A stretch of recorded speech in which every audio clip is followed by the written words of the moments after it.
Hello. My name is Bruce, and today we are playing in a beta test of the alpha test of the game, which we are running. And before we do that, I'd like to give a sincere thanks to one of our channel fans, Mac Thompson, an excellent individual, has sent me. Yes, thank you. That's pretty fun. That's awesome. Beautiful rosary. Was not expecting this. Did not have to do this for me. And I value this very much. I thank you very much, sir. I will be putting this actually in the hobby room, and I'm going to have it right by my magnifying light for various reasons. That is awesome. Okay.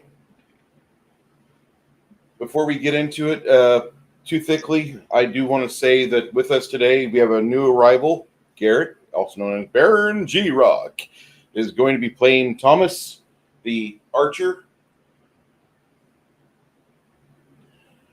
With us, we do have our busker, played by Flady1. Our arcane user, played by the crafting gamer. Our skilled individual, played by 6 Nations, 31 Kings. Janet, from another planet, plays our divine character. Our marshal, what's his name? Cormac? Connell, are you muted? Yes, he is. And it looks like we lost 6 Nations. Nope, Yeah, there I it see is. that.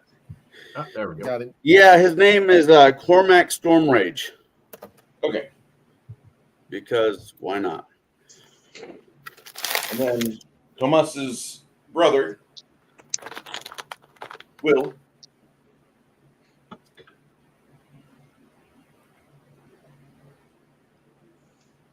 Hey, there's a new pop-up on here. It says, of all things, really? Hold on just a moment.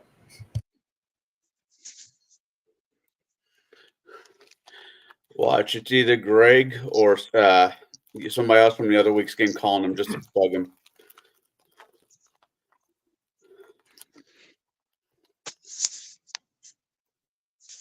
Yeah, it just happened to have like a crap ton of pop-ups on my tablet, so I had to bounce out for a sec. That's okay. When it rains, it pours. Stop going to not safe porn sites. I go to perfectly fine porn sites. They just harass me a lot. You're supposed to get viruses from the hookers, not from the videos. Whoa. You know what I hate? Whenever you start a stream and your real life tries to intrude, and they're like, yeah, I need a septic tank pumped. And I'm like, yeah, I'm not at work today. We'll call you on Monday or when I can get my dispatcher to put you on schedule. You don't understand. My family coming in. Yeah, it'd be great. Yeah, I learned that years ago. I'm not going to be at work on Monday, by the way, because I've got cellulitis and I've got days of antibiotics being pushed in me. I didn't realize all the fucking ant bites you get. Oh, shit. So Yeah, better to get that taken care of because, like, even though we live in the 2020s, we don't have all the cool cybernetics that Cyberpunk has. yeah, and I don't We're want to gonna have. end up with like a peg leg or something. I don't want a peg leg at all, which is why I said earlier I would be probably laying down at some point, broadcasting and narrating things going on. Which actually I'm going to take advantage of that now before we get too deep into this because you guys are your figures are on the battle mat, and that's awesome. You guys, from my knowledge, you've been working at this for a while. You've been doing this job, trying to get a handle on exactly this keep and what's going on. You had archers giving you hell getting over here. And then once you got in here, you had beasts and goblins Oh my. So, you kind of got beat a little bit. Not that you're beaten, but you do want to repair. You do want to rest. Yeah, I think most of my DNA is on the floor. I was bleeding out pretty bad. Wasn't I able to heal you up once we got the spear out? A couple of times. The arrow. Yeah, but that doesn't mean that it cleaned up the mess on the floor. Oh no. Okay. Yeah. And because you were able to heal him up a little bit, that also means that you have a mana pool that's been reduced. Mm-hmm. You do want to, possibly have the opportunity to do that again, but that means that you need to, at some point or another, you're going to have to get some rest and then go through your morning rituals as well for your deity, Fear. My spell purify food and drink. Does that make me make food, or does it just make some food I find clean it all up? It cleans it all up. Okay. Right now, you can clean up about 4 pounds worth of food. Because we need to eat if we're going to heal. Yeah. Good. So it doesn't say on here though how much it makes. You know what I mean? At your level, about 4 pounds worth. Okay. So you think That's 4 a pounds? real world equivalent of like 4 MREs. Okay, so it can feed 4 people sparingly. Well, that means 4. There's what? How many of us out there? There's 5. I thought there was 6 of us with the. 4 pounds divided by 6 people. Average person could eat up to a pound of food easily without thinking about it. But this would be that time period. So you're thinking food, bread, cheese, hard sausages, things like that. Mm-hmm. Dried I fruit. don't know whether we have it's ale or if it's. I think it's just water from my paper. It just says food and drink. It doesn't say anything about what kind of drink it is. Just assume it's water. And wouldn't there be some type of food and stuff in this building or this? Not necessarily, nor would it be food that we really want to eat. Gobbo food would be really, really bad to eat. I know, but the thing is that I could purify whatever it is we found. You'll take the poisons out of it. If it's still spoiled, it's not going to purify it. Spoiled can't really be purified. Yeah, I know. But they were eating and stuff when we came in. Yes, and they were eating. That'd be something to eat. Now that you think about it, you guys are a little bit hungry. Yeah, but what were they eating? I mean, it's gobbos. They could be eating humans. They could be eating each other. Well, I don't know if is there a spell that I have that we could find out what we're going to eat. You find what they were looking at. If you have the survival skill, you can take a roll for it. I have a question. Yeah. Who was dumb enough to leave town without rations? No, you guys have rations. You left all your horses and your rations behind a hill about a mile away. With a little guy that was injured. Yes. The gnome guy. So why don't we go back to our packs? Dale the gnome. Because didn't we try to leave and that's when we got assaulted again? Or you haven't tried to leave yet. Oh, you actually just wrapped up a large fight with a big spider thing, bat thing, in that long room with all the shelves and such. Wait, was it last week we tried to leave somewhere and we got in a big fight? I'm wondering if Janet's got her weeks mixed up. It was 2 weeks ago. Okay. Yeah, we got in a fight with the bat thing, and then we booked it out of the room. It was us running into the building that when he got the couple of us got injured with arrows. Yep. Okay, we broke them off so we could get get us all in. And now that we were in, then we fought with the bat creature and with all the stuff falling off the shelves and stuff. And now I mean, when you're bleeding a lot, you gotta, once your wounds are, doctored up and stuff, you gotta eat to replenish your blood supply and stuff to get your strength back. So You after about 7 or 8 minutes looking around here, everybody go ahead and roll a perception check. If you don't have perception, just roll a D100 and just let me know if you roll over a 70%. That's kind of our target number. You want over or under? You roll over. Over 70%. 105.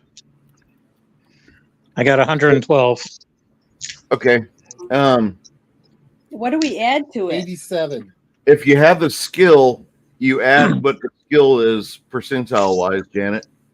Okay, I'm looking for Yeah. my perception. If you don't have the skill, it means you haven't been trained in it yet. Can I ask you a question? Yeah. Bruce? How are you adding up your percentages for the DC? What do you mean? How am I adding them up? We're doing a perception check, right? So the perception check for for like an earlier edition would you have at your level the DC would be something manageable. At first level it should be nothing higher than a 15, right? Yeah, so that would basically translate to a 75. 75. I was wondering what was the mechanic you used for making your DCs in this one for the percentage. I'm not bitching, I'm just curious. I'm basically doing a ×5 from the D20 version, but I'm also adding in some other things because it's going to matter for this. This will be as complicated as Rollmaster in its final form. Sorry, but That's fine. the good thing about Rollmaster is that you could ask a Rollmaster player about their character. If they've played 4 sessions or more with that character, they know that character's rules and routines inside and out, and they can tell you everything about what that character does. All right. From a mechanical standpoint. So that's kind of one of the benefits about a game like that. And Pathfinder's not too far from it. You can usually get people that play Pathfinder after a while, they know the system pretty well. They have an expectation of it. So that's the players themselves, not me, the GM. Right. Okay. I was wondering. Go I ahead. got a quick question. I was just saying Sarah's gone so long, my landlord and I need to have a conversation. Okay. I was going to say, Bruce, summon monster. Does that allow you to choose the monster you summon, or is it just like a random? Majority of the time, when you elect to pick summon monster, you're going to have like a couple options that will be presented to you as you start recalling what do I want to bring into to being over here. You when you get more powerful, as you get more powerful, what will happen is that list will grow, and even like monsters that you could summon with lesser spells, like you can grab like hordes of them as you get higher level. Okay. I was going to say, if we're really desperate, if I could summon like a monstrous salmon, we could have some sushi. And That the only problem with summon monster is that the moment you kill it, it fades. all right. That's what your character would actually tell you, because that's how the rules of the conjuration summoning work. Well, like if you got a sheep or a lamb, you could just chop one of its legs off. Hey, how do you think I came with? Sounds terrible, but I'm starving. I'm waiting for my I was thinking more of like my neighborhood. Like we got a lot of cats and dogs here, but on the rare occurrence, you do find ground squirrels. So there might be a percentage chance that you will have a army of ground squirrels chucking berries or nuts out of the trees at your opponent. as opposed to like a pack of dogs or wrangling cats or what have you. Well, I have heard of that where people have followed squirrels to their nest and then dug out all the acorns that was in there, and then they roasted them up and ate them. So that is a way to find, edible food is by following. You could also stuff the squirrels with the acorns and make a pretty I was tasty thinking meal. that. You That guys- sounds good. You guys find it looks like about 6 pounds of potatoes, which are close. They're close to turning overripe. They're not spoiled, but they're getting. They need to be. Squishy. Squishy, wrinkly potatoes. Yeah, you need to eat them. And then you've also got looks like some carrots. And the final item you have is it looks like there's a pig, which was slaughtered less than a day ago. I'm thinking a roast. Ooh. Some ham. I'm feeling Get the hammy. carrots and potatoes into the pig. Let's roast it. Yeah. What's Yeah. the worst that could Process of happen? curing some of the- Diarrhea? If I Was came the from a process of wealthy curing family, for the pig tapeworm started? wouldn't kill me. Well, if we're smart and we just eat small portions, you know what I mean, and drink plenty of fluids, and then mix it with some of the rations we did bring with us, I think we should be okay. Also, Yeah, in the barrel, you guys find a barrel of a low tier ale. There's other barrels, but the beer inside them has been spoiled. The one beer that's low tier that's still drinkable. It is high in hops. Oh God, nothing better than getting raped in the mouth by a pine cone. Never mind. I had an idea that we were going to do with the pork, but he said it's going to be hoppy. Yeah, let's just pit roast the pig. Drink water. Actually, if you're going to do that to the Is there any type of like pit, fire pit or anything? The goblins had a rudimentary fire pit set up when you first got here. You could repair it. Sorry. Get it. Oh wait. You could repair it and get it ready to burn something within about 4 minutes. Okay, I think I have a mending spell. Yeah, you do. Okay, well, I'll use my mending spell to repair the fire pit. Do I have to roll dice or something? I also want to ask real quick: how is everybody else here? Six Nation 31 Kings? Because no offense to him at all, but he logged in with an Android or Chrome device, so it gives you a pop-up when you're the host, and it says there's an echo. We are trying to work on this. If they are having problems, have them use earbuds or a private mic that's not open air, just like earbuds with a little microphone attachment. Or he's fine for me. Okay. Yes, As long- unless he's gone mute, I don't hear an echo. I'm still here. I've not heard a single problem from his computer, but they I think gave it's you. just They a give it, generic prompt because I got that too. I also went in and did the reduced mic background noise, so that might be also. okay, I have. I'm using Firefox today. I don't know how stable it is. I've had problems with Firefox before, but when I use Brave on this setup out here, I have to use OBS, and I have to have another day of configuration with Jade to get that fine tuned. And so I'm not going to worry about it. I'll just use Firefox whenever I'm out here. No big deal.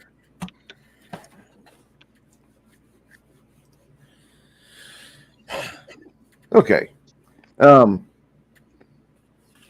Also, if you guys want to chat with the guys in the chat that pop up, that's great. I'm looking upside down. I can't read the TV because it's up high on the wall beyond the range where I can discern the text. So I apologize. If there's something in there that I need to address, I will. But Okay. I assume that if people are worried about what's going on in chat, I'll be alerted to it. If not, chat, not that I don't value you, appreciate you guys watching us. But being this is the alpha test of the game I'm designing, I'm really focused on player interaction with me. And I want people to enjoy this. I want to have a good test. So, Janet, are you going to mend, or who said they were going to mend the fire pit? I did. I'm going to Okay. use a spell. Do I need to roll a dice? Not at all. You get in front of it and you start to recant the words.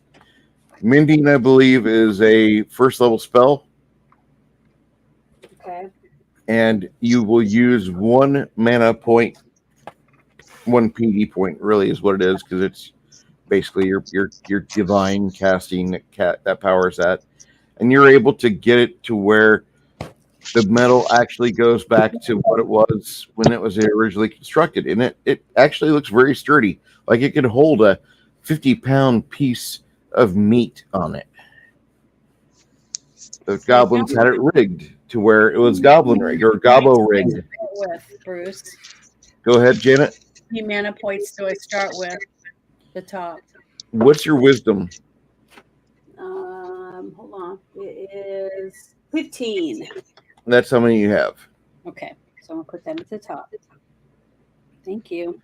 Yep. I got it sheet. I'm writing stuff on it. Hey, Parrothead, Flady, and Crafting Gamer. I got your gifts on the way, Cool. and sent you guys pictures of the packing items. That way, you have a tracking number. All right. They should be in the mail tomorrow. I don't know if you have a due date on your Discord, but if they gave me one there, I put it in the exchange. Okay.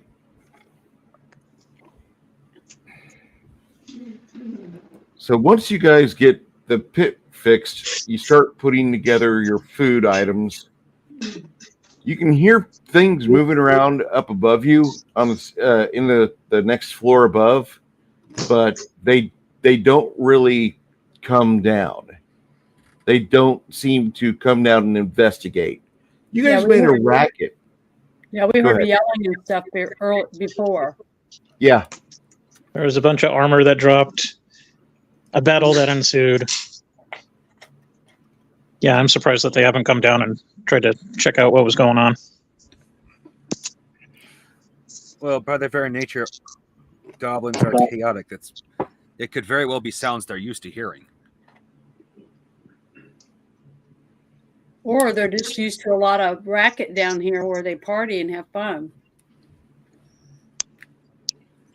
So I don't know. I mean, you said they were bad people, the orcs or whatever those are called again.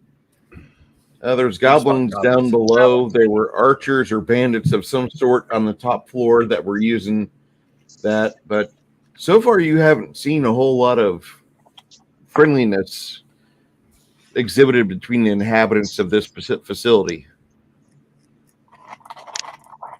Yeah, they hate each other. They probably do. Yeah, it's probably an alliance of convenience, and then the fact that they tried poking holes in me, I don't have a high opinion of them either way.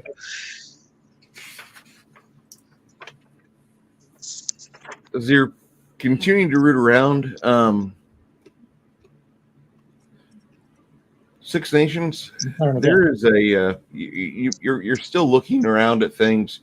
Make another perception check. All right, no whammies. You open up another crate. Ah, crap, 47. All right. As you open it up, you see that there's a looks like they hit a pilgrim's caravan, because the last 3 boxes you opened, there's about 6 sets of clothing for looks like some sort of temple garments, like 6 outfits for temple people. You don't know exactly what temple, but they're robes, and you guys can see him. He's going through these boxes, checking out large garments and fabrics.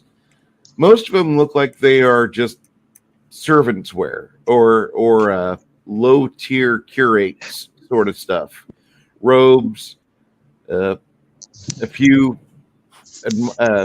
accoutrements, cufflinks for looks like possibly like a mid-level or mid-tier individual that has sleeves. At the bottom of the package, you find a some sort of holy canonical book. Mm. Looks like it's looks like it's a daily devotional for Mir, Muir. Hey, Janet, Mm-hmm. got a sec? Yeah. Mir, check this out. What do you make of this? I'm wondering if I even can read that. Your DD is Thea, correct, Janet? Hold on. Gotta find that sheet real quick. My deity is. Hold on. Sorry. I can try linguistics or local knowledge, maybe. Is it MUIR? Yeah, this is Mir. Okay, well that it says that I can read that, whatever that is. Okay, that when you look at the stuff he's pulling out of that crate, Mm-hmm. like that, the last two crates look like they were stuff that was supposed to go to the shrine. That's part of the town that you live in. Mm-hmm. He's pulling So- out. Looks like there's like temple outfits for other curates and just like acolytes. There's also when you go over to that box, there's like 7 looks like white candles, which are supposed to be used for various ceremonies, holy days. Mm-hmm. But the book that he found, that's what I would want to look at. It's devotional. It actually looks like something that your father would use for the holy day. Okay. But so there's no like inscription of who it belonged to or anything? Because sometimes people mark your journals and things like that with your own inscription or your name.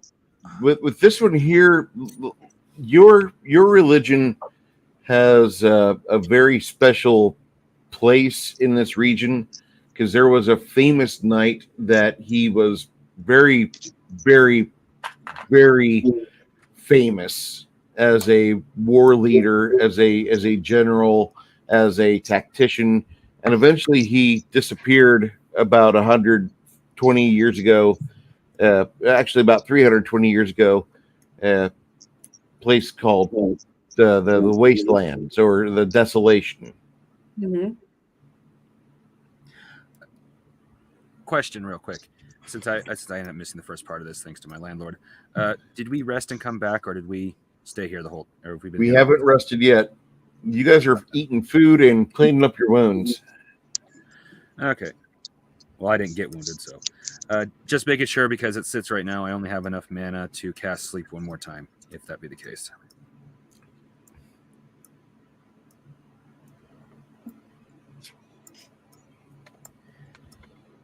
So, as your I know that makes me sound like a one-trick man, but one-trick pony, but that has saved our butt a couple times. Sorry.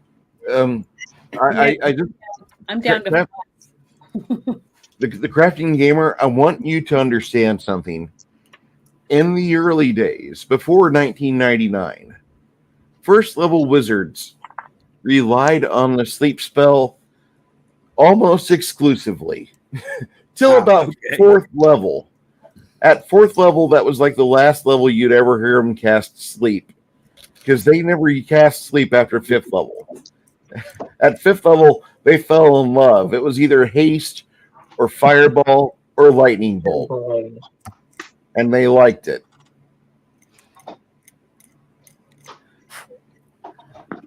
Well, as long as sleep is useful past level 4, it will be used by me because I love group targeting spells. Best of both worlds. Put them to sleep, set them on fire. Yeah. So if we all go to sleep then our level goes up. We get 1 manta from that. You don't know if you have enough to level yet.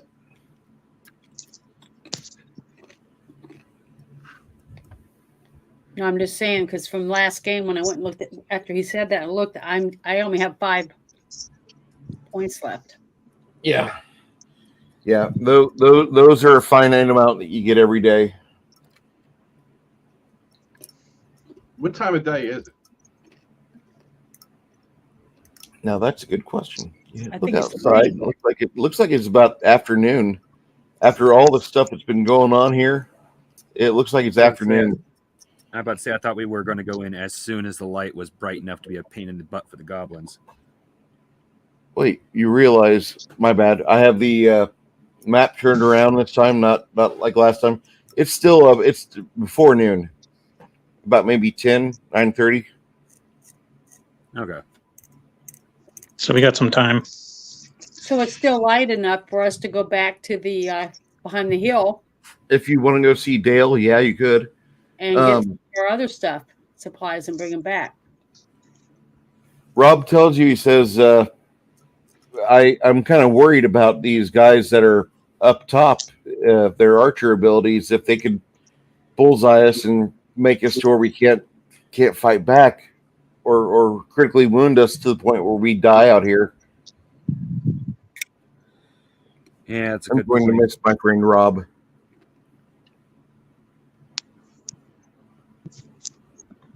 Yeah, given the fact they're archers, if we run away now, we're just begging for an arrow in the back.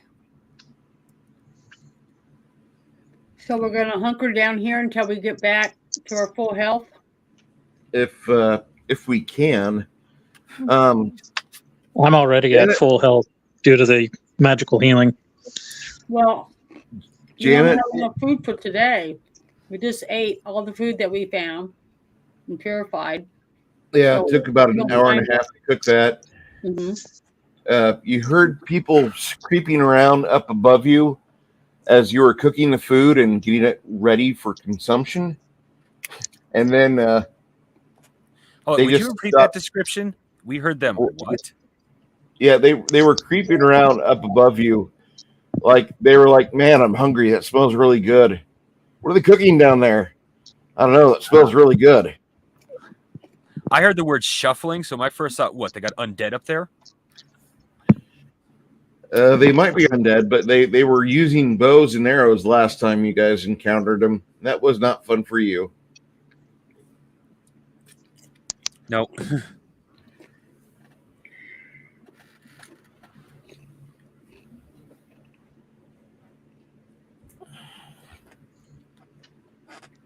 Well, if I could, I don't have a spell, but I was saying if I could set some kind of trap on the stairs, some kind of magical trap to at least give us warning enough to where we can defend ourselves if they come down. Well, let's take a look at what's in the room. We got like armor and weird odds and ends, and there's probably rope around, right? We could rig some sort of rudimentary alarm system that would make a clatter. Actually, what I was thinking was we get a kill box. Hold on, I got to relook at the map. I am looking at my character sheet, which is I have saved on a different tab. Let's see here. Let's see. We're in the big room, and there's a set of stairs leading up somewhere. Yes. Yeah, it's over there. You can't see it right now the way the camera is. It's where the bat person was. Okay. Now, if my memory from last week, the area should be small enough we could set up a kill zone at the corner of the hallway. Mm-hmm. Yeah, it looks like a stairway that kind of wraps around. So, and it's fairly narrow. My suggestion is we use the one who is the quickest. Go up there, get their attention, and run the fuck back down as quickly as possible and lead them right into a trap. An ambush. Yeah, that's a plan. it's one plan. I mean, there's all of us, so let's all try to think of something we can do, and then we'll. I'm trying to think of ways of not getting myself perforated. I just got those healed up. That's why I said get their attention, then run. Don't do anything Yeah. fancy. Janet, what's your character's name? I couldn't hear you. I'm sorry. Janet, what's your character's name? Isabel. Isabel? Yeah. You're looking at the crate as you put some of the stuff back in one of the crates. Mhm. You notice that the bottom of the crate doesn't quite match up with how big the crate is on the outside. Mm-hmm. It's got a false floor to it. Okay, so I'm gonna open it. You start tapping around, and that's when you find looks like you've got a small case with a velvet liner on the inside of it with it looks like three light blue potions. Mm. Okay. You're looking at these. There's also 2 other potions which look like they are holy water.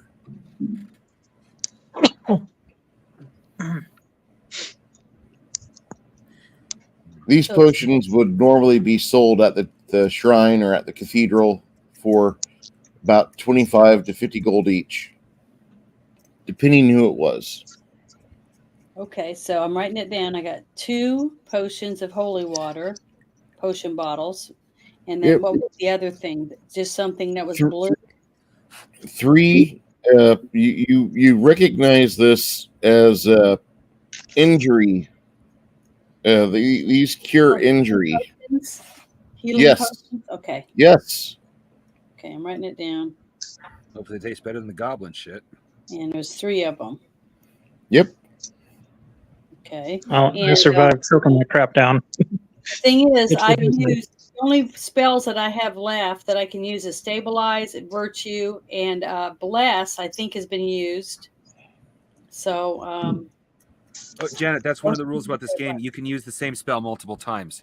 It's your mana pool that matters. oh, okay, because I have 5. I have 5 left because I used my 10th one when I did the fix the fire pit. So I have 5 left. So before we do anything, I would want to bless everyone to have us ready to be able to at least. Look, that blessed like the other game, you have to wait until combat starts. Then That's what I mean. Right before we send somebody up the stairs, I want to bless that person, right? Yeah, no, I So they get don't that. die. Yeah, no, I think I have a better idea, and I'm not saying that was a bad idea. I'm just saying it was an idea. Mm-hmm. Is we all stay here. We all lay down, act like we're asleep, let the bastards come to us.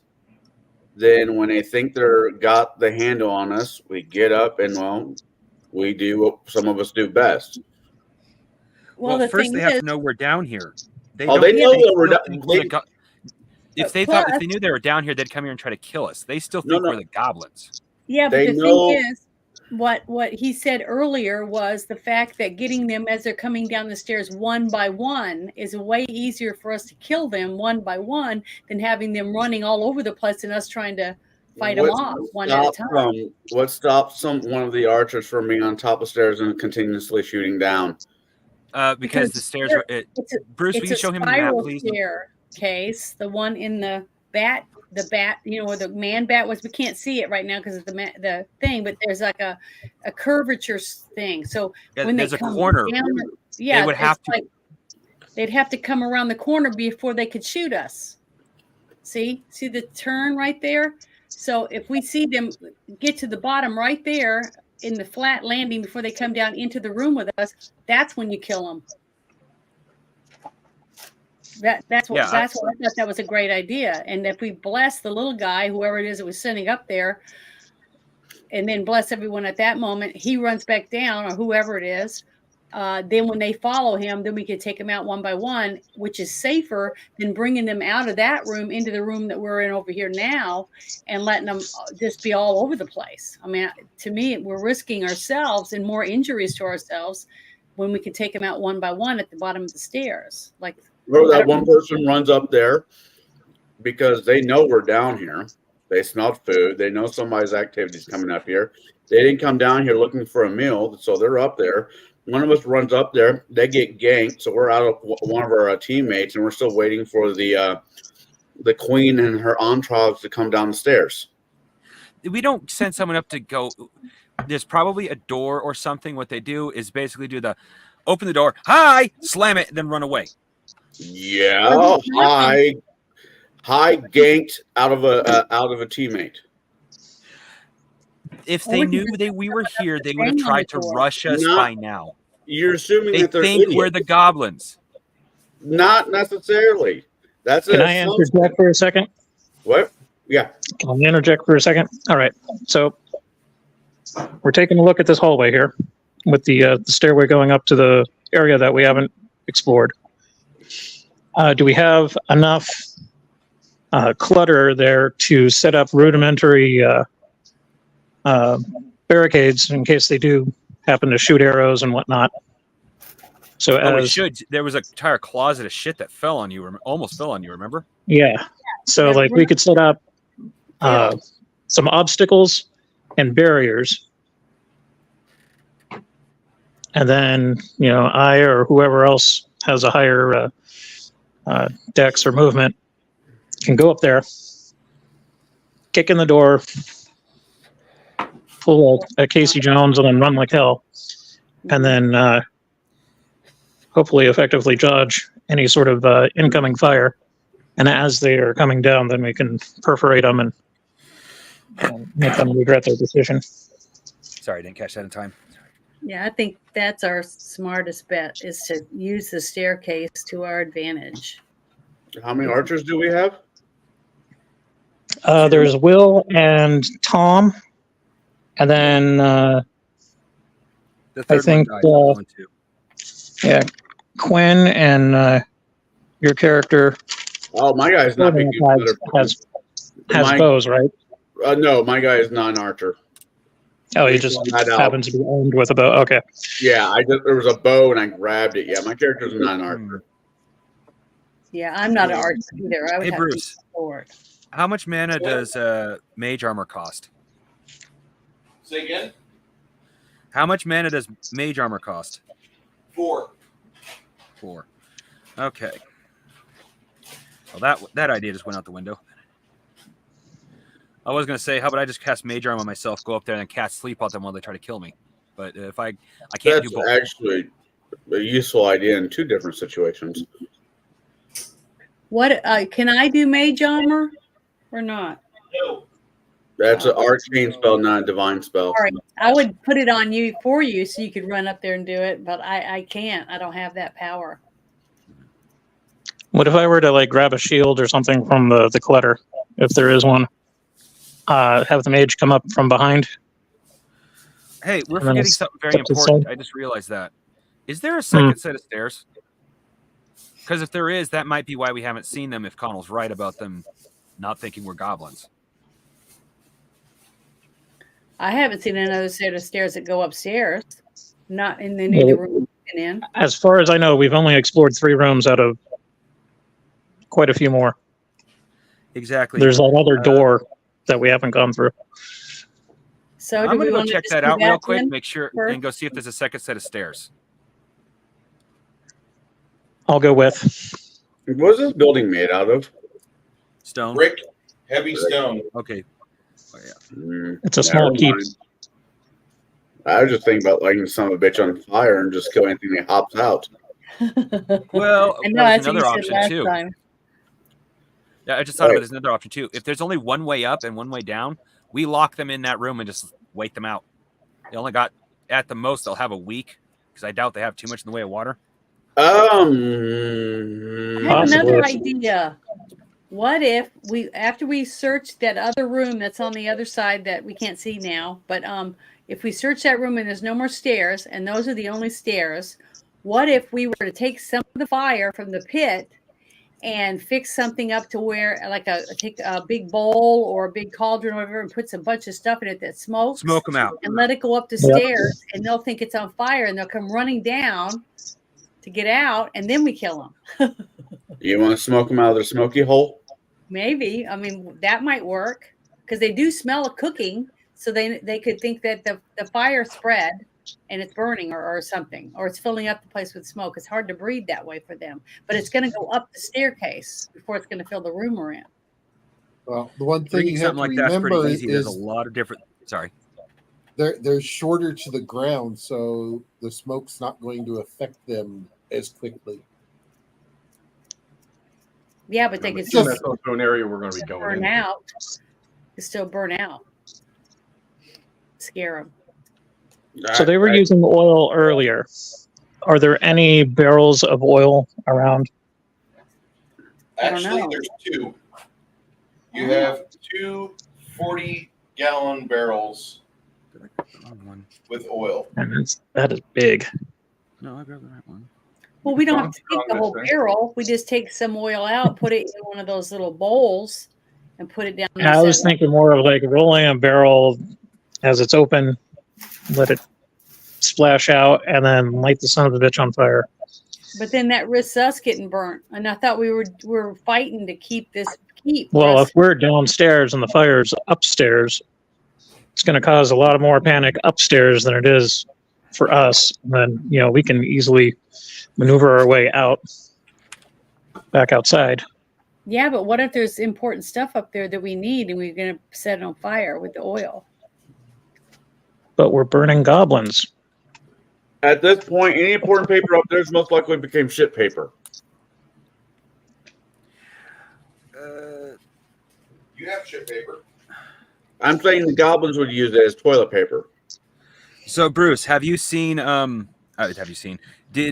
Have we seen since we went to check it out? Was there any more stairs leading up? The only way in is through that second room. Okay. I mean, we could try and salvage what we have in this potential keep, but I figure squatter rights. Bruce said if we look hard enough, we might find. There's a legend that says we might find the deed to this land, and if it's well hidden, hopefully the idiotic goblins have not found it.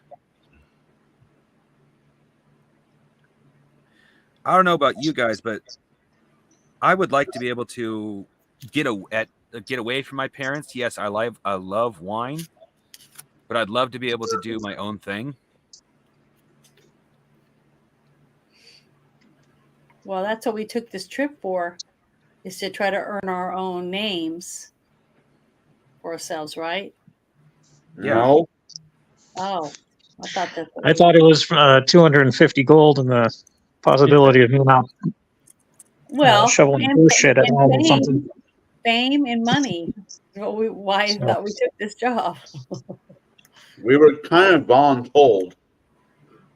That is true, but my character is looking forward to being paid overall. But my character. I expect something out of this mess. He's kind of greedy, so this place. There's no door to that big round room. Not down in this room, but at the very end over here, a spiral staircase starts up. So there is a second one. To the tower? We got two barrels that we could roll one to each set of stairs, set on fire, and smoke them out. They'll be jumping out the window upstairs. Yay, jerky goblins. Let's see if we decide to do it that way. Yeah, well, there's another option I just thought of with two sets of stairs. Someone goes distract him at one set. I go up the other set and cast sleep. Just randomly start pounding on the door while the other half goes up the other way. Exactly. Of course, that's provided that they actually connect. There's a But possibility. I'm trying to picture this here, and there's a tower attached to one side of the keep. Yeah. Obviously, there's a second story to the keep, but the tower rises like twice as high. So that's the bottom of the tower, that round thing. Probably. So There's two doors. We go pound on one door like we're a bunch of Jehovah's Witnesses. Yeah. The only problem with that is if the second door doesn't actually lead to that part of the upstairs, That's very bad for whoever's left without any help. Or we just we open up this bucket of oil, we take a little bit in some kind of container that we may or may not have, and we throw it on the stairs. Now the stairs are greased.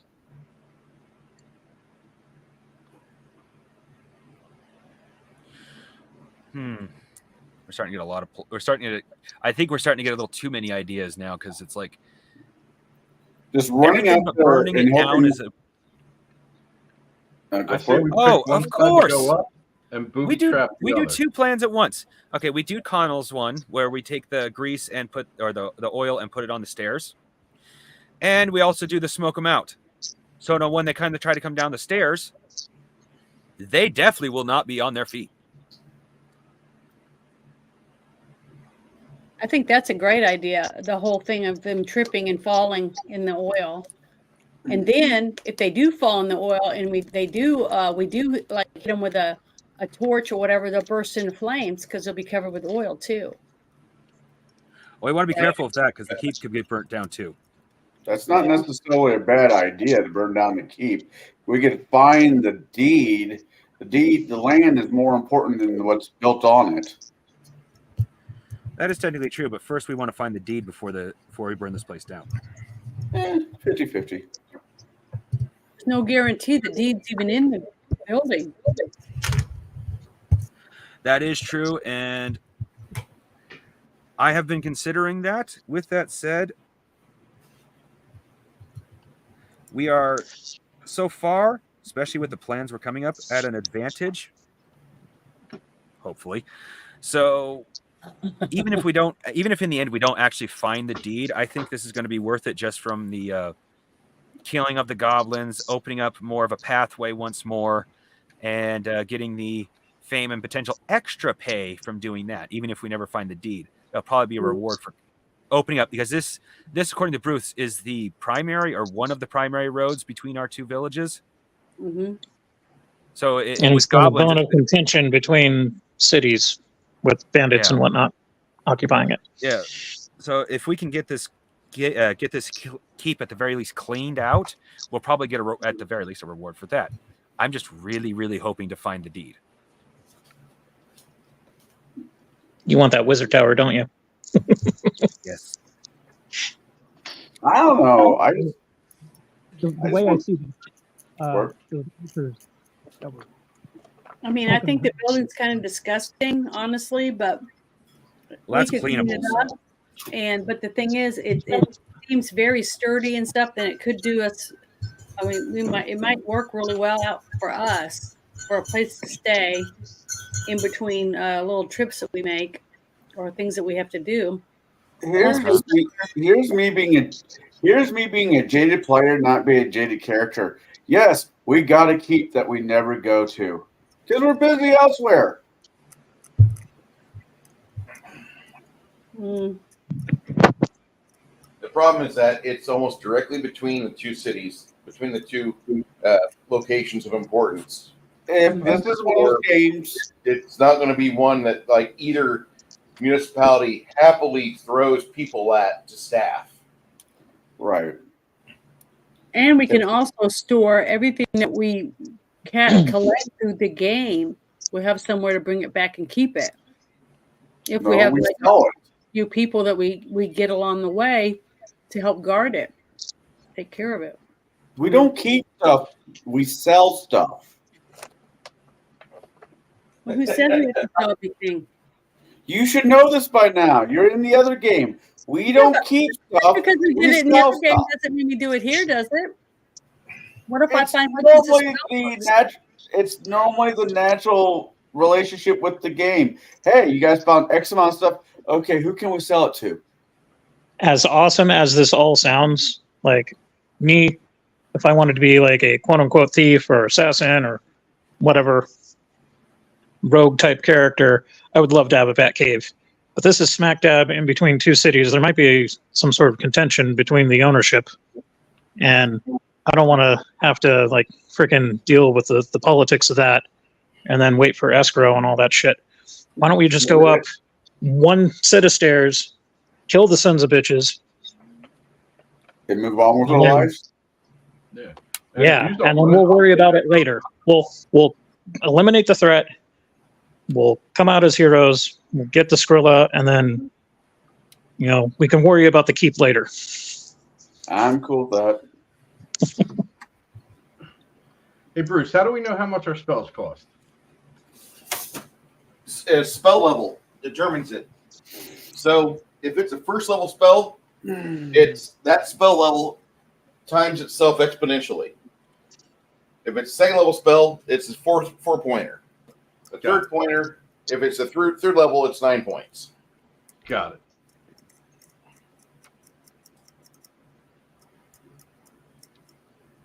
Which sounds really cool at first.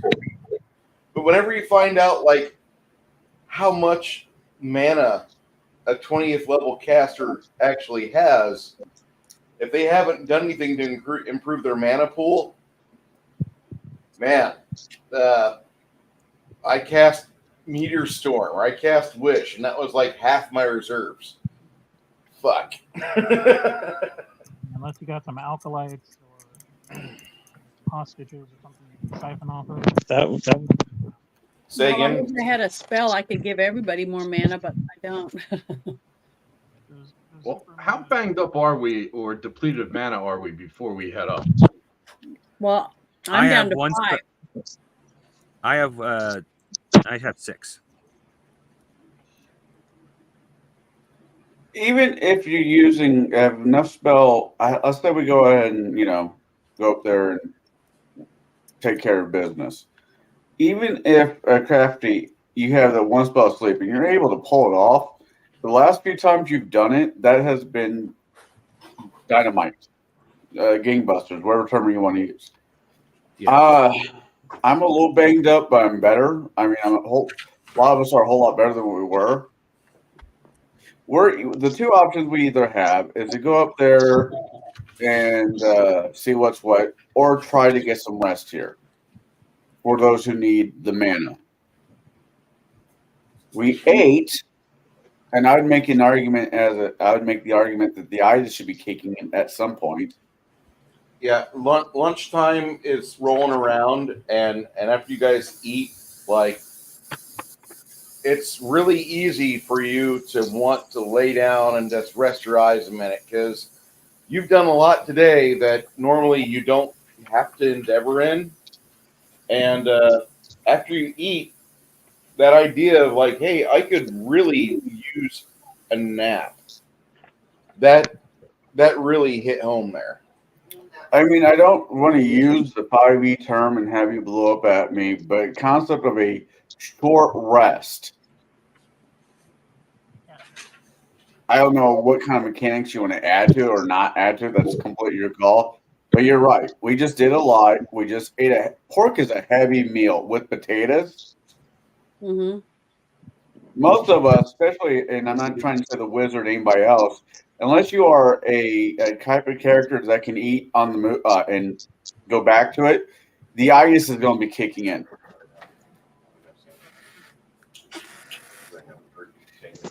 But I am more than happy with whatever the party decides, and I'll go forth and slaughter the goblins by the million.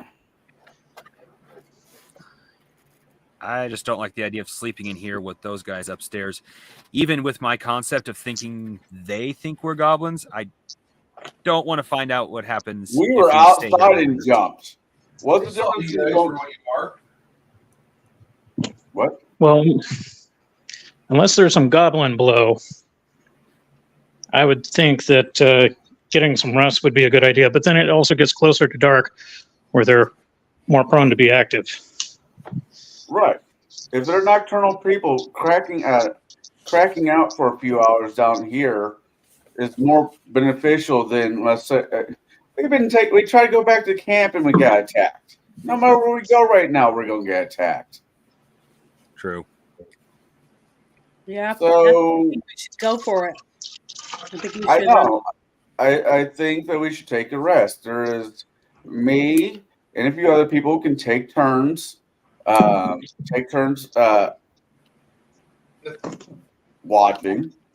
Watching out, and those who actually need the rest get the rest. The big problem is that The wizard, after 8 hours of rest, he can study his spell book and he can look and he can get his spells arranged. After 8 hours. The cleric has a limited time to where they can commune with their deity and get their PD points back, and that's in the morning for her. Mm-hmm. It is currently 11:40 at this time in the morning. You have to kind of wait 18 hours. Yeah, that's not gonna work. Janet, is there any other injured members in the party or no? I think everybody's healed up now. I thought. Everybody's healed? And, At least partially or fully. Yeah, almost fully, and we've all eaten. So I think our strength levels are better. Okay, so then you don't feel bad about stowing the Cure Light Wounds potions for the moment. No, because if we're going to battle these other people, I'm going to have something to. Since I'm only down to 5 mana, we're gonna need those potions when we're in bad shape. Now, if that's the case, then we should just crack on and knock out the rest of the issue. Yeah, I'm down with that. So we're But I would like to cast Bless on all of us if we're going to storm up the stairs. I'm not opposed. How long does it last? I'm still against this. Bless will last her. It She will cast it. It will last you a full minute. Okay, so you cast us. If it takes a minute for us to get upstairs, it's not going to have any effect. We get up the stairs before we bust through the door. I cast it. And what happened to all this planning? It has. What happened to dragging them down into a bottleneck? That's what I want to do, but nobody wants to do that. I want to do that. Connell wanted to do that. No, everybody else said yeah. I don't have a problem with go there and kill everyone because the best laid plans normally go to waste when when they first meet first contact. Yes, that's why we do the oil the stairs and then smoke them out. So when they come running down, yes, that could take a few hours, but when they come running down, they're not on their feet. And what if you could have an archer on each stair at a distance from each stairwell, right? On each side, okay? And then have a couple of each of us with the archer to fight them with swords or whatever we have if they do get down the stairs enough to fight. You see what I mean? So we start the fire. After we pour the oil on the stairs, start the fire, let the smoke start going up, find everything we can that has, like fur and other items that will make lots of smoke. Let it go. And then have someone fanning it to make sure it goes up the stairs. Yeah, my guy's about okay. Once it goes up there, down, an archer can shoot them as they come out of the smoky stairway, and then we can stab them or whatever we have to do. I mean, to me, I think that sounds really smart. But all right, really quick, Baron, what? Okay. If we're going to put the oil on the stairs and then set it on fire. No, we're not setting the stairs on fire. No, not the stairs. We're setting a fire to smoke them out. Okay. All right, never mind. Nobody. You know what? This is what. Okay. Bruce, you there? I'm here. My character gets up and starts walking to the fucking stairs. He's tired of talking. He wants to go. He's just tired of the talking. He's a man. He's a man of action. He is going to go play. He's going to go up there. He's going to see what's what. See, that's what I was saying. It doesn't matter what you say if someone else is going to risk everybody's life. Anyways, just all right. So you're going to go up the stairs. Which side are you going? Left or right? Because there was the tower side, and then the hallway side. I'm going to go up the tower side. Fuck it. I had to look at my character's stats. I'm like, he's got 8 wisdom. Yeah, this is something dumb he'll do. Lots of testosterone. 18 years old, young, dumb, and full of cum. Oh yeah. These are the stories that's going to get him laid back in town. Hmm. If he lives through this. Talking is not getting us anywhere. I don't know. There's a lot of dead bodies there. Says That wasn't talking. Will. Wasn't what the cause of dead bodies. It was being the men, people of action that caused dead bodies. Will taps his quiver.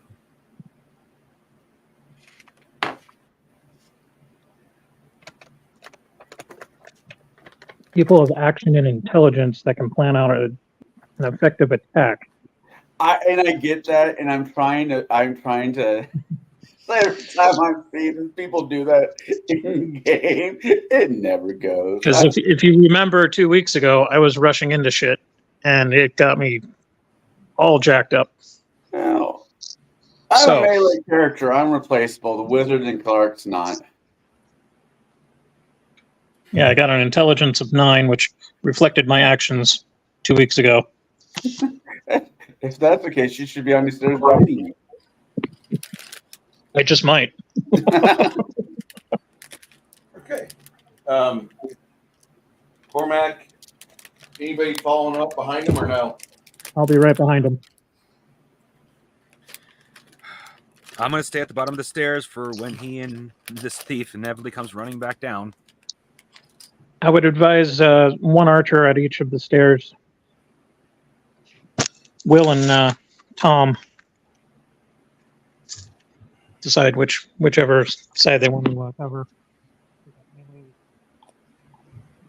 Yeah, this could turn very much into a Scooby-Doo episode. We go through one doors as the bad guys come out the other. Okay. Yeah. So, Cormac, you rush up the stairs impetuously.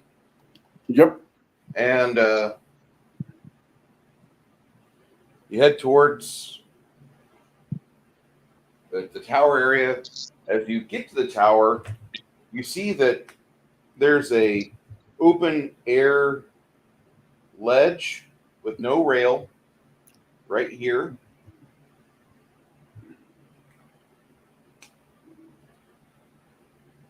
Okay. But down here, there are ladders.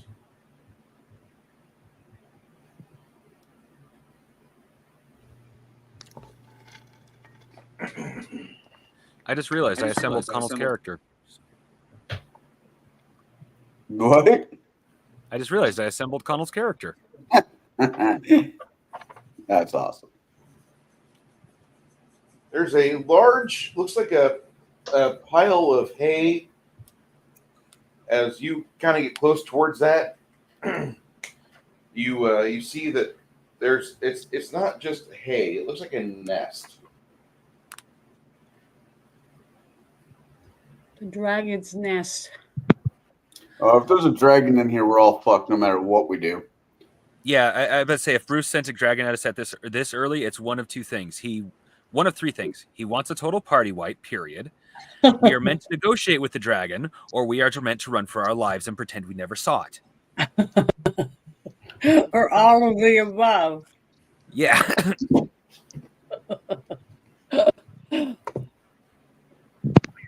No, it's probably the bat's nest. Maybe. I don't know. Yeah, that's a possibility. All right. What do I see down in the nest? Takes you a second or two to recognize what it is, but there's a pile of feathers and a corpse of some sort of like large bird and smashed eggshells. The eggshells are about the size of a halfling or gnome. Fuck. Looks like whatever they had in here, they murdered. Above you, in the rooftop above you, there's like a 10-foot wide hole in the roof.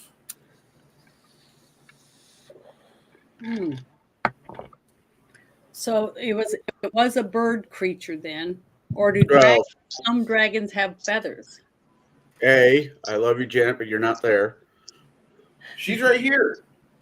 I thought it was just me and the other idiot running up here. No offense. Okay. As your dungeon master, hold on. Let me do this right. We are idiots. Mr. I have a 9 in intelligence, and Mr. 9, I have your dungeon master. It's your dungeon. I'm not going to let you split the party so poorly. Your friends are unfortunately tethered behind you, probably against their will. Great. Janet, did you ever watch the old Dungeons and Dragons cartoon? I think I did a long time ago, but it's been forever. Yeah, I understand forever. I get it. I'm old. So Hey, I remember watching it. You know what? The funny thing about that is I remember watching it as a kid and never hearing anything else about it. So I was thinking, oh, it must have been some weird childish fantasy type dream. Then as a young adult, I found like the complete DVD set at Best Buy. I'm like, it was real. You thought it was a dream? The only stuff about the only D&D cartoon stuff I've seen is off of the site we'll eventually go to, especially with Janet constantly talking about things. Of course, you don't help, Connell. The site that other people should go to so they don't get viruses on their computer. Yeah. Yeah. Don't go there. Hey, it's an educational site. Those viruses were hard earned, damn it. But do dragons have feathers? Nope. Well, I Okay. say that'll depend on what Bruce put in his game. So, trying to think. What feathers? Skills. Now, if I had the skill to know what kind of animal that was living here. I do above board, but not in game. I'm going to say it was an animal with feathers. Yeah, and giant eggs. So Decent big eggs. possibility that was a harpy. Oh wait. Okay, Bruce, was I actually tethered there too, or was I allowed to wait at the bottom of the stairs? Say again. Was I actually tethered there too, or was I allowed to wait at the bottom of the stairs? You were at the bottom of the stairs, but the rest of the party is going up. Watch it be like scientifically accurate velociraptors or something. Utah raptors by that size. Trying to find. It could have been a griffin. It could have been a hippogriff. It could have been a rook. It could have been. Yeah, but do all of them lay eggs? Yeah, I know the rook does. I think the hippogriff does. So I thought some of them gave live birth. That's what I'm saying. How many? Now it could be reptilian. It could. Oh, it's a giant eagle. Hippogriffs do. Okay. It's not an eagle. So there was an eagle that was nesting there, but when they attacked it, it left. No, you got part of the blood splatter on the hay. Oh, okay. I was thinking This is their dinner. Some of them. If I don't, Bruce, if I don't hear anything within 5 minutes, I'm going to see about going up. Partially developed, and that was the blood. See, I didn't know for sure. Could have been from the babies. Yeah, those. I'm curious. Whatever it is, they took it. This had to have happened recently because 2 months ago they had a caravan come through here. Mm-hmm. So this kill is still somewhat fresh, not quite a season mold. Not quite a season mold. Okay. So though, if there's a hole in the roof and this eagle had nested there, so even if these guys, this goblins and stuff took over this keep, it had to have been abandoned if the eagle was living there and had a nest there. Not necessarily. It could have been the person's companion / pet / familiar. Oh, okay. Yeah, could be that. What do you guys think? It's empty. It's dead. Unless we want to go rooting around in there, I say we at least get closer. I'm assuming that's a door at the end, or is that like another stairway? Yeah. Is there nothing else in the nest besides broken eggs? There's no like little things that some birds like collect things. Might be other people buried in there. Well, yeah, Maybe some people or whatever it is. some trinkets. That could help us figure out who was here before or who is here, that we heard speaking upstairs. Either way, I'm not going down there to look around. That's how I get lice. So that's why the screaming we heard was probably the person that was getting eaten by the eagle. But Well, somebody these things been dead before we got here. That's right. So I'll go down there because I just guzzled down some Gabo potions, and I'll probably end up getting spike proteins from that shit. Anyhow, so let me slide down that ladder and take a gander, and then you guys just make sure no ginormous bird pecks my eyes out. Okay, like I said, that's how you get lice. I'll try. Oh, Bruce, did you hear what I said not too long ago? If you don't hear from us within 5 minutes, you're going to come up. Yeah, because then I'm going to presume that there wasn't a danger, at least at first. Mistakes were made. Well, couldn't we put you in a bag of holding and then lower you down on a rope and then let you climb out? First off, we don't have a bag of holding. We just started. Oh, I thought we had one on our waistbands because we had money. We're from rich families. Not at this Janet, level. There's rich, and then there's, oh my God, you're rich. The bags of holding are, oh my God, you're rich. Okay, I didn't realize that. Yeah, Jan's been spoiled by the other campaign. My character already had one. When she joined the group, she already had a We bag just have regular bags, no juicy couture or whatever. Okay. So is that a claymore he's about to pick up? Oh, it's a little sheep. It's eating a sheep. It's a lamb. And there's a person standing there. Who is that? That's That poor sheep. That's your skilled guy. He finds the remains of a dead lamb. Looks like the creature that lived there had a couple meals off this thing. Okay. This is the game that never ends. Had a hunt. Hunted well. Going on, my friend. As you're searching around here, the one thing you do note, you find another, like a corpse of a dead gnome that looks like it was just in like some regular wear, some regular clothing underneath the sheep. There's the remains of a dead gnome, or maybe even a human child. You can't really tell. But around the neck, there's a silver locket.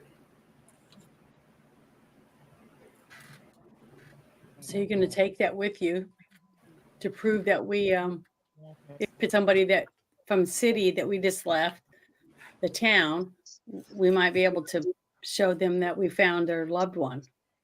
Fuck that. We're going to sell it. Anyhow, I'm going to take the locket. I'm going to crack it We open. could open it and see what's in the locket. No, that's somebody else's problem. And let the demon come out and possess Lemmy. That's a lemming. No, Lemmy, that's the person in the pit. Oh, okay. I didn't know what you were saying. Sorry.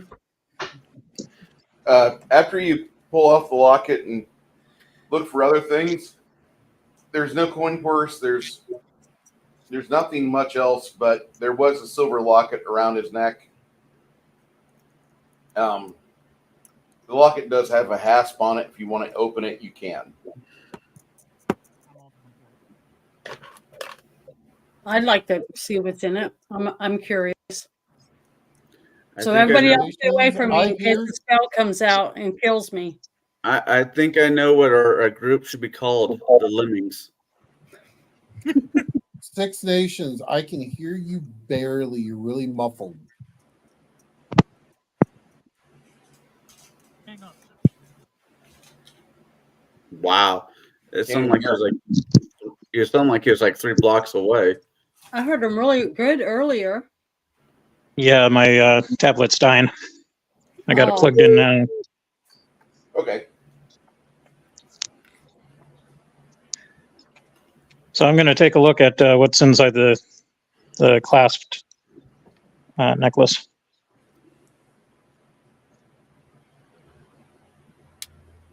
You see a piece of artwork of a young woman that looks like a 25 or 23-year-old version of Anne Margaret. That's the only description I really have of her. She looks like Anne Margaret with striking cheekbones and beautiful lips. Before or after she lost her head? Anne Margaret. 20 I'm thinking something. somebody else. Actress. Never mind. The actress. Not Anne Boleyn. Not Anne Boleyn. Yeah, that's what I was thinking about. Sorry. You know, the Wow. pretty girl from Grumpy Old Men. Isn't that what it was called? Yes. She went jumping around in the snow, frolicking. Oh. Good Her God. and Don't you remember Grumpy Old Men? I remember Grumpy Old Men. Yeah, but the only person in that show I thought was mildly attractive was Hannah Daryl, the daughter. well, I wasn't saying she wasn't attractive in the movie. I said that's the Anne Margaret we were talking about. I got you. I was thinking of, and never mind. She was very attractive. She was Anyhow. sex back in the Opened 60s. up the locket. There's a picture of a young woman, piece of artwork. Do any Okay. of us recognize her? No, you do not.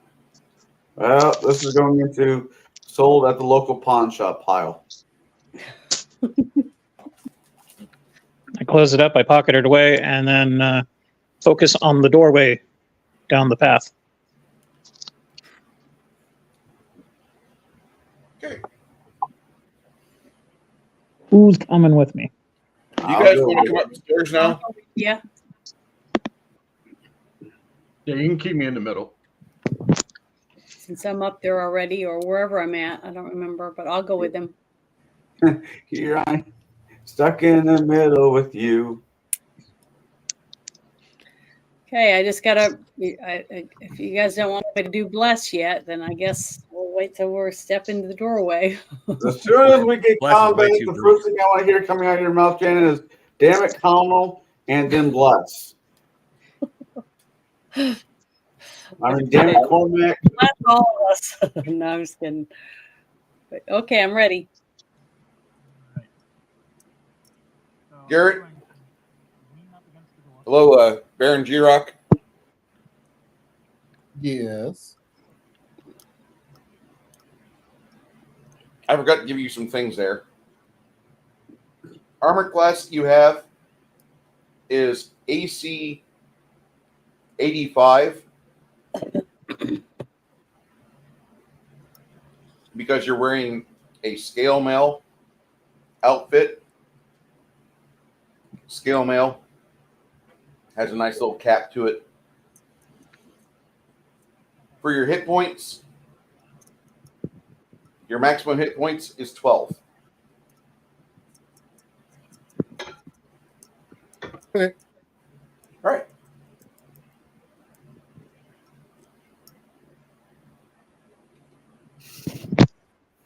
Okay, so I'm going to put my ear up against the door to see if I can hear anything. All right. As you Yes, do that, Frankenburger.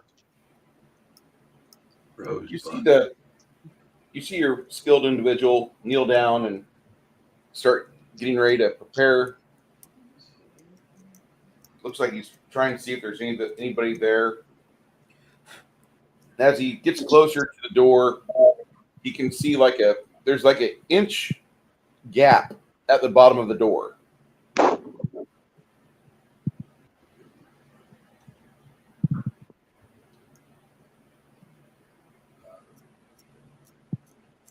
Lemmy? Was that locket a silver locket? It is. Is it polished? Is it a high polished one or not? It is polished, yes. Do you want to use that to put under the door so you can see if you can see a reflection into the locket? He could just peek under the door and see if there's feet.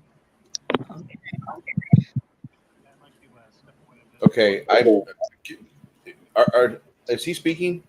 I can barely hear him. Yep. I'm sorry. Okay, and then lean over and peer underneath the door to see if I can see some shadows. I Okay, can really hear him. so he starts sliding the silver locket underneath the door to check it out.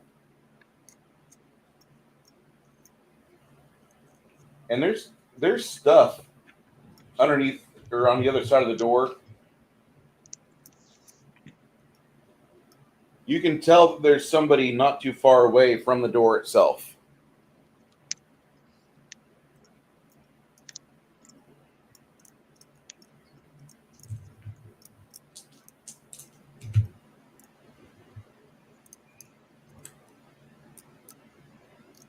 Well, I pull out my war battle. What am I using? Battle axe. Someone want to run and get some oil? Maybe we can burn them out. I'll run down the stairs and get some. He was joking. Oh, I love you, Janet. well, I'm just trying to be helpful so we can maybe. No, win. I get you. But there's some sarcastic in that tone, and I was waiting for you or Crafty to take the bait. As you guys back away so he can start going towards that barrel to get more oil, Oh God! the door opens up, All right. and behind the door, do this right. You guys see some figures on the other side of the door.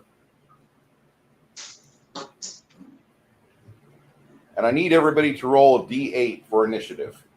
Except for Lemmy, you roll a D6.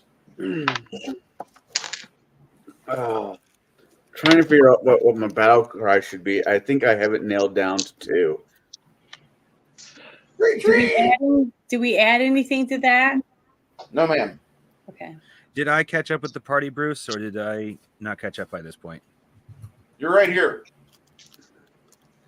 Okay, so it took him more than 5 minutes. All right.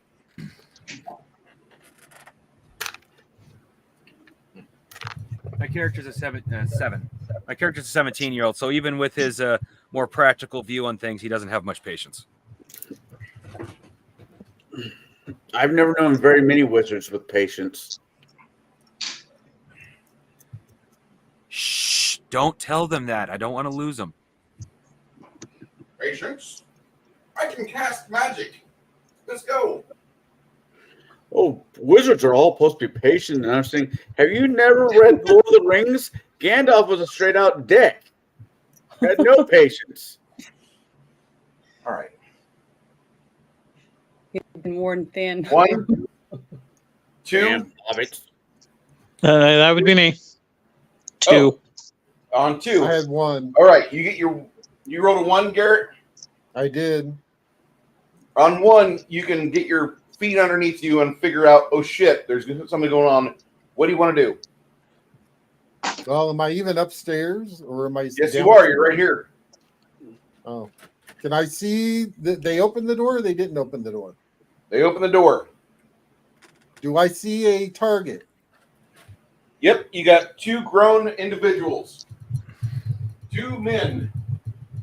One with a mallet, one with a large long sword, or the long sword. All right. So to roll to attack, it is percentile, correct? Yeah, but you've got a casting or a weapon speed. So you're on 1. Your weapon speed is going to be 11 for your longbow. Oh, I would have had an arrow out and knocked. Not drawn, but knocked. I'll drop 2 off of it, so you'll be on 9. All right. 2. That would be me. What do you want to do? You're right here. All right. I'm going to step back with my sword in a guard position and wait for at least one of them to walk out a little bit further. If we can focus our attacks on one guy at a time, except for the archers, you might have an attack of opportunity. So you're going to wait for him to clear before you whack on him? Get through the bottleneck here? Yeah. Okay.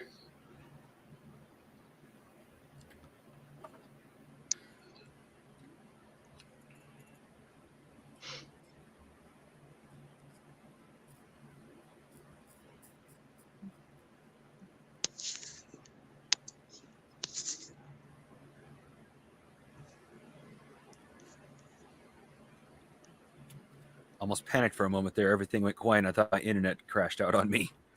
3. That would be me. What do you want to do? Want Can I sing these fools a lullaby? As in a first level spell? You can. They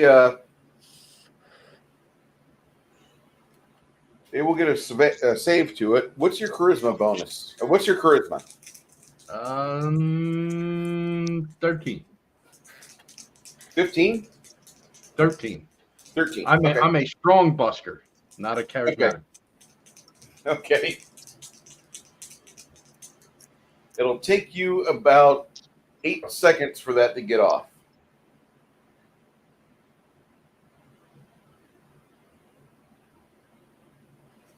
All right.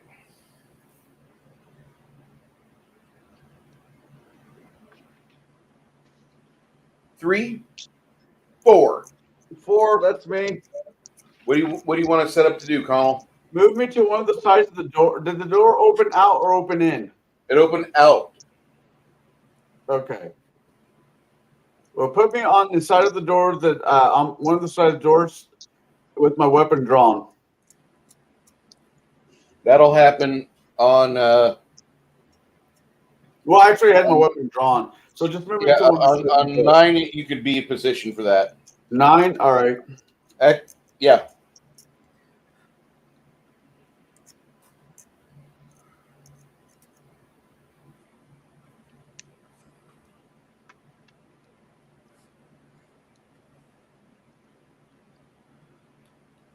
Okay. 4, 5, 6, 7. Me.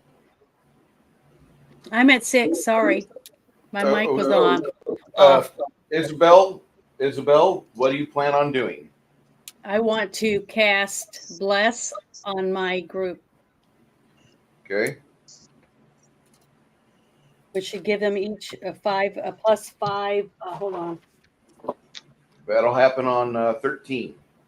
13, a +5 hit and +5 strength, or I don't know what the other +5 is. Plus 5 to save versus fear, +5 to hit. Okay. All right. Plus And 5. that's a 13. 13. That'll be on 13. Okay. Okay. 6. Somebody else said 6, I thought. I said 7. 7? What do you got going on, Crafting Gamer?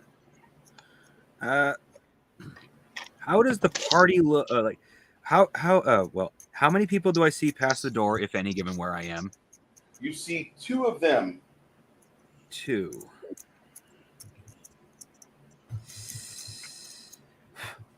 With the light coming in from the arrow slots, you see 2 of them. Okay.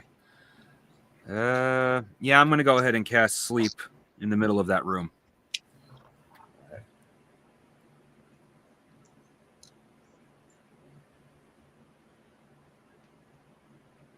You can only cast sleep if you use Bill Cosby's voice. That'll be on 14. Okay. I haven't seen him in so long I couldn't copy his voice if I tried. Bill Cosby's voice. Would you like to Yeah. have a Jello pudding pop? His old stuff from the 70s is the best. Where's that guy? All right, on 7, Lemmy, you've got your weapon ready. Yes, sir. About the same time, one of these guys manages to get in the door. Excuse me, not him. That Earthbreaker takes a long time. This guy tries to rush into you.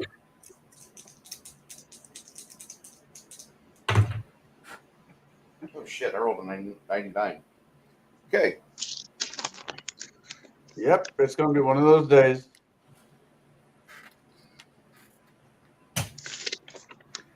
And that's an 8.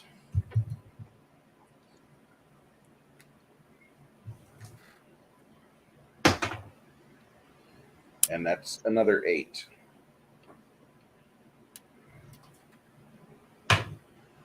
And that's a 7. So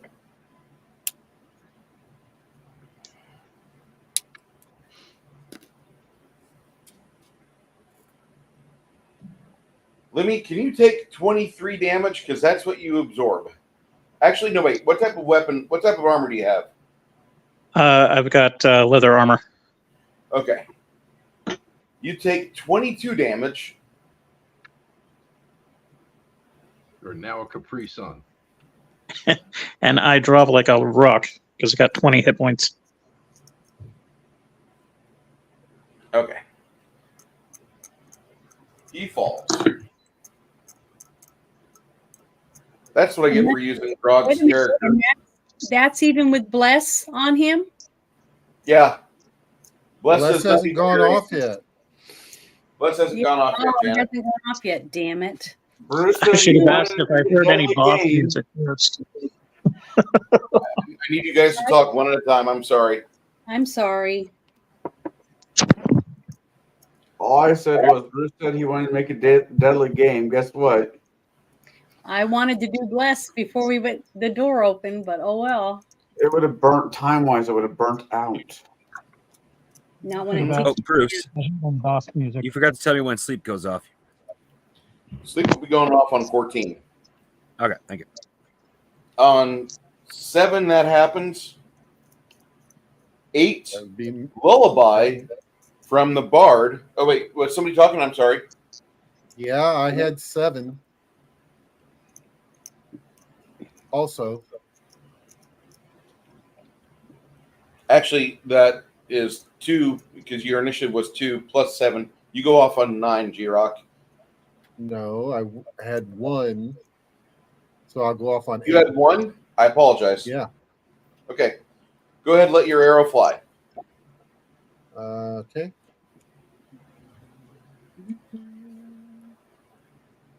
Roll the even-handed. Come on.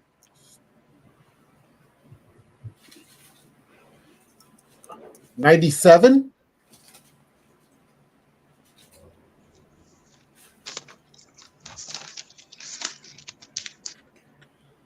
All right. Roll a d8 for damage.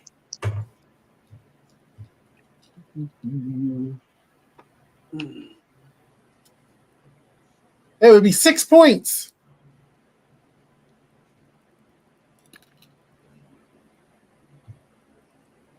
To the face.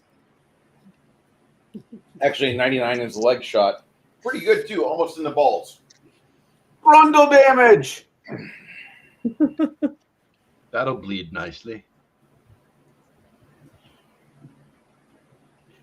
That's right. When it comes to goblins, we're taking ears and ball sacks. The ball sacks are for to make dice coin bags out of. To make whiskey bags out of. Ball sack whiskey. Yeah, I'm gonna pass on that one. Thanks. We can From use it for goblins, the best you'd get is a shot glass. That's up there with vaginal yeast beer. I'm not interested. Ew. Okay. That's a hard pass. G-Rock, what do you want to do next? Shoot again. Grab another arrow and let loose. All right, and that's on 7, so your next shot will be on 17. Thank you. Okay. Lullaby starts off, and these guys get saving throws.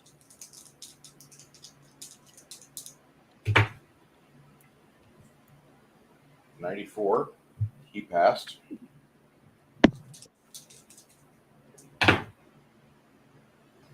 And a 53.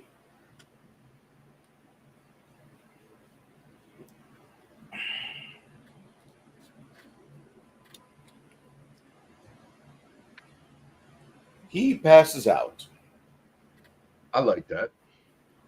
Can I start my next action? Do you want to keep on playing that lullaby tune to keep him passed out? What do you want to do next, Lemmy? I was going to see if I could cast Cure Light Wounds onto our fallen skilled character. Okay.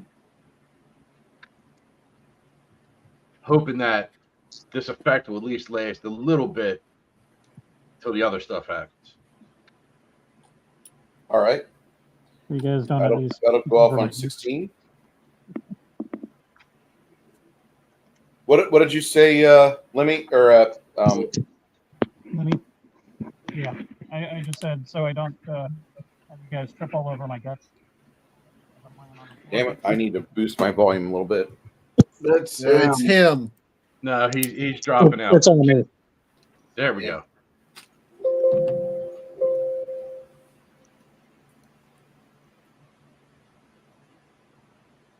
Okay, so he's gonna swap over to that.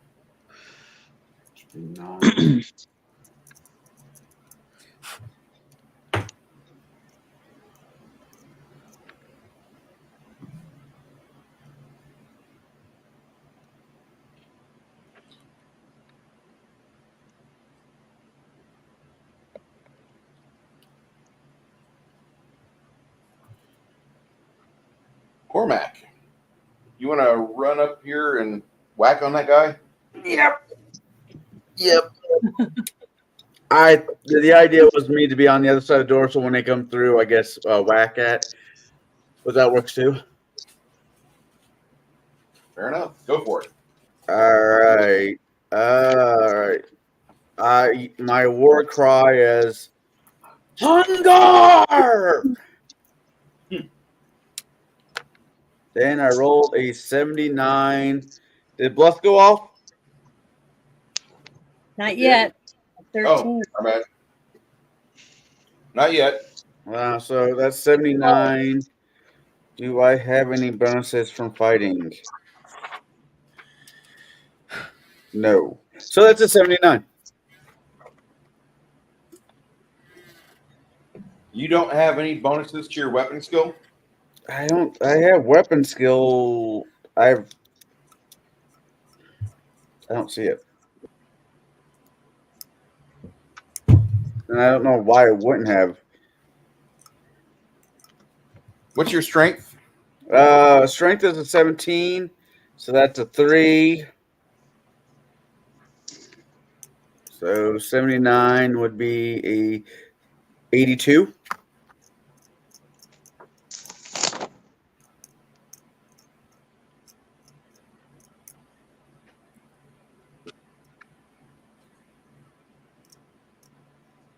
Arm shot.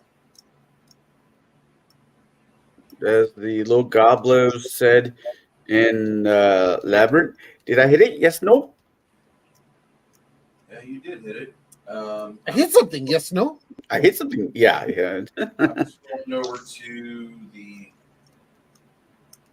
card characters real quick.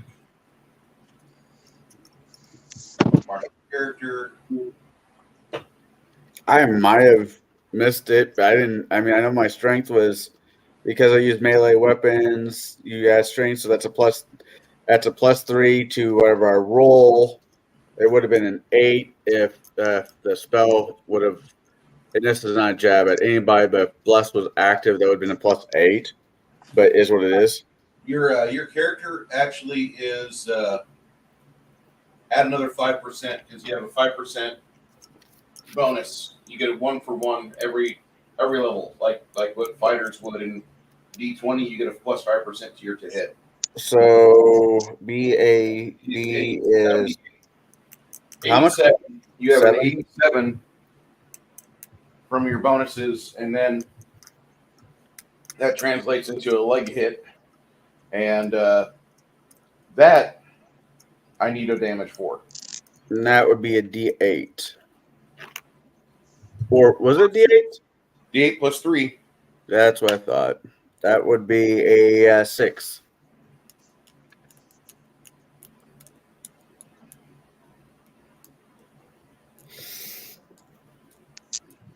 Draw a thin line across them. I should have said pour a whole. No, I like my battle cry. Okay. Hunger. Take it you're going to attack him next as well. Your next action is you're going to continue to press the attack. Connell, you're going to continue to press the attack. Yeah. I'm going to take another swing. Okay. So that's 9, 18. Yep. Yep. All right.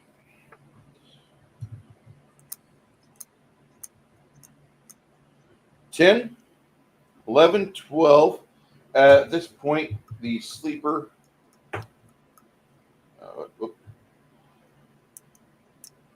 He will. His eyes splash open, and he's like, "Fuck." Lullaby is a weak spell. The moment you stop casting it with your weapon or your musical instrument, it wears off unless you continue to play.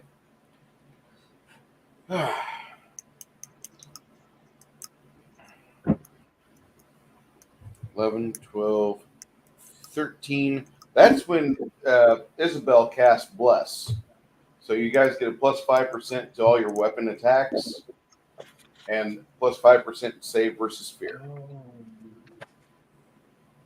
Janet, what would you like to do next? Okay, let's see. I was going to That guy right there. kind of see what my what the healing. I'd like to take. Is he well enough to drink anything, or is he I'm at like completely? -2. You could pour it down my throat. I don't know if I can drink it though. I want to use my stabilize spell on him. Would that increase his health or not? I'll take him back down to 0. Bless cost you 4 mana. You might have 1 mana left. Yeah, I only have 1 mana left, but it's worth it if it can stabilize and keep him from worse off. But didn't he get a +5 because of the bless or not? If he was able to swing a weapon, yeah, he gets a +5. But he's not. He's -2. But doesn't he still get, because he's not so far gone? Doesn't he still get to get a +5 because of bless? He would get +5 to hit. If he was able to swing a weapon, yeah, he'd be better at hitting, but he's bleeding out. If you can stabilize him, he'll at least be able to not bleed all over the place. And that could be cast. You're on. That'll go off on 19 if you want to do that. Okay, that's what I want to do. Okay. So I only have 1 mana now, but 19 stabilize. All right. Okay. On 14, as you're getting that ready to go, you shuffle over to his body Mm-hmm. to get ready to cast that. On 14, sleep goes off, and so I need to make a saving throw for these two bastards right here.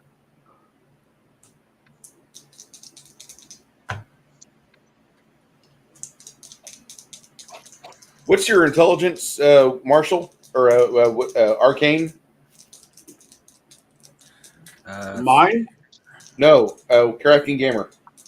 Oh, Intelligence is 14. All right.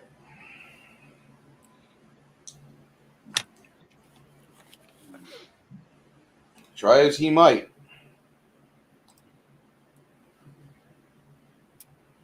He passes out.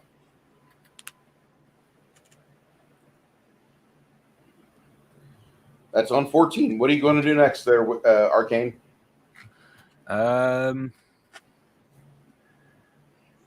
Not much else I can directly do. I don't have any medical knowledge. My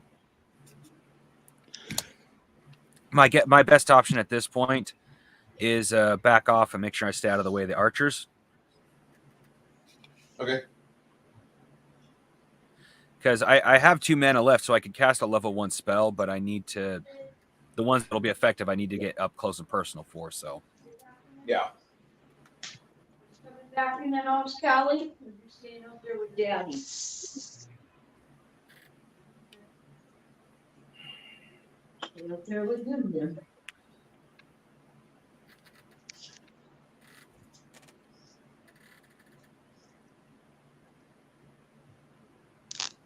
All right, let's go, please. Come on, not you, sorry. The babies. Just the little ones. 15. 16. For some odd reason, I had written down Cure Light Wounds, but no, I don't think that's going to happen. I thought that was on 17. 17. I apologize.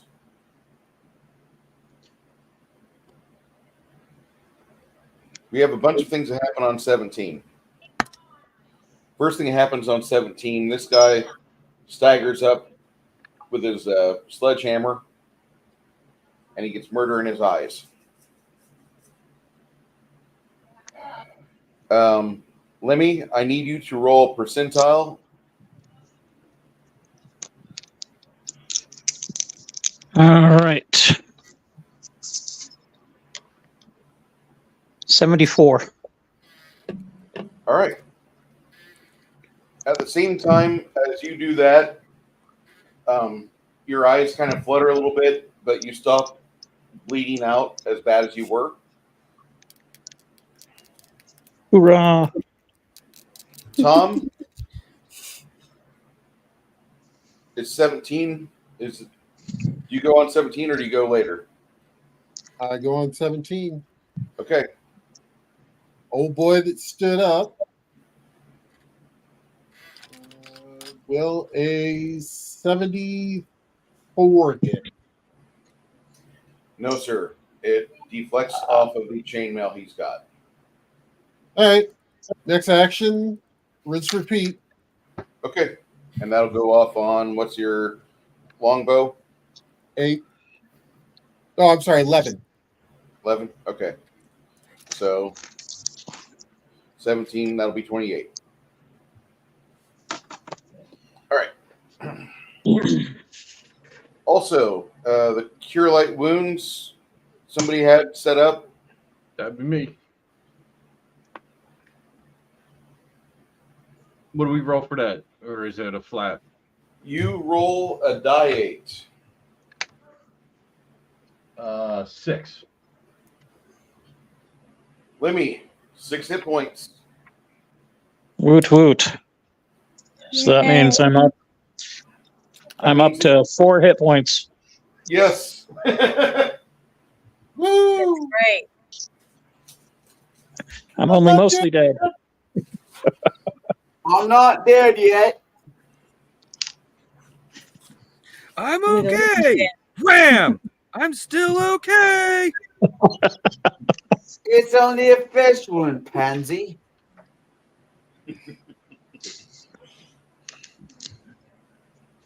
And for my next action, I'll just draw my mace, and if the opportune comes, smack something in the face with it.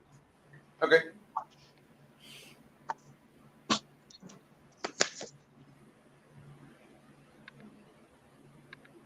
Cormac.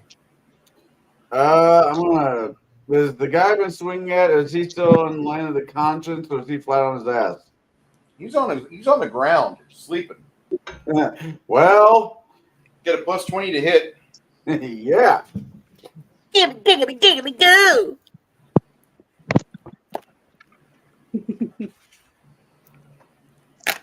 All right. Holy shit. That is a. You said a plus 20? Mm-hmm. That'd be a 95.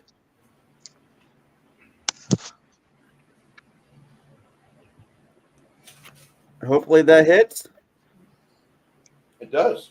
Damage? Yeah. I do. I rolled. Fuck. Think. I rolled 8 points of damage.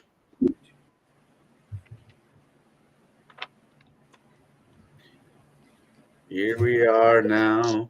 Entertain us. My next action, if he's still in the land of the what the fuck was I drinking, taking another swing at him.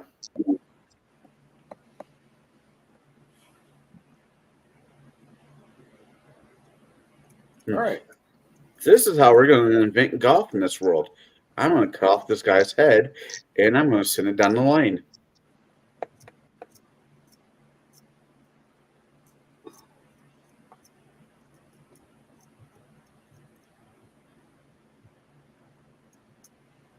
I assume that'll happen on 25. All right.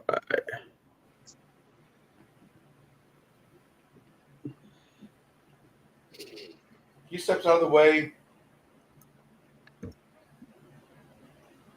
This guy tries to get to his feet. Go ahead and get an attack opportunity upon him there, Cormac. Janet? Yes. Janet, your stabilize spell goes off. You didn't realize that he had already staunched. You really don't see the skin tighten up. You just know that he staunches. What do you want to do next, Janet? But so I don't have. So he's not going to use my stabilize spell.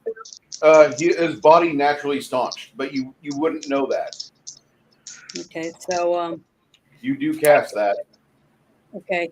So that still doesn't give any points. That's what I'm trying to find is my stabilize one. He does not get any hit points. He just stops bleeding to death. Okay. Well, then I'm going to use my last mana point to perform virtue on him, which is adds 1 hit point to him. Okay. Because it says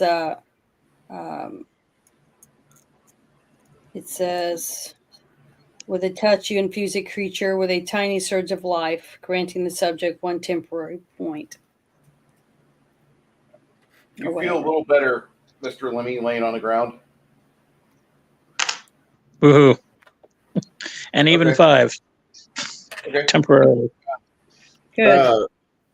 Bruce, for the attack of opportunity, I rolled 100 with a, was it 5-12 kicker?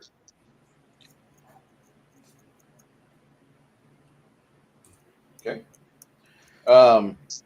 Make your you roll a total of 100, or you rolled a what? I rolled 100. I got all zeros plus the bless in my natural attack. Okay. And for damage, I rolled a 6 plus strength is 9. Okay.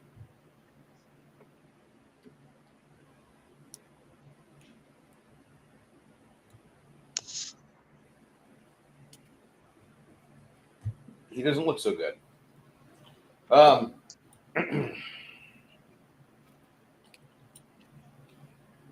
He gets up to his feet, wounded.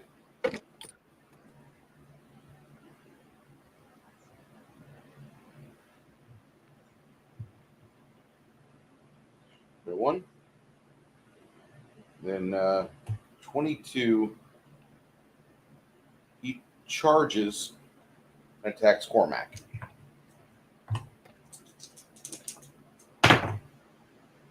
And misses pretty terribly. All right.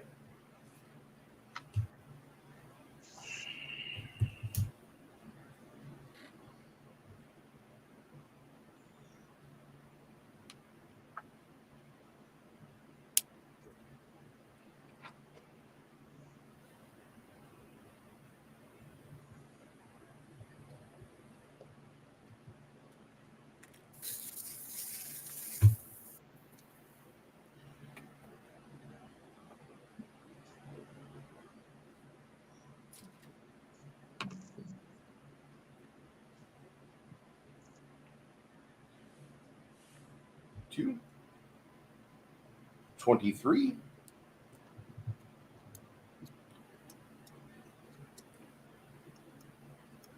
24. I think 24 lets me swing my mace. Yep. You're on the ground. You haven't gotten up yet. You're kind of at a disadvantage. I wasn't on the ground, Bruce. Not Oh, I'm sorry. I heard flight. I for some odd reason I thought you were Six Nations.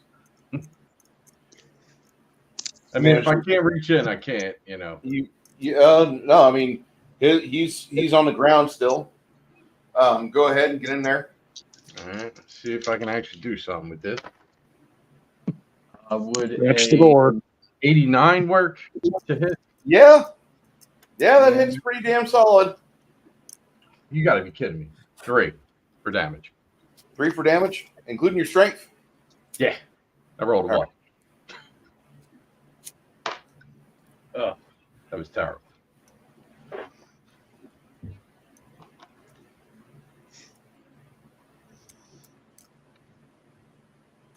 He winces. It must have done some damage to him. His armor is getting dinged up pretty good. And I'll rinse and repeat for my next one. Okay. I do want to make note that Lemmy, when you start moving around a bit, you notice your armor slides damn near completely off your body. That weapon attack you absorbed, that guy cut your armor to ribbons before he went into your internals. Demolished the shit out of it, didn't it? Yeah. Because it's leather, right?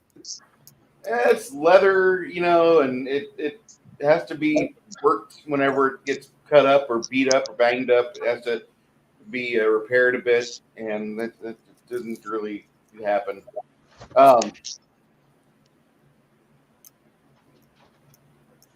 Cormac, it's your initiative. I take another swing.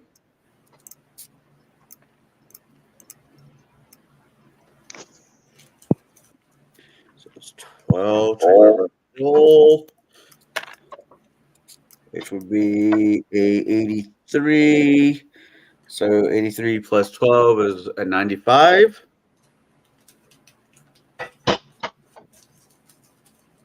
Or 8 points of damage.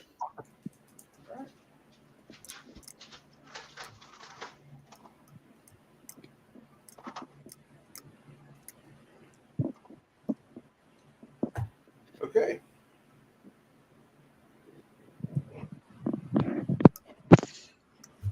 What do you want to do next there, Connell? If he's not dead, the status quo. Okay.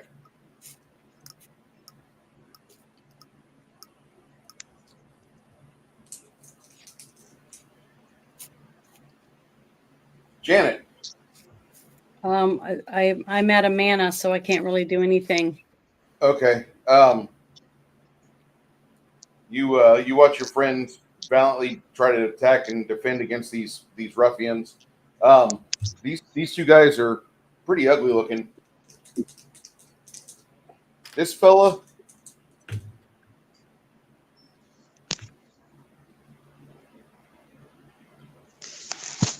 Did they all make he grabs a hold of Cormac and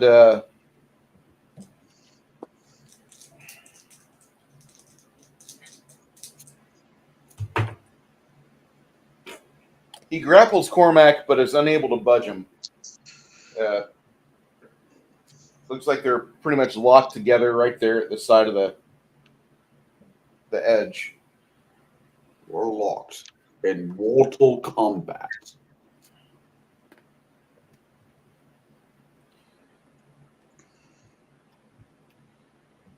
I need to get out more. Yeah. Yeah, you do. This guy cut up, beaten up, fighting magic users, and you guys, Cormac, you don't get an attack opportunity, but you, Lemmy, you will. This guy decides to take a run for the border.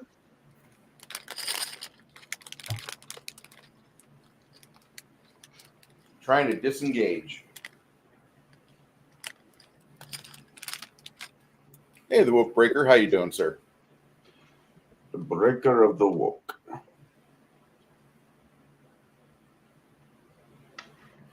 So who gets the attack of opportunity? That'd be you, Mr. Flatey. All right. And that's going to be a negative. Okay. As he runs off, this guy panics. Hey!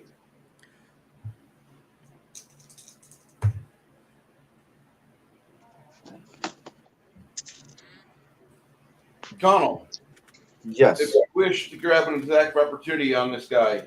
Hell yeah! Okay, let me. Yes, sir. You don't have the reflexes to attack that jackass there.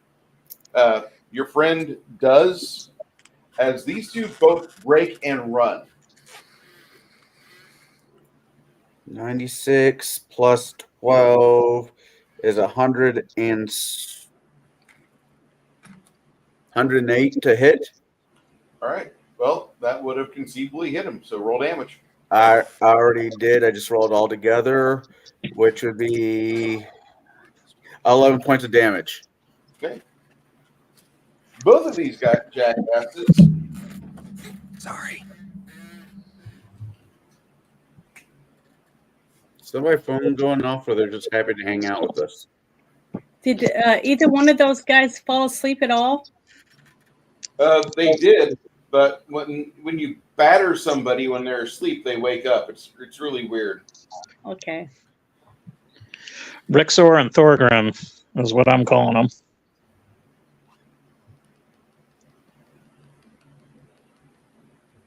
Wait, did the guy I'm fighting with take off as well? Yeah. Damn it! I was hoping to kill that son of a bitch. So they're running off to go get other people to come kick her ass. It's like high school all over again. Yeah. Revenge of the nerds. But less rapey. They're running for their life the hell out of here.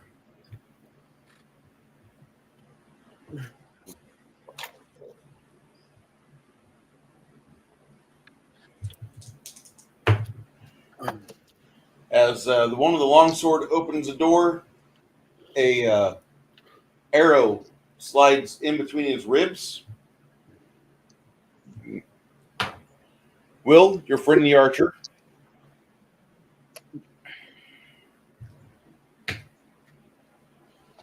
he staples him to the wall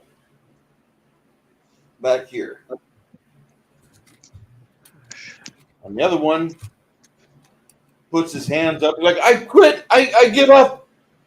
I give up.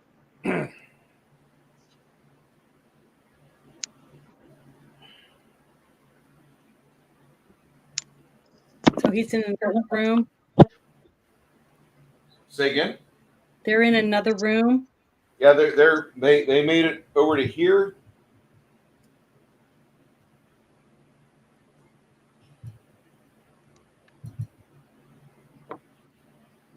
As you see, Will keep his distance about 20 feet between him and this other guy, but he's got a steady bead on him. You see blood pool around to the man that's pinned against the wall by an arrow, and then something smelly happens.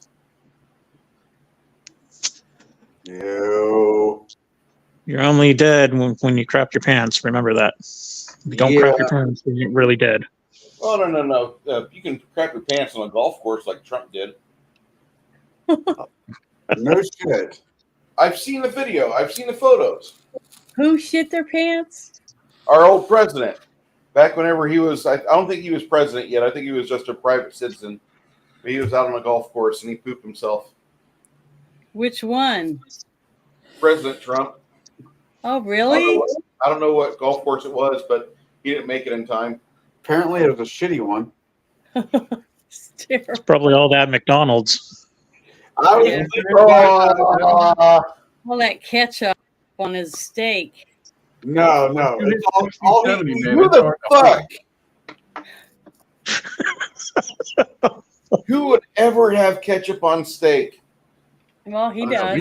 That's what they did in old-timey days before they had real steak sauce or professionally done steaks. Yeah, and trust me, stuff my mom called steak. I knew someone who used to put ketchup on ice cream, so. Ooh. I mean, if it's true, his main diet when he was in the White House was Mickey D's and Diet Coke. But you know why he buys McD's, right? Because he has bought into it? No. Oh. Because it's anonymously prepared. Oh. They're preparing it like anyone else. They don't know it's for him. He goes to a restaurant. They know who the meal's for. Yeah, but the White House, okay. I mean, I get it. But the White House has had known to have 5% chance. Some world-class chefs working at the White House.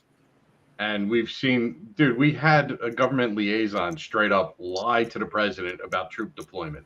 Yeah, I mean, I get it. On your food, you know. I get it. I just, at the same time, we have world-class chefs at the White House. Yeah, but years ago, they used to have food tasters for a lot of these people. So if they killed over, they just didn't eat it. I think we need to bring that back. I nominate us to be a food but that's tester. only for poison. I mean, I don't know if you saw the news article from out here, and we had a teacher's aide, or someone in a Jersey school. Yeah, they were dumping all kinds of stuff into the food.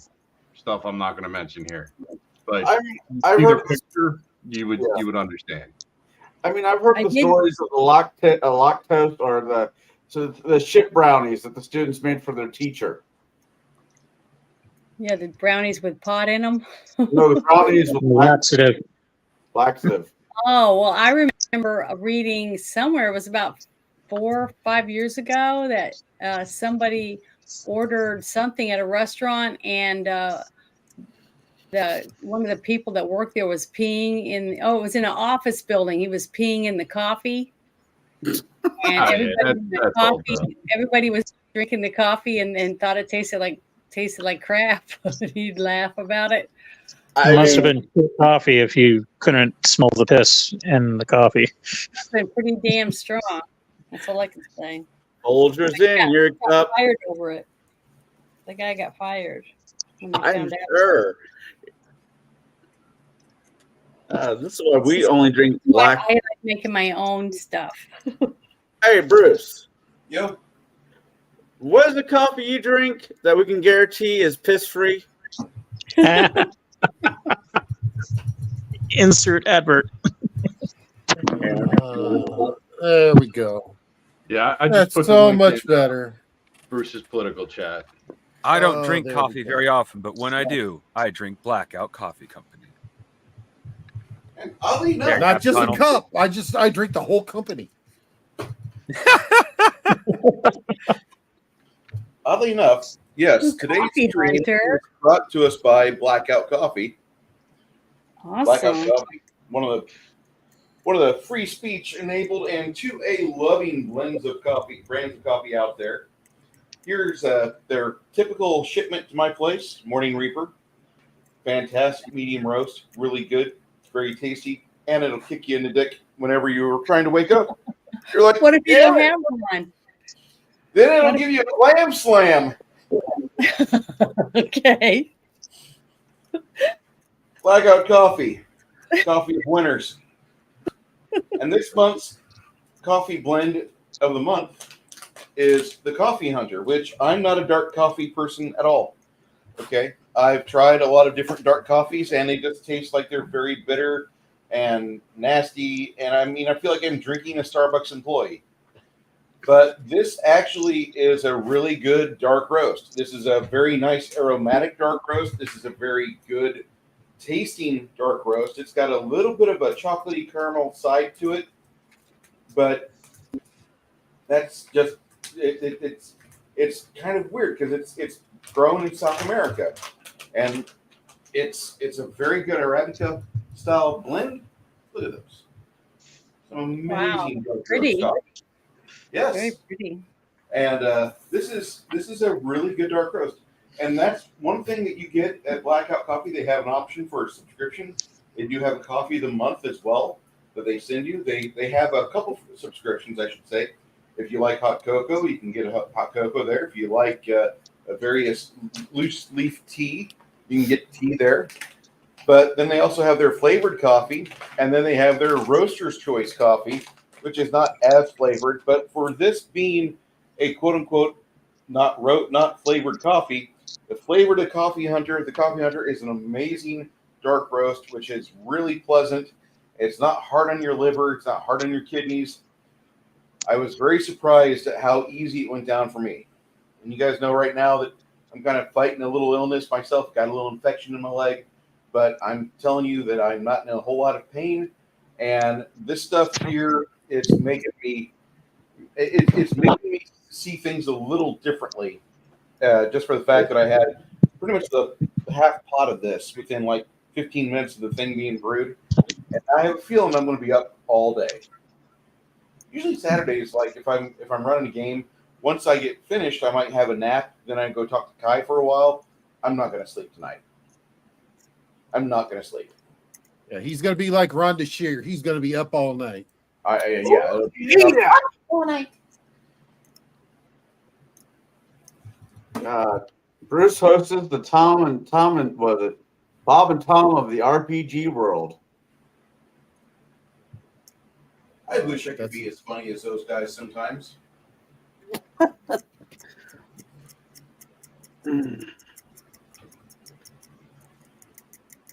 For those of you wanting to know more about Blackout Coffee.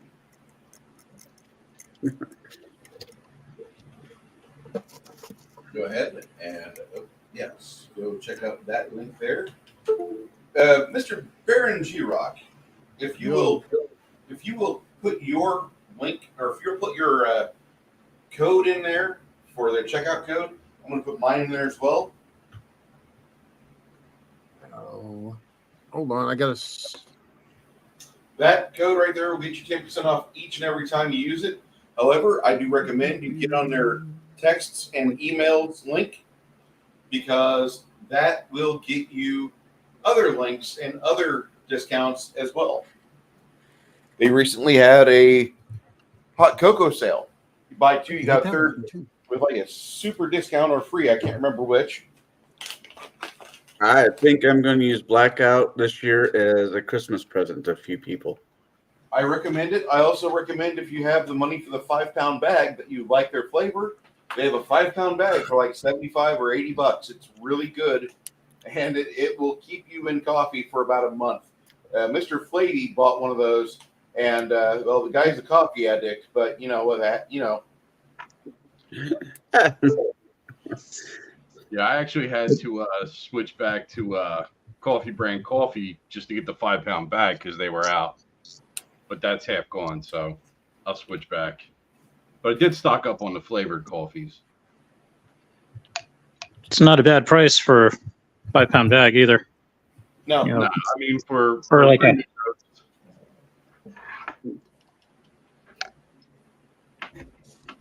if you subscribe to them, if you get multiple bags shipped per month, they have good discounts. They don't charge you shipping, etc. I do recommend that. That's one reason why I subscribe to Blackout Coffee the way I do. Okay, now that the ad read's over, thank you, Mr. Santos, for the money. All right. Oh, wow. We rejoin our regularly scheduled game program, currently in progress, and at knife point. You guys have a character that looks like your archer Will has him dead to rights. Cormac, you run up to him, and he doesn't try to defend himself.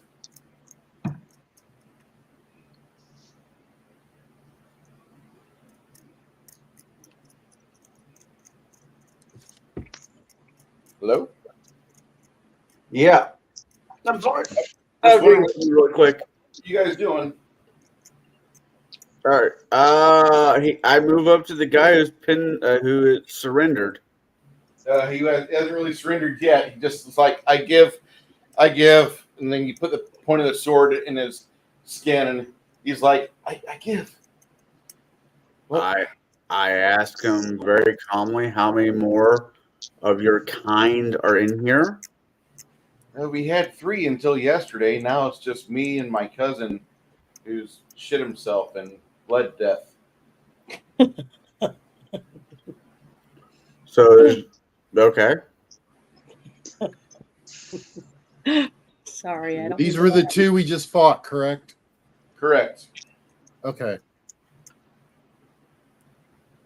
Should ask them where they hail from. Say again. Should ask him where he hails from. Maybe we can get an idea of like where these bandits and whatnot are coming out of the woodwork. Yeah. He says, Who they're working for the longest time, I lived in the city of Ream, and I was doing well. But then I lost my job, and my cousin lost his job shortly after that. So we made our way up here.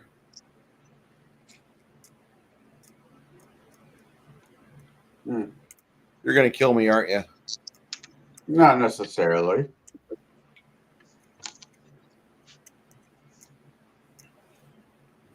Do you have anything Who they working? That's what I was going to ask. Oh, I'm sorry. Do you or your cousin have anything to do with the highway robbery that's been going on in the last while? For the past couple of weeks, we've been here and using these mongrels downstairs, but they're kind of finicky, and you guys had your fight out with them yesterday. We figured that you guys were in bad shape, so either you snuck away without us seeing you, or you were hiding out downstairs.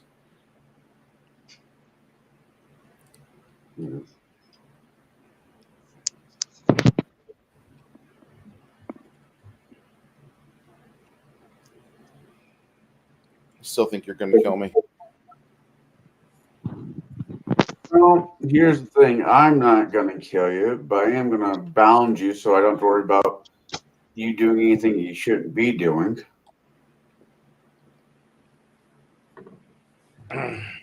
As you pull his hands together,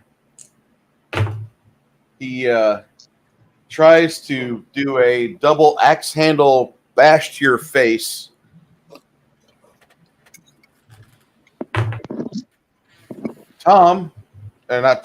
Will, on the other hand, sees this aggressive maneuver, who hadn't taken the arrow knock or out of the knock, but he slides a arrow through the guy's cheekbone and out the back of his medulla oblongata.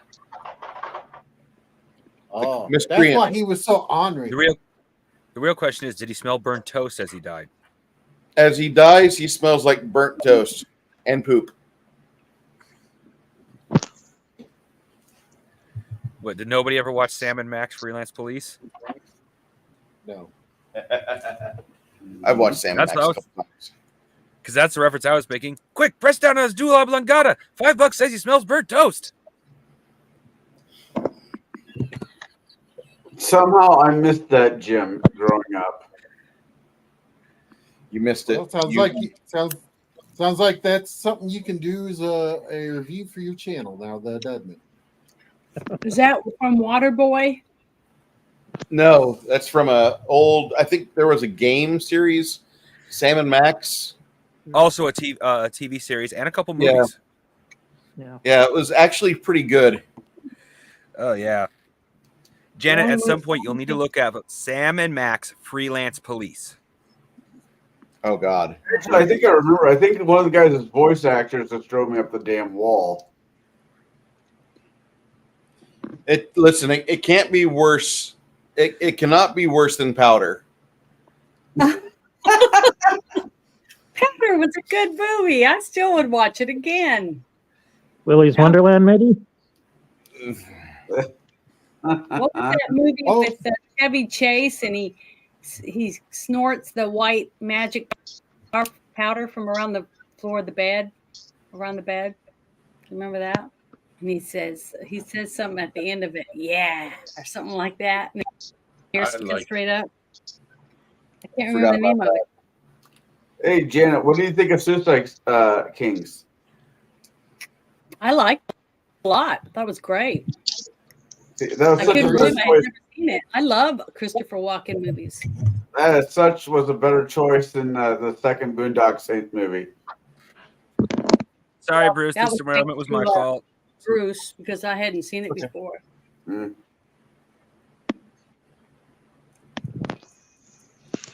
Janet, that looks like a good soup you got there. It's delicious. That's the one I was working on, putting the potatoes in. She doesn't sound so hangry anymore. It's good though. But that's what I do. I buy a rotisserie chicken. I make sandwiches out of it. Put it on my salad. You know what you and then need, Janet? every day I make soup out of it. What? You know what you need now, Janet? You need a picture of the Hungar, the Starvarian miniature, and use it as your icon when your camera's not on whenever you're hungry. I figure we'll be able to do that. I'll have to have Bruce send me one. All right. Well, as this guy is dying in front of me, I just like to step back and look at the rest of the party. See, we didn't need oil. We don't need no planning. So has Lemmy gotten to his feet yet, or did we leave him down the hallway on the ground? Lemmy's on his feet. He's moving slow, but he's gonna kind of be okay-ish. Kinda. Well, I can't heal him right now. I don't have any mana. We gotta. Yeah, you can. How? You've got 3 potions in your pouch. Oh, that's right. I have one holy water. Does it heal? The Cure Light Wounds potions will heal him. I got 3 healing potions. Be a D8 plus 1 for each of those. So what's that mean? One at a time. Roll a die 8, add 1 to it. Hold on.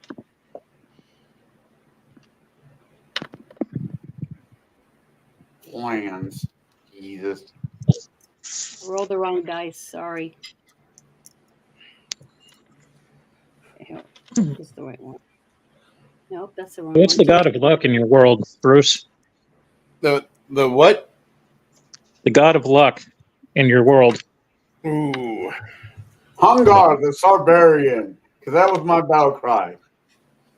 Oh, okay. I did roll the right one. I just, because it had higher than an 8 on it, and I thought it was the wrong one. If it's higher than an 8, then it is the wrong one. Oh, it is? It looks like the 2 pyramid one. But if it's got more than 8 on it, it's not correct. Oh, it doesn't. I thought it was a 9, but it's a 6 with a dot next to it. No, I got to roll again. I got a 3 plus 1. That's a 4 for one of them. So I do it twice more now. If you want to use the other 2 potions, you can.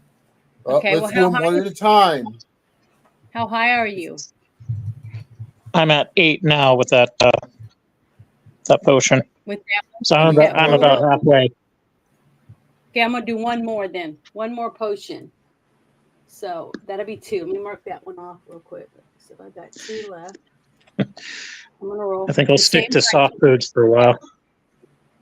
The same dice. Yeah. I got a 7 plus 1. That's an 8. So there. Woohoo. I got 4. Now I'm gonna I only have 1 potion left and 2 holy Um, waters.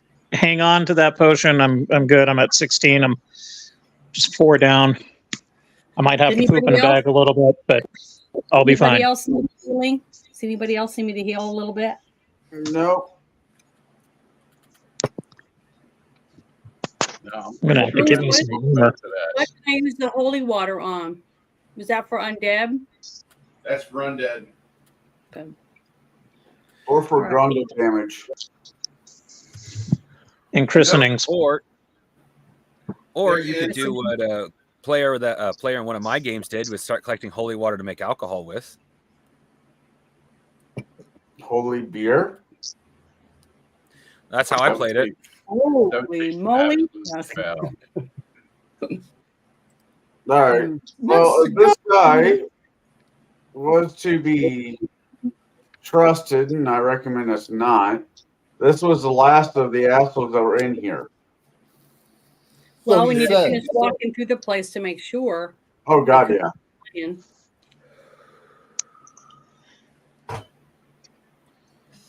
Which means that if there is any documents left in here, it's probably going to be intact. The goblins weren't up here. Well, I'm definitely going to go start looking through documents. I'm going to go lay down and take a nap. Well, I'm going to go look and see if there's anybody else here. Oh, there's 2. I know, but is there any more rooms that we're not seeing that we haven't been On in the yet? second floor, you don't find any other rooms. No more stairs going up. No, sir. It's just a two-story keep. There's no Any office closets? or anything else? Boxes that we need to look through? You find a few other boxes. That's about it. Most of the boxes have things like meat or flour in them. Stuff that can't be really readily utilized yet. For those that are looking for the goddess of luck and fortune, there's a character named Tyche. That's the goddess of luck and fortune. Yeah, it doesn't make a great battle cry. Her sister is Nike. Just do it? No. Where are you at? I need to remove you again. Hey. I honestly think I should have been removed the first time. I was setting up a perfect coffee commercial ad for a Bruce. Well, that's the problem. You think a lot. I don't want you to hurt yourself. It's okay. Well, I did already compare Connell to an orc, and orcs' heads explode if they think too hard. I am glad, though, that we didn't let Connell talk us into burning the place down when there was only 3 other people upstairs. As I said before, the land's worth more than what's built on it. There would have been a possibility I would have been able to keep what was left of my armor and not have to waste 2 potions. And we would have gotten fire. So I don't It would know. have been hot. Although I do like our Totally reverse right. engineering of the battle. We initially set up to bottleneck them and wound up bottlenecking ourselves. Yeah. There's a person in the chat asking what the tripod thingy on the table is. It's a tripod. Tripod thing. It's for the other camera that I don't have hooked up right now. Hey, Winky. It's a Martian terror pod. Death pod comes from this. All right. So after about 8 hours, most of you guys can get your your rest in. If you rest for 8 hours, you guys do get a hit point back as well. After those 8 hours, then you don't have your hit points back, or you don't have your mana points back if you're a priest or a divine. You manage to, however, get some rest in you, and you feel a lot more invigorated. Tomorrow morning would be nice. Once everything goes by, you're able to find where these guys were at. They had a small stash, which didn't really amount to much. They had amassed a small chest and hoard of about 740 silvers and 16 gold pieces.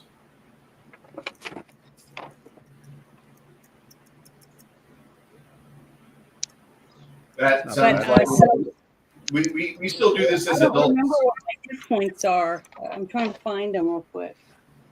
Should be on your front page. 24,000. And our mana, how long does it take us to get our mana back? Tomorrow morning, you'll commune with your Okay. god before the sunrise is complete, and you'll be refreshed. However, if you're a arcane and you had your 8 hours of rest, spend another hour looking at your spell book, and you can get all your mana points back. That's exactly. Well, just before I didn't think about it earlier. I forgot to cast detect magic before I was going to. I was intending to cast magic before I rest, but I forgot to do that.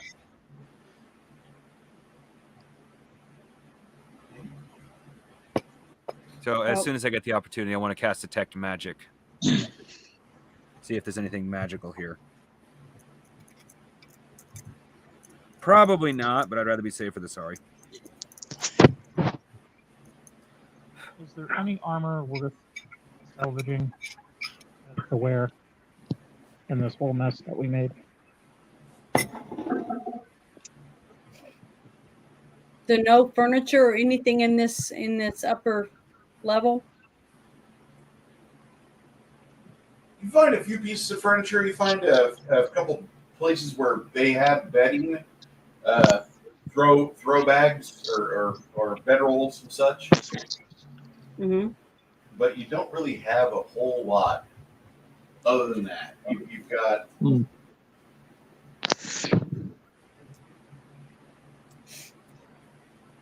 So I have a question, just because I was out last week, and I haven't caught up on everything from last week yet. Are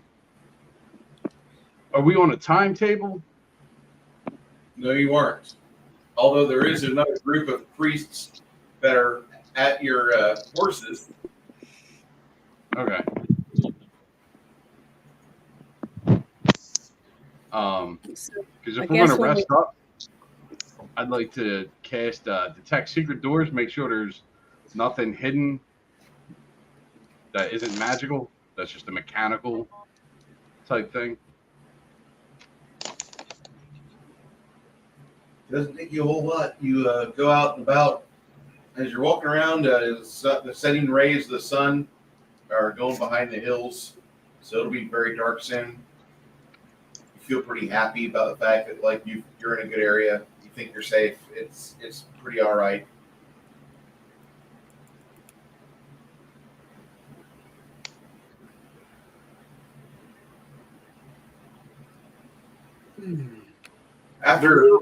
As you're walking around this 2-story keep, on second level with your detect secret door spell on, you can see that the hay in the tower area, it's glowing. Uh-oh. Hey, Lemmy, how you feel? I can't feel my face.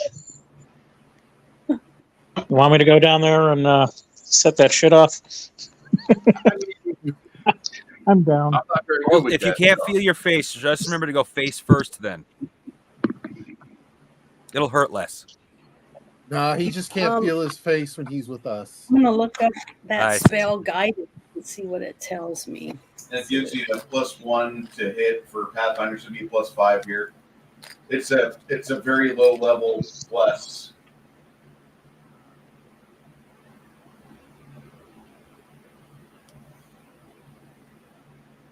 But if we're going to be like camping out for a night, should we bring like the gnome and the horses in, or like? Yeah, we should probably. If somebody wants to join me, I'll walk out there to go gather the people. I'm greedily looking for that deed. Yep. For a fort that you'll never come back to. You've never played with me, Kamal. You have no idea how I will tenaciously I will work to keep this tower up the way I want it. No, Unless somebody takes.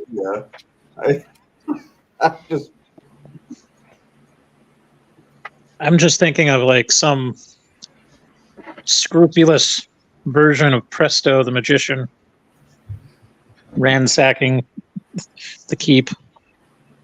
That was always the problem I had with the cartoon. The cartoon, the kids always were like goody two shoes, never took hoards of gold. They never went like on a shopping spree to like augment their non-magical items and such. They were just happy with the one singular magic weapon they had, and that was it.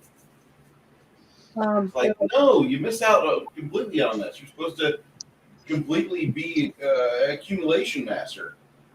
These kids play D&D, and then they go into a D&D world, and they don't loot the bodies. What the hell?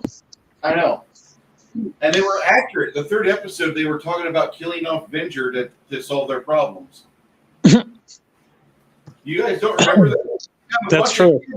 You have a bunch of kids on a cartoon talking about killing their nemesis. It was gold. To talk about the fucking cries of anguish from the bothered about Dungeons and Dragons moms. Bad was so pissed. Can I ask a question? Please. Why was the hay in where the bird nest was at glowing? Oh. Well, your friend Cormac goes out to go summon the priestesses and such. He's over here clearing this off. And underneath the hay, he finds a door. It's a portal to a different realm. Welcome, Ravenloft. It's So, Bruce, after Don't I did my put a reading, bag of did I holding just, in there. What's in the box? a busket. It's a what?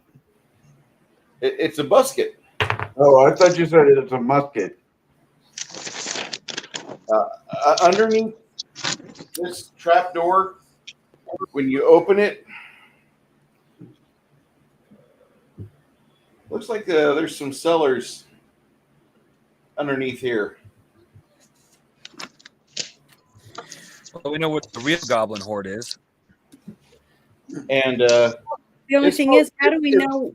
it smells pretty ghastly. Like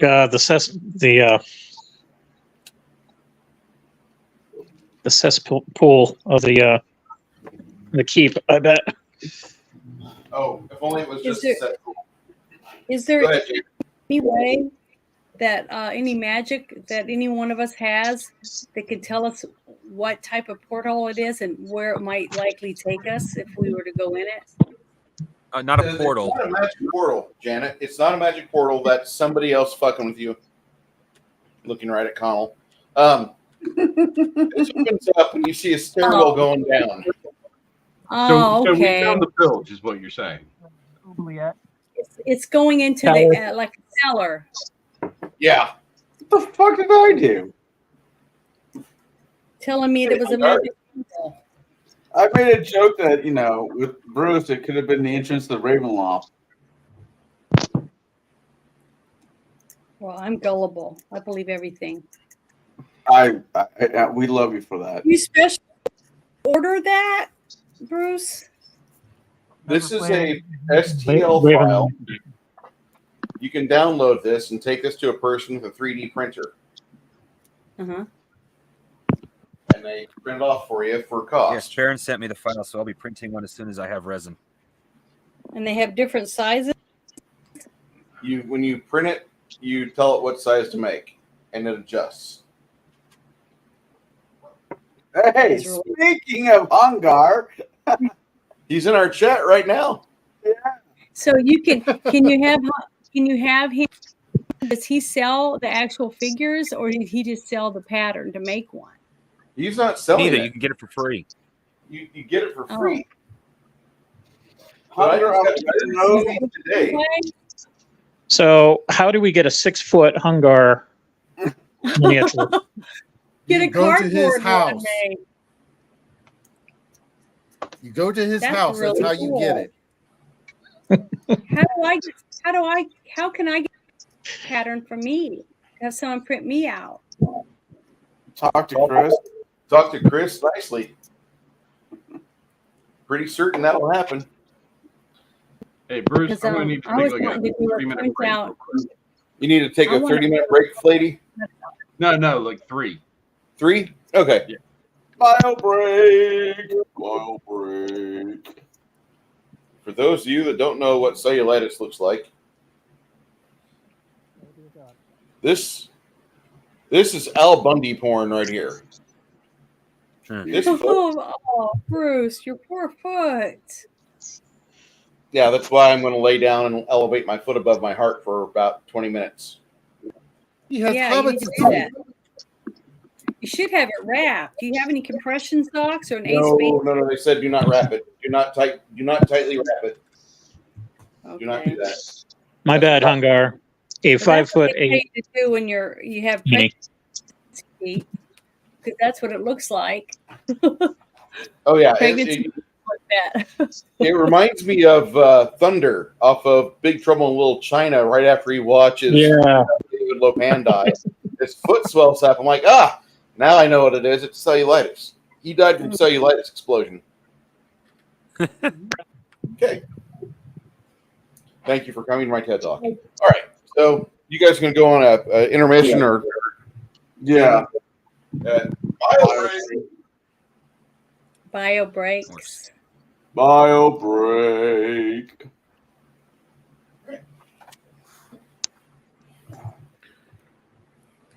And while we're doing that, Need that intermission music.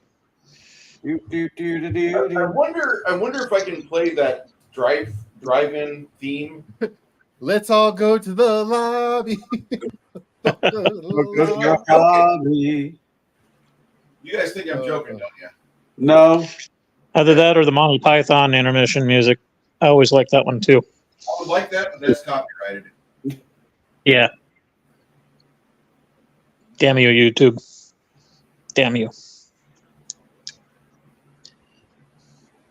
When does Wizard of Oz come into public domain?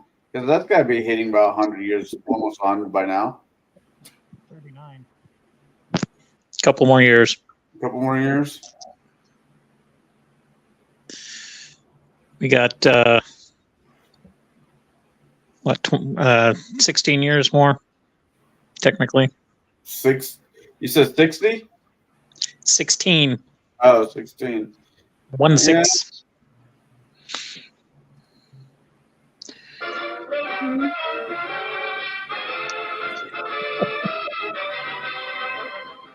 Show starts in 8 minutes. Yum, yum. It's Mm. time for a tasty and refreshing snack. Yeah, that kind of takes me back. The drive-in with the nachos. Different. Yeah. Hey, he's just getting ready for the bun. The bun puts a hot dog in the friend zone.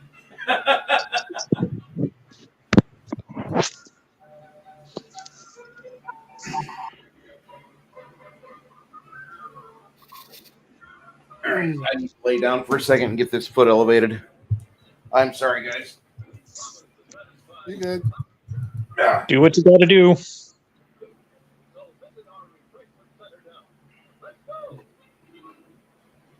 Unhealthy GM makes for a no game, so I'm right here next to the table.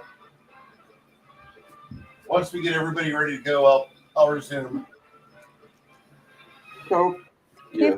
Pips. It is okay. Am I the only one? But like that looks really good, and Yes, it's it does. driving sort of way. It looks better than current Uh, sandwiches, that's for sure. No, That was no. back when they made real food out of real food.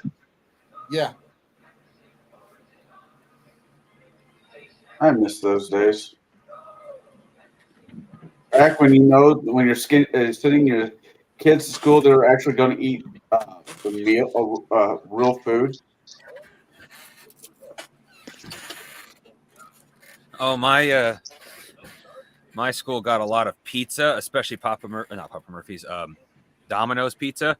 Yeah. And we lived right next to there is a lighthouse factory in Sandpoint. I love it. But at one point they made a mistake on one of the processing lines and ended up making a unique flavor of ranch. For some reason, they decided to give it to the school district, and the school district liked it so much they made a private contract with the lighthouse company. So now only the school district gets that lighthouse. And what we would do is eat literally, because it was Domino's, and as I know most people here would know, Domino's is not amazing. We would just smother it in that ranch, and good God, that ranch is amazing. That is literally the best ranch you have ever tasted.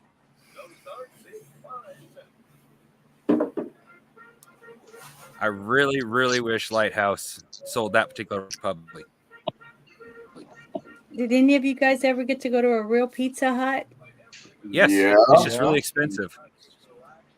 and get a real deep dish pan pizza or Yep. Nope. a Piazza? We never had. We never ate the deep dish. We always ate the thin crust. We had a Man, couple of local I'm sorry, but if I want a deep dish pizza, I'm either going up to Chicago, the home of the deep dish pizza, or going down Champaign, Illinois to Papa Del's. Yep.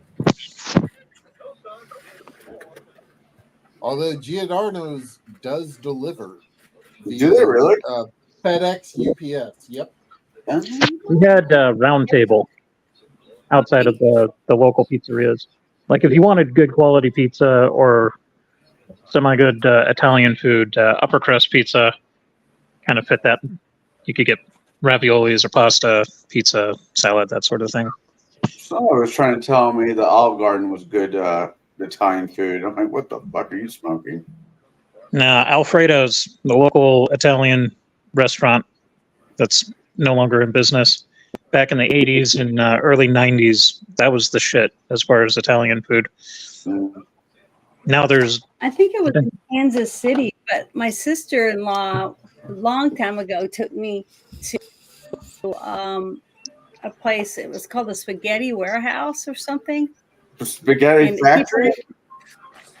Is that like the Cheesecake Factory, but pasta?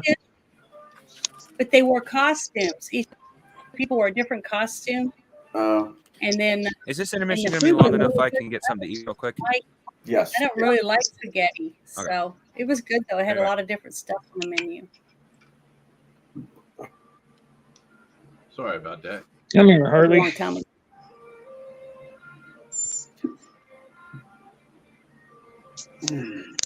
Let's see. I can switch up the settings for a second.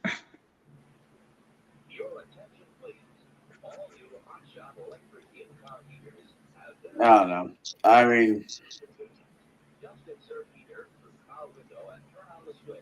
Garrett, are you actually from this area or did you move here? I'm from this area. All right. I'm just thinking Italian restaurant. Ooh, did you ever make over to Lee and Arlo's on War Memorial? Dude, I live 3 blocks from it. Yeah, but they don't taste the same like they did back in the 90s. Like they changed something. Come here, doggo. This is Harley. He's completed. Say hello, Harley. Hello, Harley. They can't see you. Hold on. Ugh. There we go. Is that gooder? There we Yeah. go. Oh, the good puppy. What's the other really good? Man, going to the Heights for Velvet Freeze back in the day. Oh, No, I never liked Velvet Freeze. what is wrong with you? Velvet Freeze is a national treasure. It is a treasure.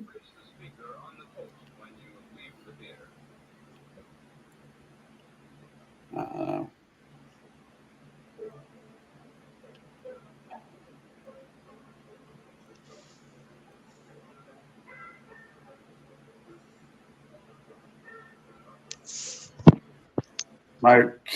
of my kids' friends went to their birthday at Chuck E. Cheese. We were talking about, even Chuck E. Cheese is not the same as it used to be. I think there's one or two left. I remember seeing something in the news a couple of days ago. What? Yeah, they're having financial problems or something, and they're getting rid of all the animatronics and keeping, I think, one set. And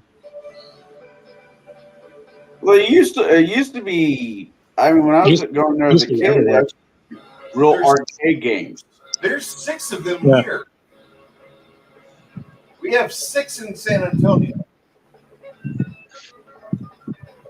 And now all the games they have in there are just kind of weird.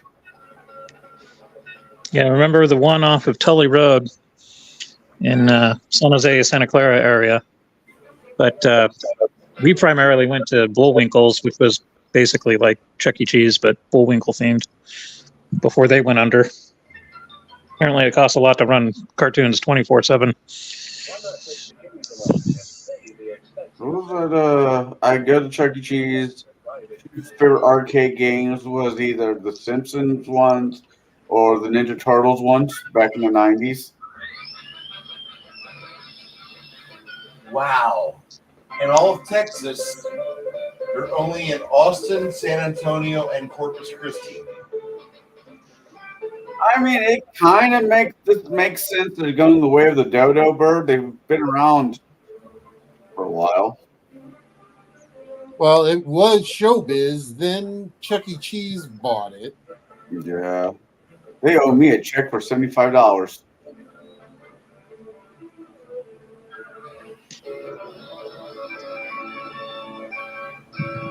Yeah, I worked at Chuck E. Cheese as a high school job. Up until I had a altercation with a customer. Did you throw him in the ball pit? No, I was dressed up as the giant rat, and his little brat kid came up and kicked me in the grundle. Yeah, that ain't cool. The dad thought it was funny as he was holding a beer, and I'm like, and I got mad because I was getting laughed at, and I punched him in the face.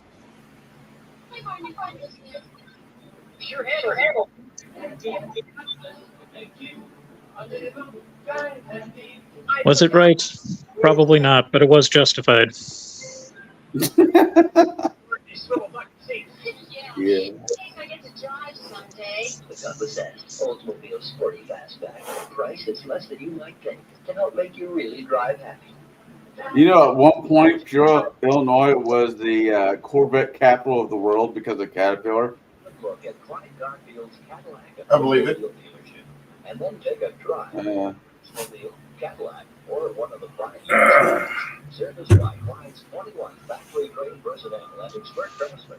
Wow. Those are some old commercials there. Yeah. Back when cars were steel. Yeah. Back when Philadelphia and Pittsburgh had actual industry. Yeah, nobody wore seatbelts, and there wasn't near as many deaths because the cars were made out of real metal. People just knew how to drive back then. I don't know. I think today you get hit by a car at 30 miles an hour, you can total it. You know what I mean? It's just made out of plastic. I think the quality of driving is still about the same. It's just the cars got crappier. No, My friend Dean, who was my next door neighbor back in the day, his mom had one of those old school station wagons. And some of my fondest memories were going to the drive-in and like camping out on top of that thing in a sleeping bag and watching the movies. What are you going to say there, Baron? I don't remember. Good God. Look at that. Could you imagine going to the movies now? Get friends and family to register. Study records of all the candidates. And then vote for the best. God, that should really be a thing. They would collapse the entire fucking block just to never let that message come out again. What was that message? I missed. That should be in Basically- Fallout. Register to vote. Register to vote. Register to vote and look into the person you're voting for. Do your due diligence. Yeah, on your, Am I allowed to use that on my show? Apparently so. That video?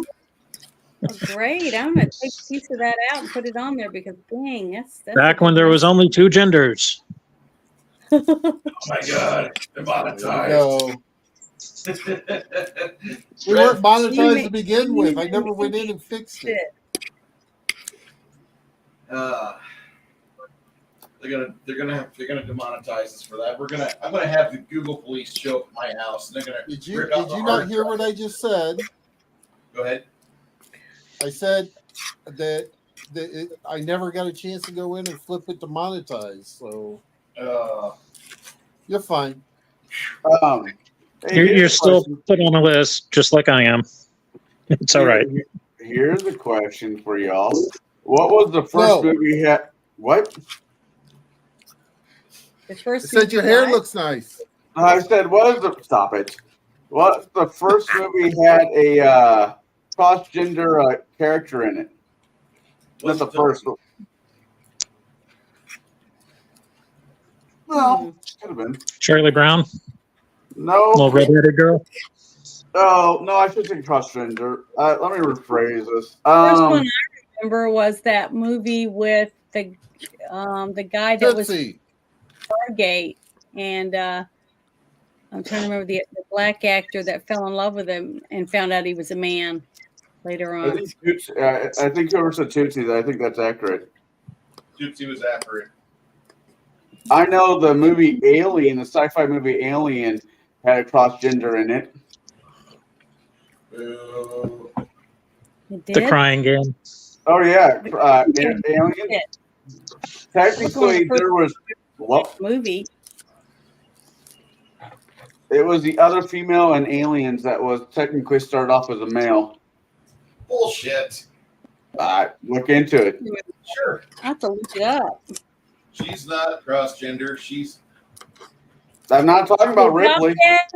Valguez. No. No. Original Vasquez. Alien. But it wasn't Vasquez. Not the sequel, the original, not Ripley, the other female. If there's a scene where they're going through everybody's bio. Veronica Cartwright's always had a clam. Always had a clam. Bearded And remember, oyster. everybody, the reverse of remember, everybody, a female teabag is actually a clam slam.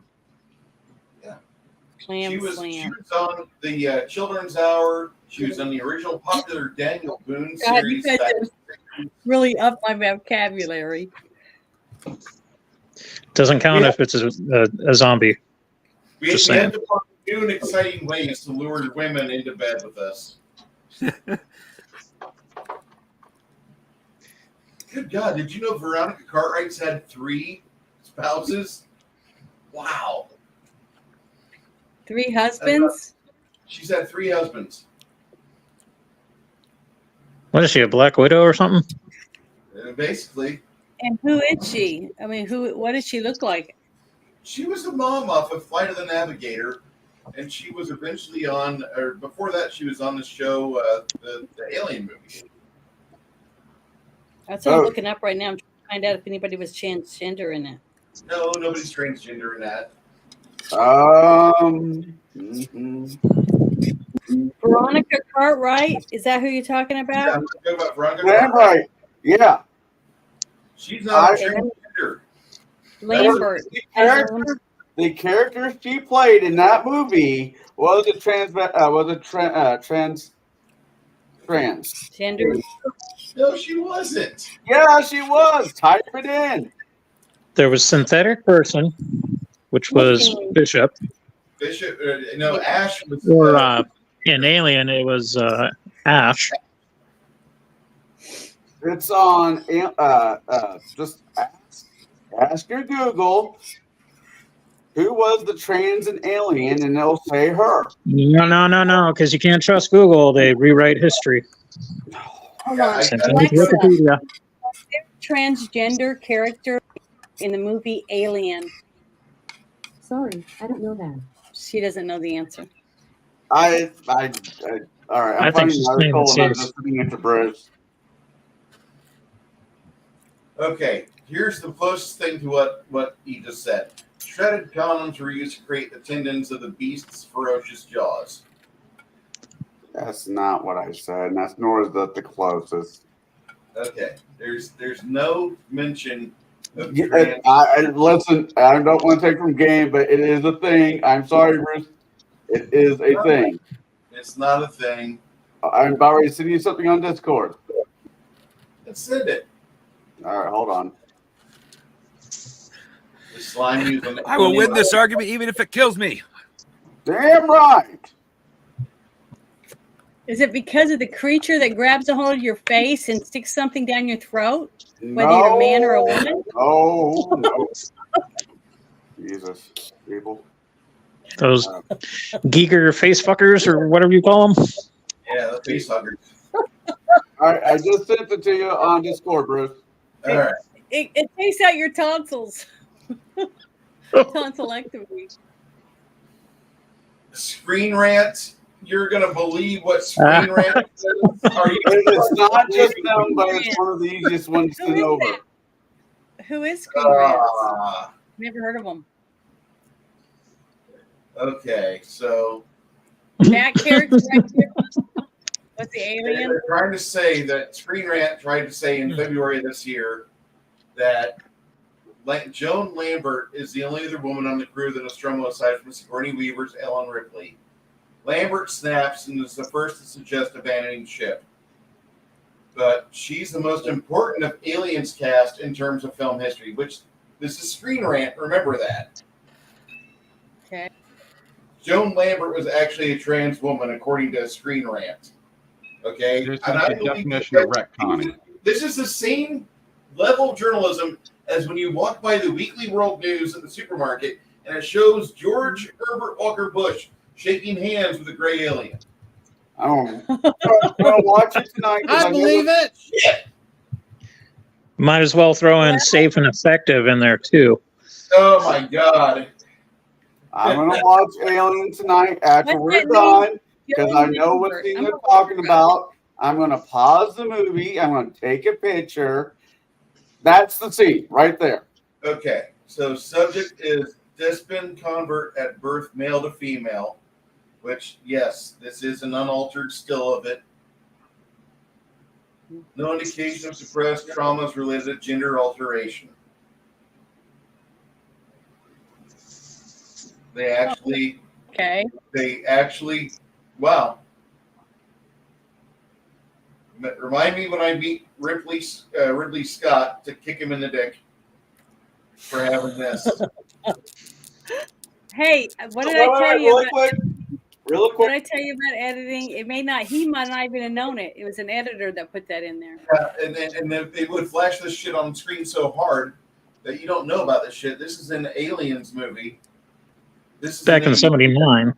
And it's just they show this scene in '86, but they talk about this. They flip these screens all over. '79. This was shown in Aliens in '86 because there's a scene where she's smoking a cigarette in front of the entire fucking tribunal, talking about how she blew up the ship, which was their property, and they're giving her, a kick in the dick or kick and a clam slam, and they're telling her you're no longer flying. And so she's got nothing to live for. She's going to be working at the docks with a loader, and that's it. But they're showing the photos of all these other people that were on the ship in Alien, and you don't even get a chance to read that. Amazingly enough, somebody's like, oh, this is science fiction? Well, fuck it. I'll just type this weird shit in because nobody will ever believe this. Dystopian future. Yeah. Bruce, come on. There were transgenders back in the 80s. There were, yes. In fact, one of my favorite Back then, people had to be psychologically. It went back. It's gone back as old as the Roman. They had to live that way for 2 years, and then they were allowed to get the estrogen or the testosterone or I'll whatever, say and then have this. surgery. Oh, wait. I got a question. I have a question. Unless you get injected with a bunch of chemicals, they didn't do that back then. What 'cause does kids this were have to do with the psychotherapy. game? Nothing. We're here for the game. But it's intermission. Not anymore. It's not on the screen.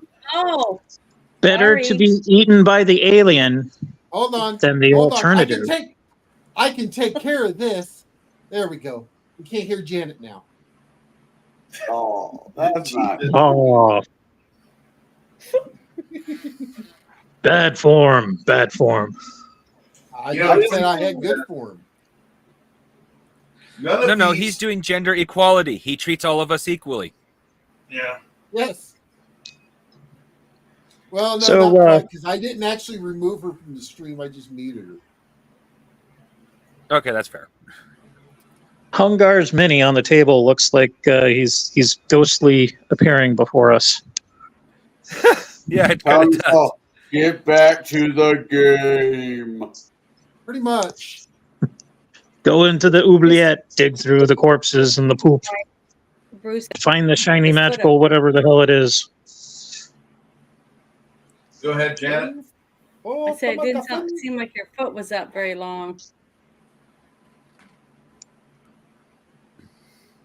We can't see you, Bruce. Wiggle your toes. I'm wiggling my toes. Yes. Okay. That's not a toe. Put that away, Bruce. Don't wiggle it there. You guys know that if that was on camera, we would have the confirmation of my nickname being Tuna Can. Oh God. Okay, Tommy. Okay. Ah, shit. Well, I know what I'm drinking tonight. Tuna juice? Okay, I know why. Why I'm drinking tonight. Not Oh, I heard what. Well, that too. Because he can't handle the Only Piggies fan account. This little piggy went to market. This little piggy stay at home. I think I'm going to choose it. Yeah, I am. Okay, so we have cleared the keep. Is there a basement/dungeon of said keep that we have not gone to? There is a dungeon here. And you said it smells gassy? It smells ghastly. Ghastly. I was about to say, throw a torch in there and let and run. Oh, and when you return back,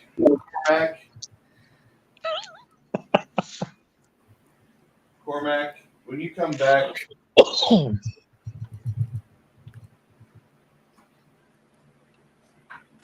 you bring your horses. You bring Dale, the injured gnome, and you bring a bunch of clerical ability that was perched at your location.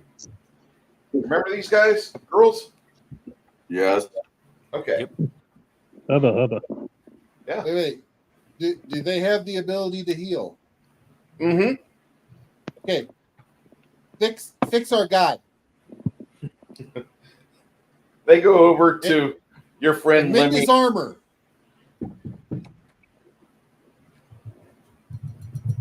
Uh-oh. Somebody at the door? Sounds like somebody's at the door. It's a Google place. Don't open the door. Don't do it. That was me. Don't The camera's look not at facing the door.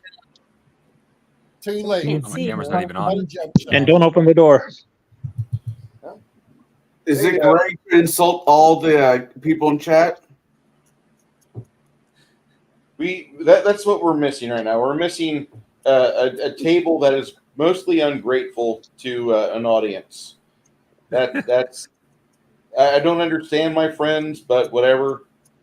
They're just At most tables, it's like what, 2 people out of like 6. all right. So they bring back the Etherean or the mirror priests and clerics. They cure Lemmy up to his full hit point capacity, and then the women start going about making sure that the top 2 floors are sanctified and blessed. Can they mend his armor? They actually have a specialist that he's an armor specialist.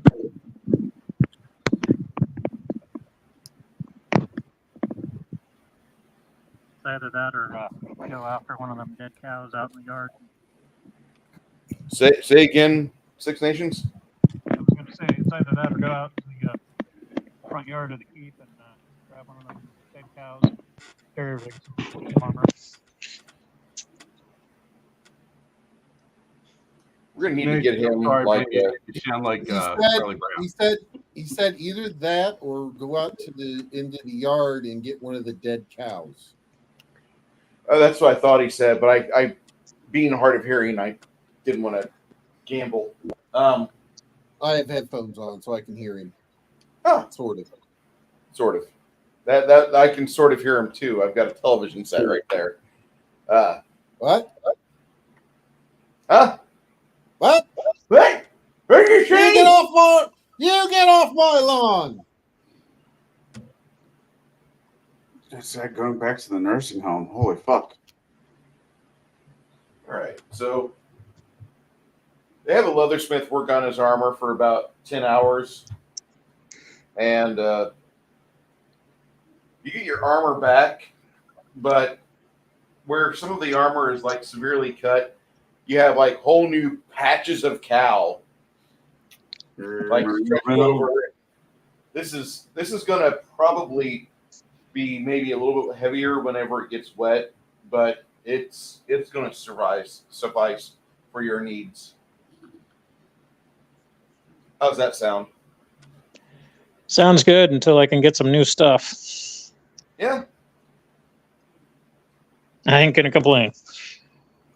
I need a wax and some good leather. I'll make you wax hardened leather. The leader of their holy expedition, Gilith, she says, gentlemen and divine specialist, I want to know if there's any way we could possibly assist you in the downstairs, if in case there's something that needs to be remedied or put to rest permanently. We don't want to risk any possibility of any further loss of life. Would that be permissible? Sure thing. I'm down with that. And the downstairs of the keep, I'll narrate what actually goes on. You find a few chambers with sarcophagi and a few restless undead, which the priests have an amazing ability where they literally hoist their holy symbol presented to the undead creature and they say something. And you guys can almost feel like this invisible like membrane wash over you, centered from where the priest or priestess is, as they put their holy belief to the test. And you see bits of the skeletons fly off, and after a couple of those times, like the undead are completely rendered asunder.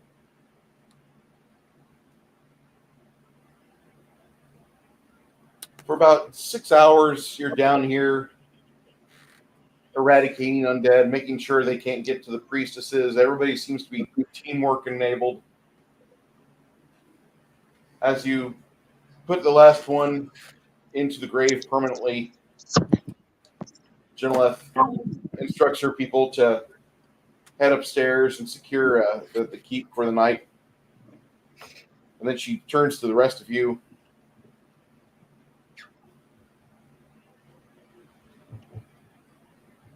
the matron mothers have been rather impressed with your abilities.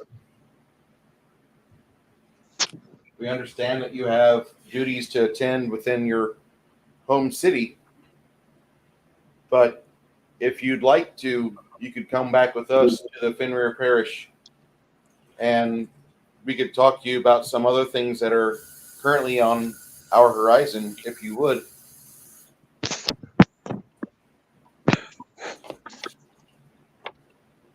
It'd be up to you.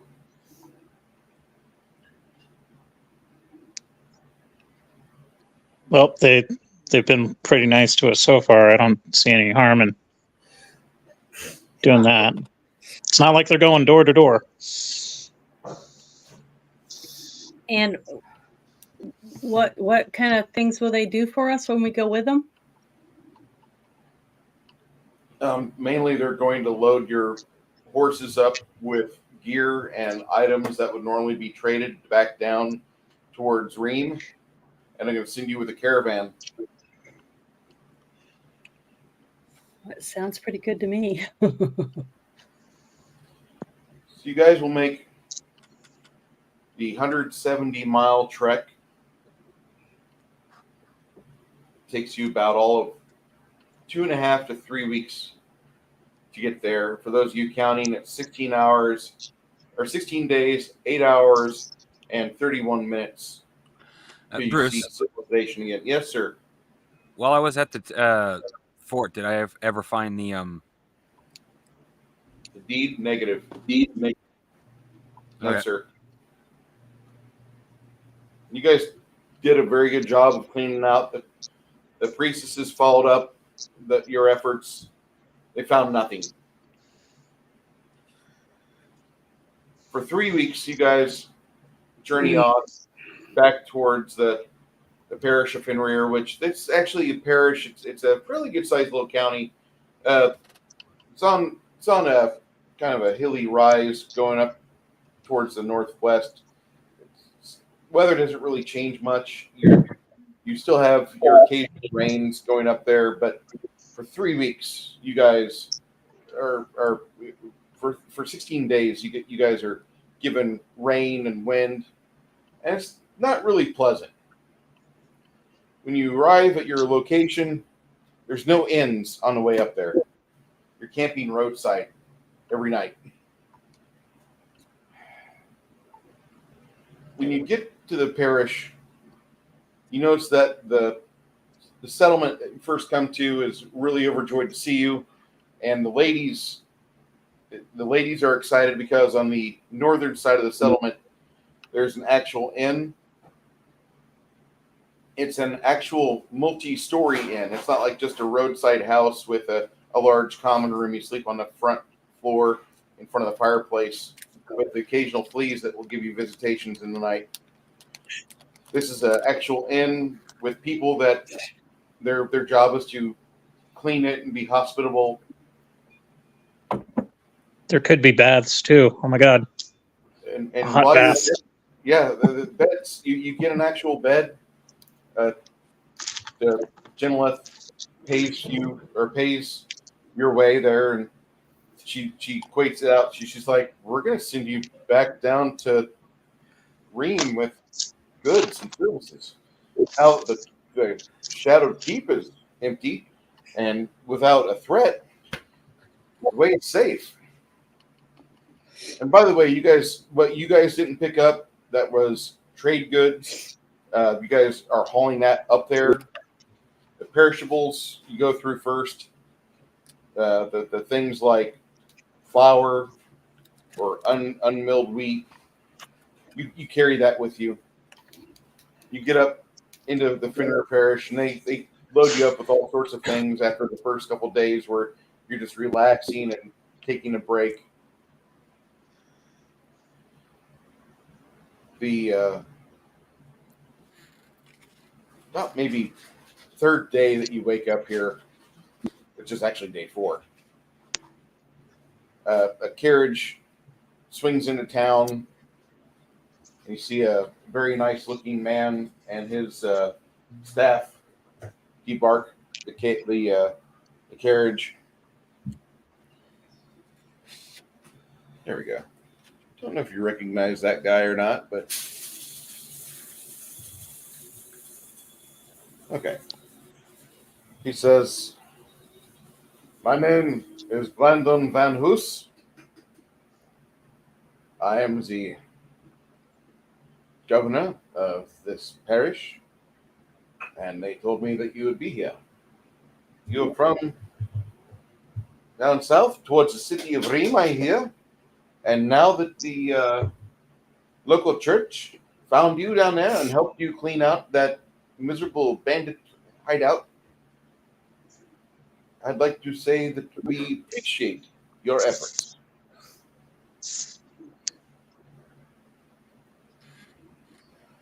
And you notice that they're bringing a small donkey with some packs on its back. It says, "Please accept my token." The donkey's name is Bill. Bill is a good little boy. He also has some items for you, things that we wish to give you. Maybe you will use them the way we hope, or maybe you won't. We don't know. But where you're going, that's going to be fun. And then they show you that there's about 30 more donkeys. There's some carts. I knew this was just a matter of time. We're going to get these all loaded in the morning. And you'll be headed back down south. We were fearful we would have no ability to trade. But you were there. You were part of our salvation.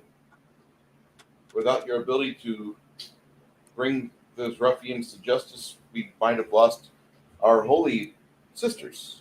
That wouldn't be bad.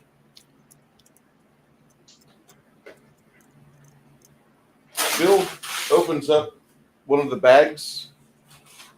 I want you to take a look at what we have here for you. And so with that, you see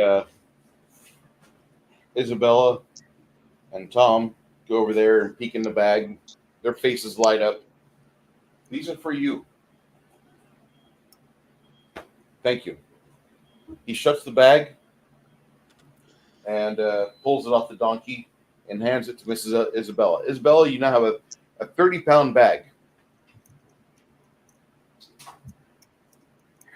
This bag, inside it, has 6 silver bars.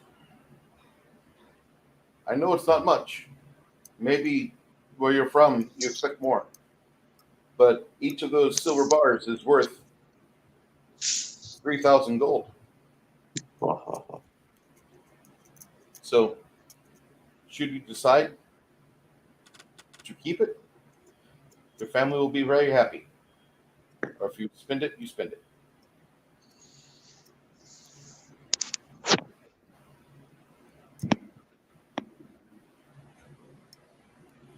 Also, there's some other items in the bag. Notes for the city of Riem. Did they just hand me the bag for everyone? For And everyone. I'm to hold it? Yep. Okay. You'll note that the governor has a little pin on his lapel holding his cloak, and it looks like that he's also a worshiper of Mir. Mir is like one of the most popular deities around here, thanks to Sir Gerard of Gilboath, the town which you're from, Gilboath.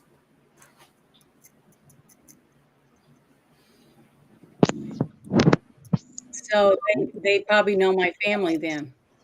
Yeah.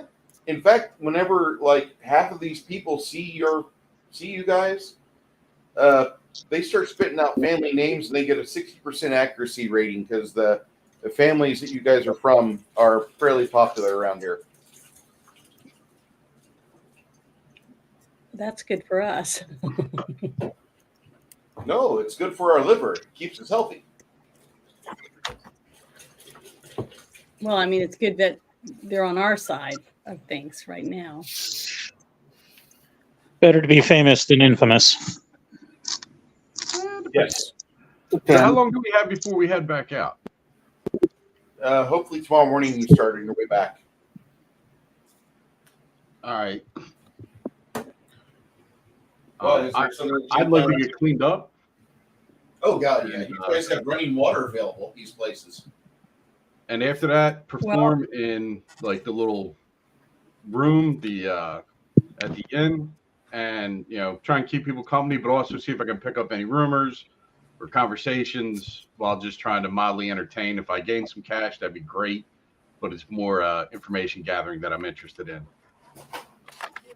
Well, I was going to say we'd have to go somewhere where we could take the silver bars and break them down into gold so that you could each have your gold with you and you can all decide what you want to do. I would rather have the bar. It's easier to carry than the gold. Yeah, if you stick them in my backpack, they'll be perfectly safe. Yeah, wouldn't gold be way less than silver? No. You're yes and no. Yes, it'd be lighter in a sense, but it's 3,000 pieces of gold versus one silver bar. Yeah, I'll just take one silver bar. Oh, I thought it was 3,000. Is it per silver bar? Oh, I thought it was total 3,000. 3,000 silver? No. We got 6 bars of silver. There's 6 of us. We all get a bar of silver. What we do with it is up to us. But I'd rather keep it as of right now. My character being a blacksmith, saying it's just easier to transport as a bar. Okay. Well, that's what I'm getting at too. I just wanted to make sure everybody had their money on them. Plus, if we run into any werewolves, we can shove a break up their ass and take care of the problem. Well, I want to go while I'm here. We're in a town, right? A small town. Mm-hmm. Okay, I want to take mine and get it broke down so I can donate to my church and pay to bath and maybe get some new clothes if my clothes are all filthy and dirty and stuff.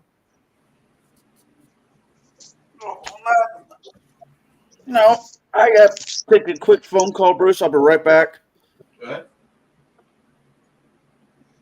So let me check my notes here.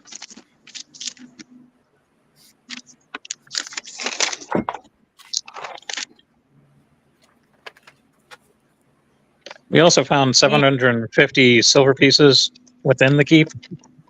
Yeah. Is that correct?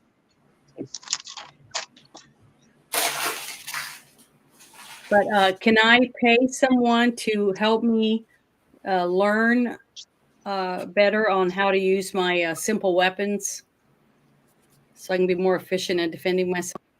Your ability goes up as you level up. Oh, okay. That's not something you can just purchase. No, not really. Oh, okay. I knew I leveled up like with strength and dexterity and stuff like that, but I thought if I was better at like in a knife or whatever to defend myself before we leave, that would help. But okay.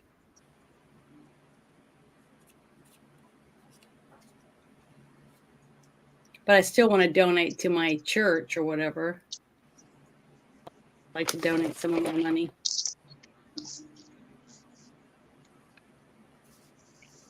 And I'd like to buy a couple more potions, healing potions.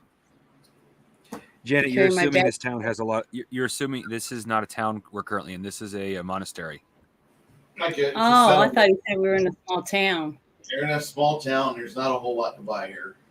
What would you be looking for? Like not what are the non-magical items you want to buy, Janet?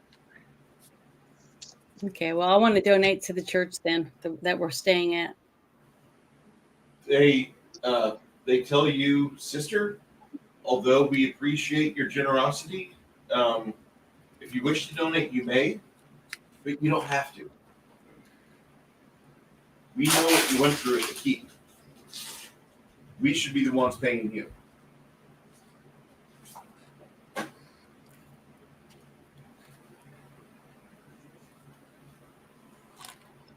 We should be the ones paying you. I wish you understood that. We feel that we've done more for us than what we've done for you.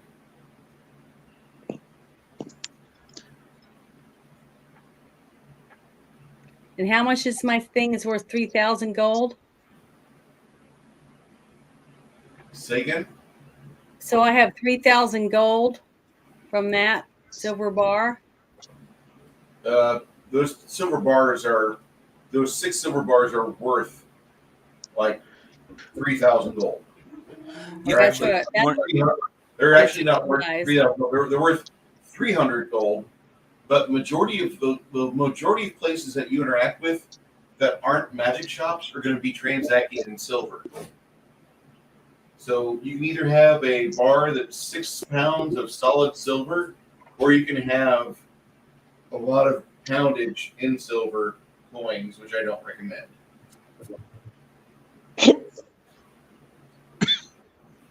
Bless you. Thank you.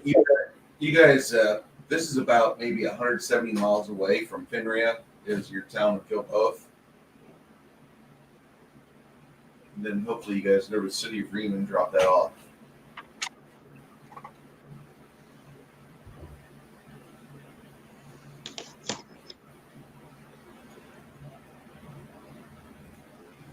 Hey, Bruce, do I have an idea of who might own the fort that we were at? You might, yeah. Okay. Roll me a knowledge history or knowledge local. Okay, let's see here. I think I have. I don't. Yeah, I'm pretty sure I have one of those, but I don't know if I have a bonus. I have.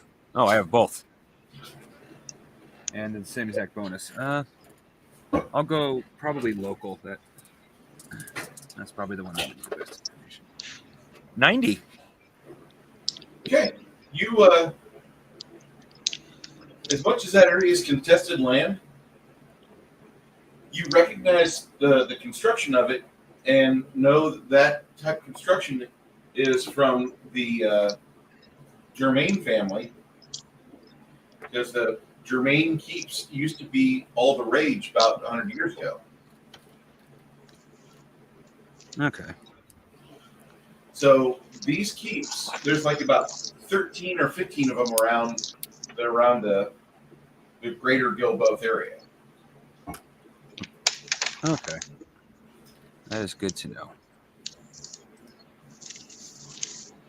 They made a mint making those keeps. I'll just say that.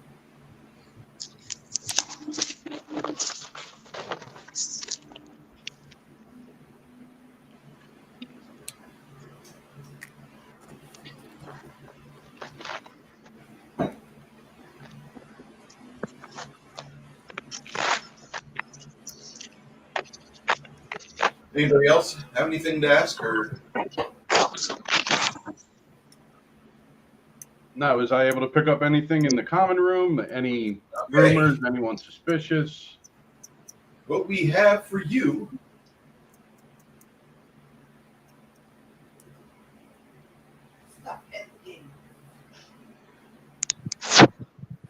you find out that the Church of Mir is gearing up to try and send somebody over to the east to find the father. Excuse me. They're sending somebody over to the east to send for investigations. There's been a lot of problems in that area, and one of the fathers of the church has been having visions lately of Garrett of Gilboa. And they're talking about sending people over to where he disappeared at. All right.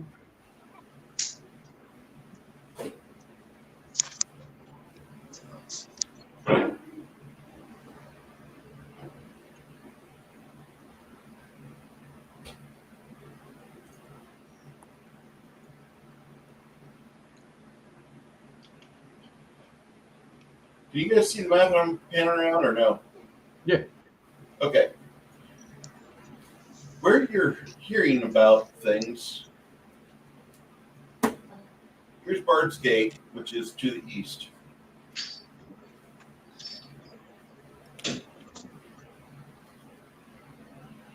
Here? No, it's down here. There we go.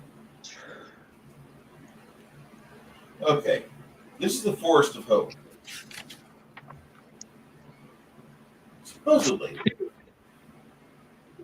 Supposedly over here in this area, there's a nasty location for orcas. However, over here, this is where Garant of Joboth died. Was in the city of Zar.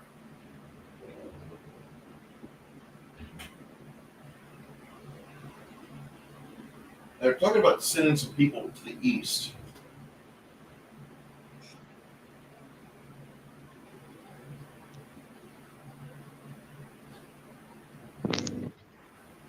Lady, All right. where you guys are headed right now is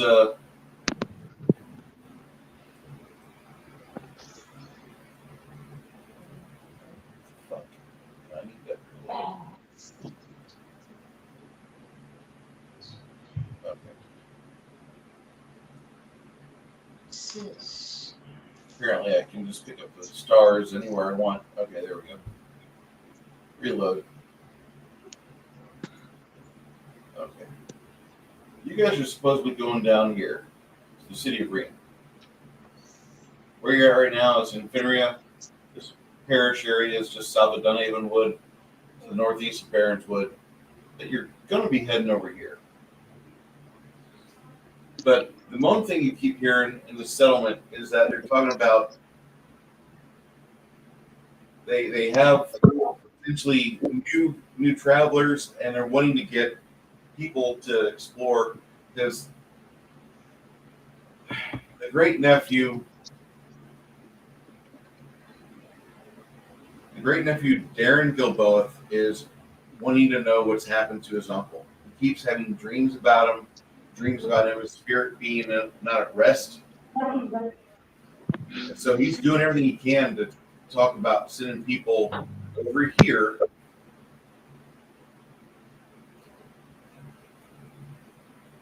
then up either towards Zar or Forest of Hope, either of which have been tied to Garant. All right. That's one of the things you hear, just like kind of two people talking pretty secretively at one of the watering holes. Two friars, I should say. I make mental note of these.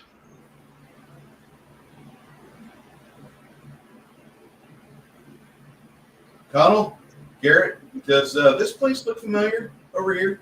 Yeah. Okay. Yeah, it does. And we got fucking donkeys.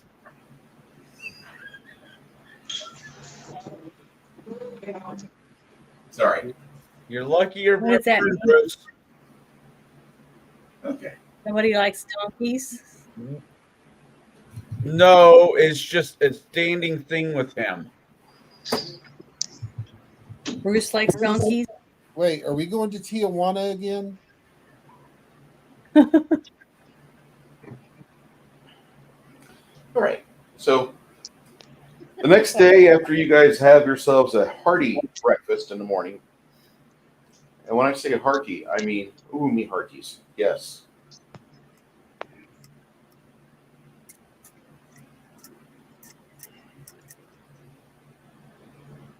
You have a little bit of grits or oatmeal with a honey topping. Then in another dish, they prepare you guys some eggs with bits of pork scraps in it. Salt that with a little bit of peelings from potatoes. Fry that all up at once.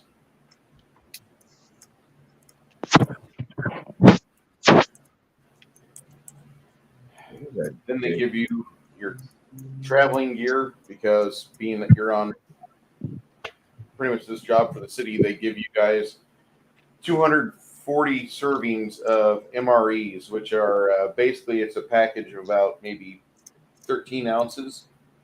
And you're supposed to add water to a boiling pot, mix this in, and it turned into a mule refusing to exit. Have any of you guys had a meal called Scrabble before? I eat it every morning. Do you really? Just Damn. about. Pennsylvania. No, I'd never heard of it. Favorite. My Pork friends in necks. Missouri called it roadkill pate. Yeah. Depending on who makes it and what part of the country you're in. It's good stuff. I always try to add that into my RPG games. What's Scrabble according to you guys? Pork neck, meat, potatoes, depends on who makes it, I guess. Okay. Yeah, no, ours is just pork scraps and seasonings, slow boiled into a pate, mold it into bricks, and then cut and sold.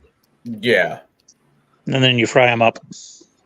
You serve with maple syrup. Ooh. Hot sauce or ketchup? Well, I can't do hot sauce because of death.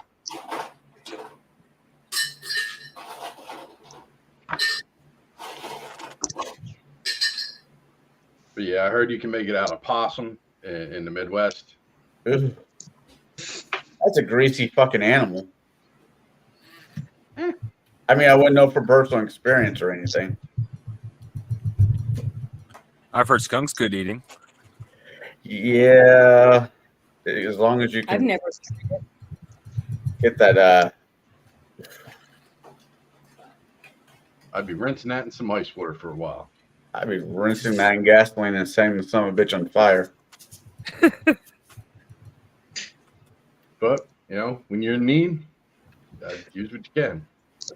Yeah. That's where the bottle of ketchup or hot sauce comes in handy.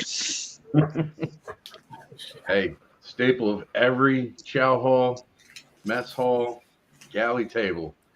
Yep. I cannot tell you how many times I was somewhere I didn't really want to be. Breakfast was powdered scrambled eggs, and ketchup was the lifesaver in that argument. Yeah, powdered eggs are rough. Oh, I get it. I understand the need for them, but they're not a preferred. Oh no. Powdered eggs would do the best for my stomach. My stomach does not like egg very much. I really 80s nasty, are nasty sour omelet MRE. My buddy had one of those old ass 80s brown bag, dark brown bag omelets sitting on the top of his fridge. And we got hungry one day and heated that son of a bitch up and ate it and then regretted every second afterwards. That thing was god awful. I heard the Australian MREs are actually pretty tasty. Is it the taste? It tasted like ass. Yeah, it was just bland as shit. The one guy I watch. Well, wait a minute. How do you know ass tastes like? Yes, I was thinking that. I was like, what's your reference point for ass? Sorry, that popped in my head. So I was like, what? Like if you pour some salt on a penny and suck on it, I'd say that's probably close. Oh, Just think about it. There you go. That is your visual for the day. Just think about it. Mm-hmm. No, I watched an MRE channel, and so far he says the French have the best. I haven't had a chance to try a French one. I've had, like I said, I've tried an Australian one. It wasn't that bad. I'm not gonna lie, I've never eaten an MRE. I have no desire to. I would. In the sports that I'm in, the camping, there's always that one guy that brings the MRI or bring like a box full of MRIs because he doesn't want to get real groceries while he's camping. MREs. That's what I meant. Man, I'm fucking tired. I think everyone should have a case of them just in case. I'm just saying. Yeah. Like, ooh, it's Friday night. Let me experiment. You know, I'm talking like you haven't had power in a month, and you're like, I need something. You know what? There ain't nothing like Ranger pudding. That's all I got to say. Ranger pudding is awesome. Is that? What's Have you that? guys heard of that? I'm one of those Yeah, weirdos that okay. actually like MREs. You take the cocoa powder, you throw the coffee in there, the cream and sugar, and a little bit of water, and mix it up. We called those 8 balls on the sub. I was Army, so it was Ranger pudding. Yeah, 8 packets of hot cocoa, 8 creamers, 8 sugar Toss in packets. some peanut butter if you want a variation on it. It'll get you through a watch most of the time. Sounds kind of desperate. Now, Oh, it the is. closest thing to ass, to answer your question, Janet, I ate chitlins. What's that? That's basically washed out pig intestines, probably the culo. I like I don't chitlins, know. though. I don't know the particulars because I didn't prepare it. Oh, All I yeah, know is chitlins that it So was is that the innards of the pig. Janet, the closest thing to ass is the vajayjay. What about the other thing that women have to deal with? Hey, that's all you. I'm just saying. We call that first world problems. All right. Yeah, I guess. I don't know. I see. That's just one of my southern I southernest guess comes there's out. names for all that stuff. I like chitlin. I love a lot of southern food. I don't mind eating all full, like the inner organs meat. Yeah, I'll eat, Well, menudo with tripe, Yeah. chorizo with the questionable bits, No, as long as it tastes good and I it doesn't can kill never me. pronounce it, but there's a taco truck down in Tennessee. I used to live by had cow tongue tacos. Yeah, that's Oh, what I yeah, was gonna say. lingo. My mom making me eat cow tongue, and the taste wasn't bad, but feeling the buds on my tongue, ugh. It's just extra chewy. That's all. It was just the thought of what it just made you think about what it was you were eating, and that made it too hard to really enjoy Don't it. think If it's about what you're properly eating. prepared, you don't taste it. But if you're watching it being prepared, then you start The freaking feel out. of the taste buds on my tongue, of the taste know buds what? from the cow. Don't let her lie to you. That was her first French kiss. All right. Wow. I don't know. I unless it's outrightly allergic to it, I enjoy food. I will try different things. I don't mind eating organs if they're done well properly. Yeah, I've like had black dogs. pudding, blood cellar foods like that. I Oh, I tried know. that. I tried everything. I've seen Asian markets around here selling like pork blood and stuff like that, so I can make black pudding. I just don't trust it. Yeah, that's the key. You got to go out to a reputable butcher so you don't get anything contaminated. Black pudding? What's pudding? Black pudding is a European dish. It's a sausage. It has oats and a bunch of other stuff, and I can't exactly think of all of it in right now, but it's good. You pan fry it in lard or butter, or if you want to be fancy like me, get 5 pounds of duck fat off the Amazon. Yeah, I like duck. So do I. Haven't had any in years, but I'd like to have some. I like to go up to Norway and try their blood cake. Yeah, anyways, back to game. Apparently, you guys were on a serious, I want to do a foodie discussion. I get into those with Omen out all the damn time. Okay, see, now what Kyle's not telling you is there's this one fish up in the mountains that can only be caught on one day of the year. That Rocky Mountain oysters. that get processed, and then a friend of his ate his, so he set up a bunch of caltrops on the floor that was the same color as the tile. Oh no. Oh, you know, somehow I walked away from that situation unscathed. I mean, I'm like, well, Connell's not too bad. You know, I have a problem with Connell. And every show since, I'm like, I'm just. Oh. We're gonna figure out how to make you pay, Connell. You're part of that crew.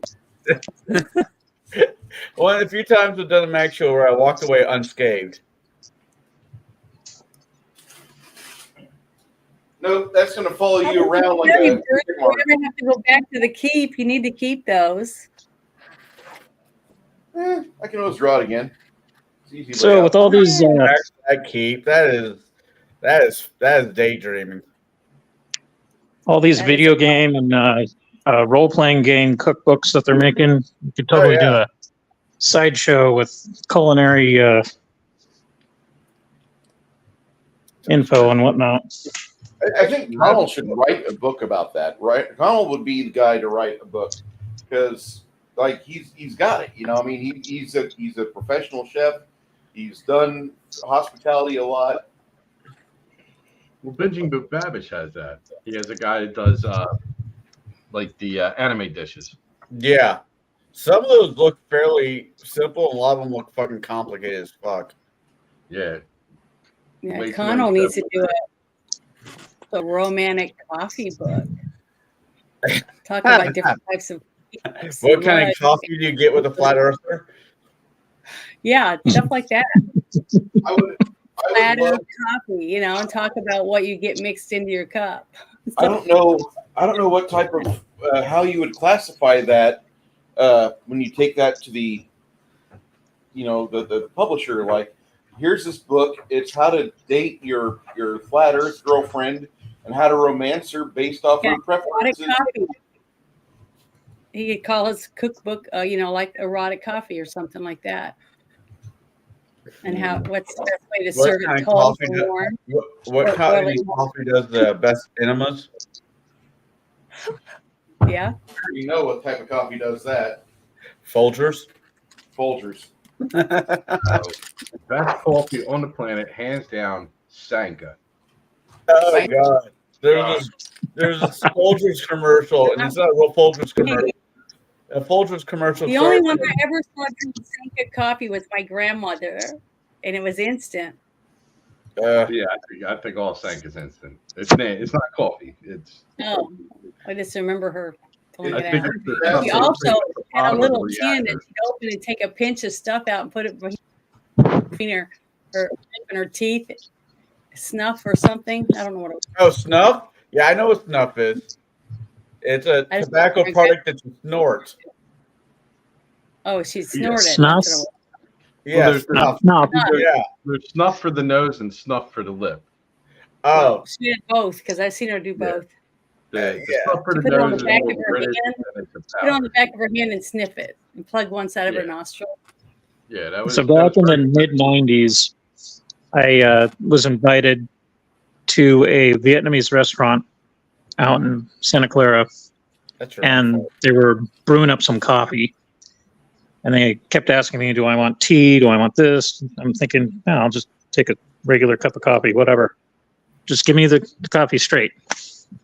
And they're looking at me like I'm fucking nuts. And it's a full cup. And I chug it down, and I swear to God, that was like super mega concentrate. And it dawned on me that, yeah, that's the type of coffee that you really want a chaser of some sort. Mm-hmm. And I survived it, but the look on the crew that was working there, and the lady was like, "You crazy American, what the hell are you thinking?"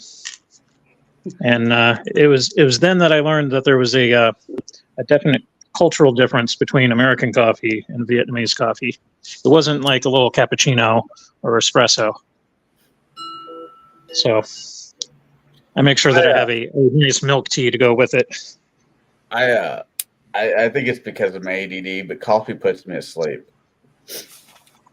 And Every once in a while, my mom as a kid would give me espresso, and like my aunt freaked out once on her. It's like, he's going to be up all night. She gives me espresso, and I'm like out, like comatose out. Anyone ever see the Ralphie May skit on Cuban coffee? Oh yes. I love Cuban coffee, but no. It's like, I think it's like 8.5 minutes. It's worth a watch. Uh, I mean, I thought he was great, but I like Ralphie. Shane passed away. Yep. I mean, he did it to himself, though. I mean, Yeah, but he lived the way he wanted to live.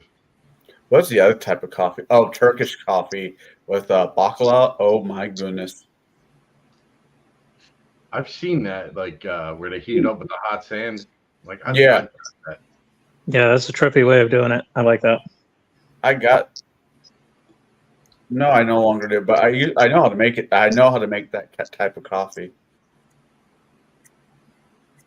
I used to hang out at my sensei's house on off days that we weren't studying. We watched gross. samurai flicks, and he did this whole tea ceremony thing with us, and it was cool to watch. But the tea that he served, it was a barley tea, and I swear to God, it tasted like it was strained through cigarette butts. Oh. I was just like, oh. He was like, well, you don't like the tea? I'm like, this tastes really funky. That sounds disgusting. Yeah. I like Indian tea with the cardamom. Chai. Terrible. Yeah. Bruce. Yeah.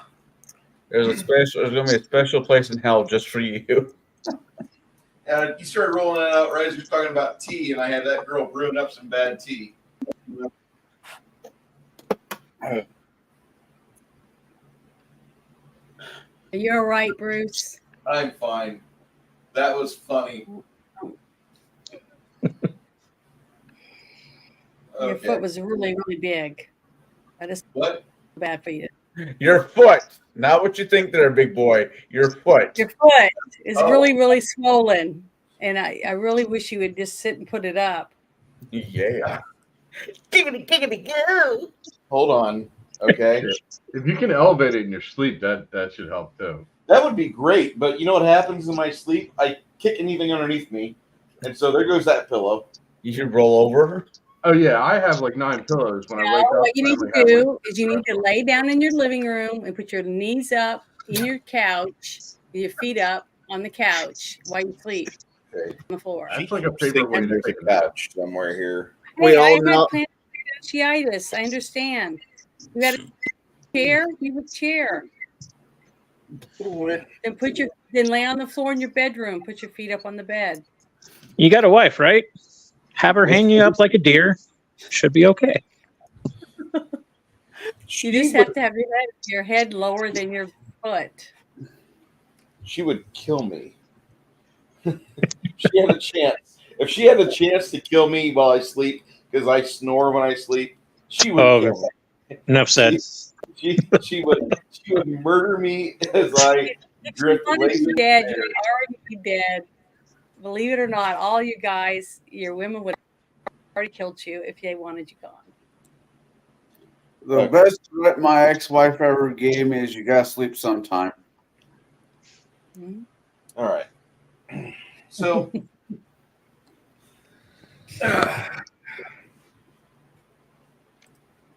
about 4 days goes by as you're on your trek southbound. Mm-hmm. And about 4 days, you guys convoy to a place that's a little bit wider than the path. You've camped here before. It's very nice. The people that you met before, you don't see them again. You don't see their donkey trains at all, but you guys are headed out, and you're headed towards Reen, headed towards your little hometown of Gilboa. 4 days later, you pull off the side of the road. Some of you are just irritated, and it doesn't help that it just finished raining about maybe 2 hours ago. and your clothing is just sticking to you. It's just a miserable situation.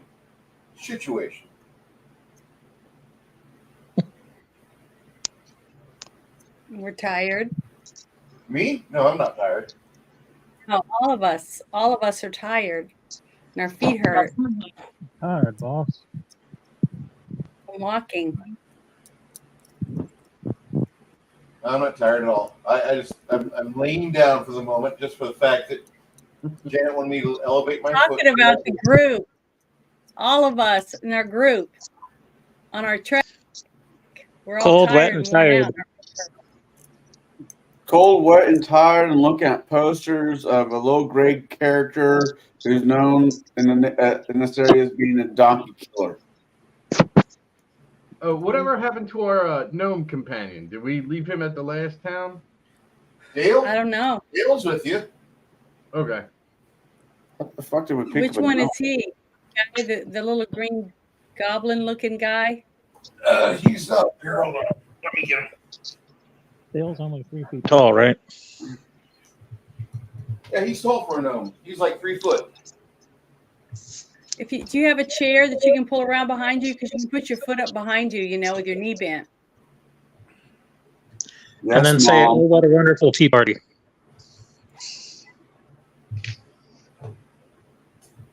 Looking for Dale. Paging Dale. Dale. Where are you, Dale? He's hanging out with Chip. No shit, right? Paging Mr. Herman. He's hanging out with Huey, Dewey, and We can just say he's on one of the donkeys. He's small and light. Here's Dale. yay. He's a rescue ranger. Some of you may recognize Dale from his other appearances, and Sir not appearing in this movie. Okay. And let me grab like a little this. baker. He looks like an Oompa Loompa. Of course, that could just be my screen. At least you have a Oh, little I was thinking, I thought he looked like a little banker from like Harry Potter in that underground thing with all the elevators. that would be racist. Guys, Well, thanks to the camera lighting, at least for my screen, he's got orange skin and green hair. Oh, well, he doesn't look that to me. When Bruce's hand's on screen, I can actually see him better. Mm-hmm. Yeah, there we go. Yeah, okay, that's the color he is. Okay. So focus. But when Bruce pulls his hand off screen, he completely goes green and orange for me. Hey, look, it's Corey Haim from Lost Boys. Wow. Death by stereo. I love that movie. Lost Boys? Yeah, I don't know anybody that doesn't love that movie. Yeah, I think Yeah, that Pogo got closed down. You used to be able to go up to the lodge. That was Grandpa's house, and now they got it all fenced off and everything. Oh, Kinda wow. sucks. If I ever hit the lottery, I'm going to. Because Grandpa's house is amazing. I want that style of house of my own.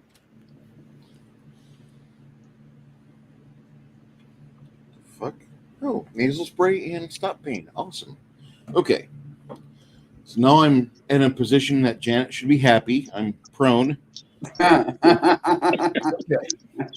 kind of movies have you and Janet been watching? I just don't want you to have to go to the hospital or lose a toe or something. Oh, neither do I. I like my CDL and I like my job. That's what I'm saying. So that's why I'm wanting you to take care of your foot. It's only for a few days. Get the swelling If I down. wasn't doing this today, I would much rather be seated in my chair normally, painting figurines. You can paint figurines in your bed with a thing on your lap while you got your foot up. It just takes a little extra work, but you can do it. I might be able to hook you up with a really full carbon fiber leg. Sorry, I'm not trying to be mean. I'm just, I just don't want anything bad to happen. Appreciate that. Okay. Hi, my name is Bruce. Today we'll be talking about my show will be Bruce with one toe less stream. Oh, This little piggy with the terrible. market stream. This little piggy went wee. Of the 9 piggies and the ring of Bruce, the doom. nine-toed wonder. I wouldn't want any of you guys to lose a foot or a toe or any of that. That's not a good thing. I wouldn't want that to happen to anyone. If I lose a toe, I might as well just cut off the foot and put a wheel and learn some tricks. I got Because my balance is going to be screwed up either way. Yeah, But, Janet, this is one of no. the things you got to learn. Guys take morbid subjects and joke about them to make them seem less Morbid. bad, basically. True story. Guys are just mean to each other. The I better know, the but I'm a subject are, girl and I do care whether you guys lose your foot. I mean, to me, that's a very. And that's Well, I'm commendable. honestly, And when I first saw I his don't want leg, Bruce to when lose he his showed me foot, all his but still. bites, the first thing I said was, "Oh my God, if I got that many bites, I would have died. I would have really, in real life, I would have died with that many bites on my leg with my allergies." And I was really worried about him, but Same here. he seemed like he was doing pretty good. I even thought it was looking better after Well, when he it's showed looking me. better, except for the swelling that's going down to my foot and making it expand like I'm Thunder from Big Trouble I in know. Little China. It's because you sit a lot. You sit at your desk. You sit in your truck. And your knees bent, so the circulation is lower. All that stuff adds up. All right, so Say, for about a day and a half, you guys go at a half pace just to try to dry yourselves out, trying to get yourself to where you can manage not to rip a donkey in half because it's just being ornery. It's a miserable process, and for about another 2.5 weeks, you're on the road. It's a little slower this time. You don't have all the help with the church. But you get back down to your hometown of Gilboa. You pass by the keep. Nothing seems to be going on there. It's really nice. You even stay within the grounds this time. And then you head into your little hometown of Gilboa. It takes about 3 full weeks to get there from the settlements in Finware. And the people of your town are ecstatic. They're like, we sent you to go find out what was happening with that keep or with the path or just get us answers. You come back with a whole train of goods. Your parents, happy to see you, eager to pay the town constabulary to set up a guard around the donkeys while the town figures out what they're going to do. Because, like it or not, you guys might not recognize it, but you're gentry, or you're the children of gentry. You're nobles, for crying out loud. The last thing they want to do is send you on merchant caravan trips on a regular basis. And you're not even, none of you are over the age of 20. So when you get back into town, the town guard is dispatched to help with the securement of the donkeys and all the goods. Your families are brought together at a town council meeting, no less, as the town tries to figure out what the hell's going on. And so you're saying that the entire settlement of Fenrir set you up with donkeys and goods, and they were sending you down to Reen.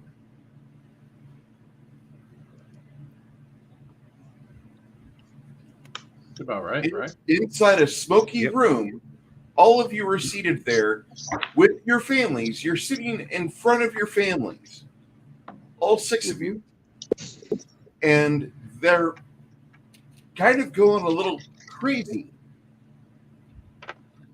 Dale is given some attention from local shrine of Mir. His leg is getting better. Will and Thomas are allowed to have a burial ceremony for their brother Rob.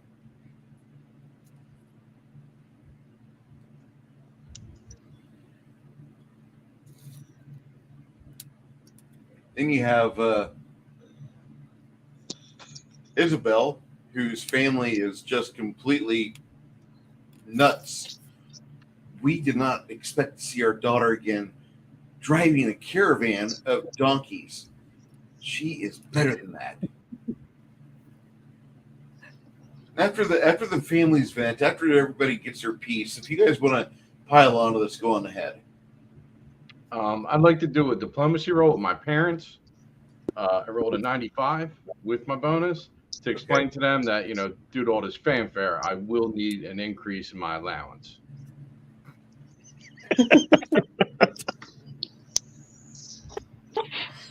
The town, finally, the town, the mayor steps up. Gavin looks at the community of people that are assembled there, and he says, okay, we are getting some people together to handle the wagon train effort to take it down to Ream for you. You 6 do not have to go and continue down towards Ream. You don't. If you want to, you can. As a personal matter, you can do that. Question, Bruce. Will the family that that knows about the keep, will they be in Ream or will they be here?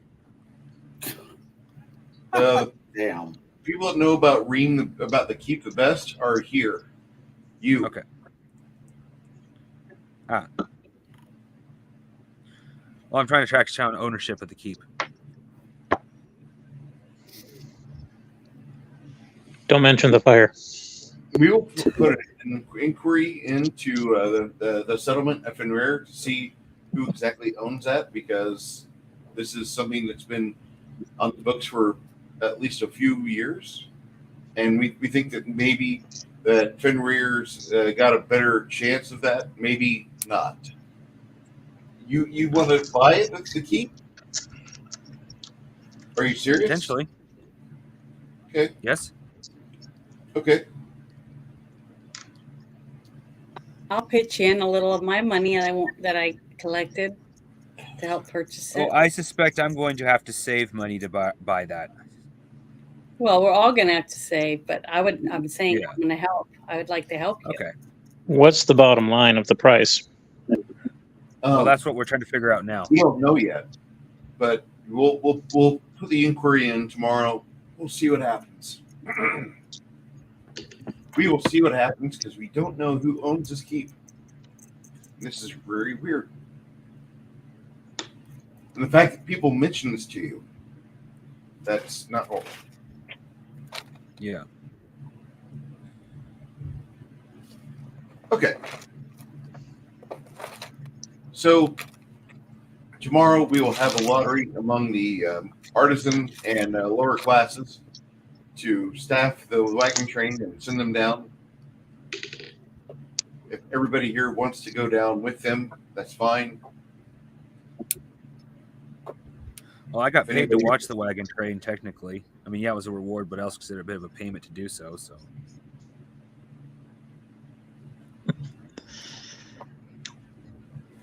Yeah, I'm going to have to think about that because I've been brought back from the brink, 3 times? Yeah. I'm going to at least need a new shirt. Some better armor. I'm going to think about it. Do that. Yeah, I definitely need to buy some more stuff for potions-wise for health. Yeah, my character only took 1 arrow to the knee, so... Or to the leg, not to the knee. Playing too much Skyrim. So... Oh, thanks for he's not too reminding me. bothered by all this. Crafty, thank you for reminding me. Fuck you, Shauner. Yes. Bruce, I forgot the name, but I'm assuming the great grandnephew of the Gilboa that died is in the town somewhere. Yep. If I can seek him out and Jermaine, was it? It is Jermaine. strike up a discussion concerning like the rumors that I picked up in it's Fenrir or Fenriria? Fenria. Just to get his take, I'd be very diplomatic about it. Very, it's a family member, so I'd be delicate in this situation. It wouldn't be my typical me. Just to feel him out, see what he has to say about it, see if he agrees with the rumors, see if he has other information, to see if he's even interested in finding answers, or is that just someone else's conjecture, so on and so forth. Like really kind of see if I can get a few more pieces to this puzzle. Well, I wanted to ask, who was it that collected the locket? No, that would be me. And I got it in my pocket. find out whether we can find a historian to see whether or not somebody had reported their loved one missing and that they might have this locket on them. Or Who's that's a great idea. Or we sell it. Okay. Well, For money. How much silver are you going to get from a locket? Maybe 300 pieces. Craftsmanship. but we It'd can be sell worth it it. at the historian thing. I'm kind of curious about that bit of artwork in there. Like, Yeah, because who is that why person? would it be a story if it wasn't meant to mean something? I mean, it might just be a loose end or whatever, but it could mean something else. Yeah, that's true. See? But that sounds like a whole lot of somebody else's problem. Every single thing we just went through was for somebody else's problem, not for ours. We were perfectly happy in town, right? We got paid. I wouldn't say I was perfectly happy, but Yeah, he got I didn't full of die holes. 3 times, so But I mean, everything we're doing is for a reason, but why not? Okay. So I would like to utilize some of these skills here that I haven't been using. Local lore with some of the elders of the village to see if there's any lead to who the hell this woman is in the partial photograph. I am rolling. What is my bonus on that?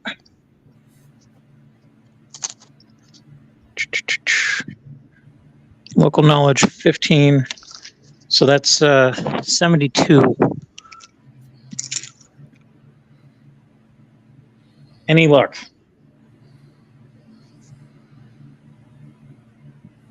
Did we lose Bruce? Nope, I'm here. Ah, there we go.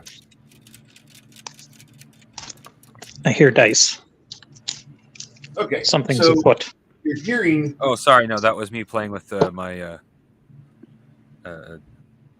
miniature sheets. I didn't realize it was making that much noise. I won't do that again. You're good. No worries. I'm just shuffling over here and looking at the locket.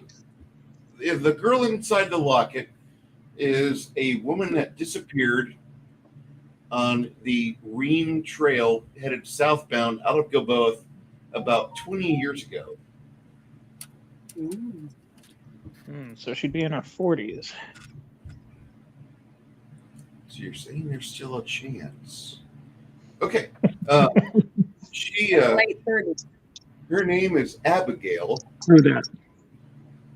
Her name was Abigail. She's not been seen for 20 years though, down on the Gilboa Trail, down the Ream.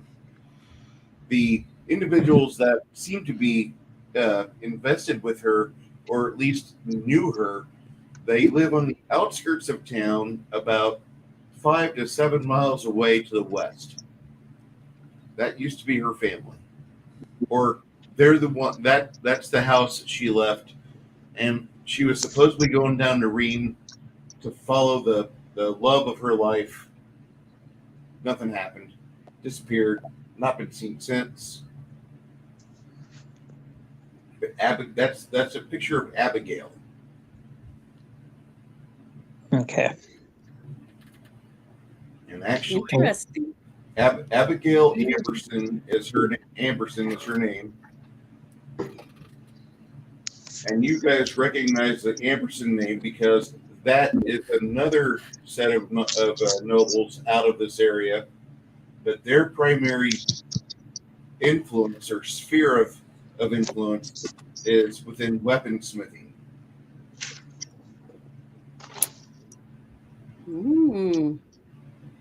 Plot hook. Well, I would like. See, I did prepare for this game. Huh. Weaponsmithing. If only there was a blacksmith in this party that would be interested in that nonsense. Oh, wait. Fuck. Yeah. Sorry, my parents told me I can't go.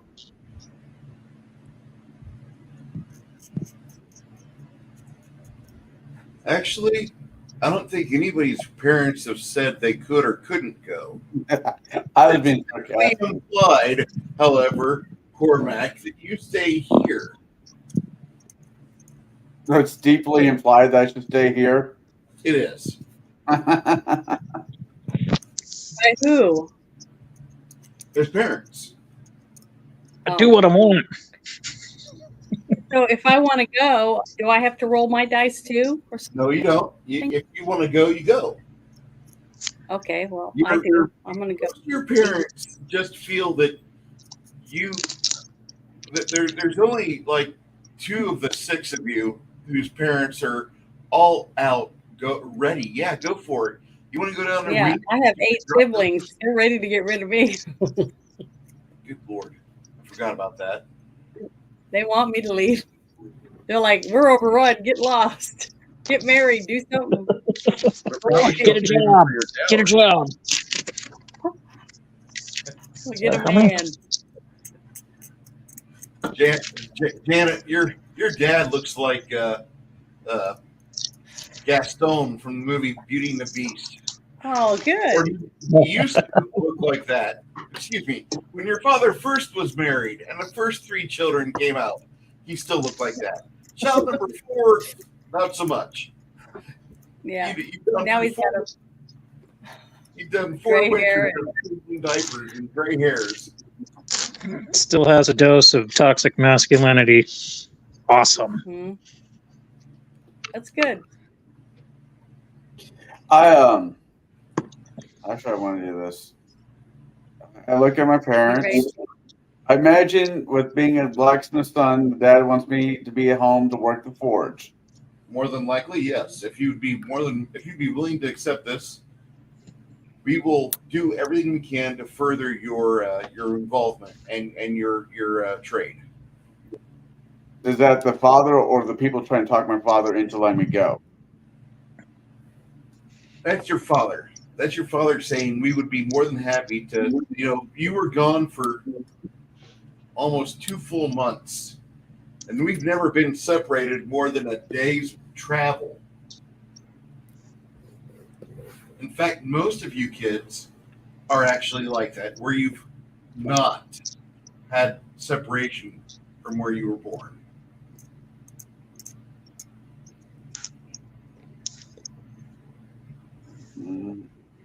I guess the proper thing for me to do is to go see my 4 siblings and ask them how they're doing and all that. I don't know why, but for a second I thought you said it would be appropriate for me to go see my foreskin. I'm like, what the fuck? Hey, Lemmy, why don't you stop by the leather workers on your way over? Yeah, that too. Maybe I can upgrade. I give the silver bar to my dad, to my character's dad.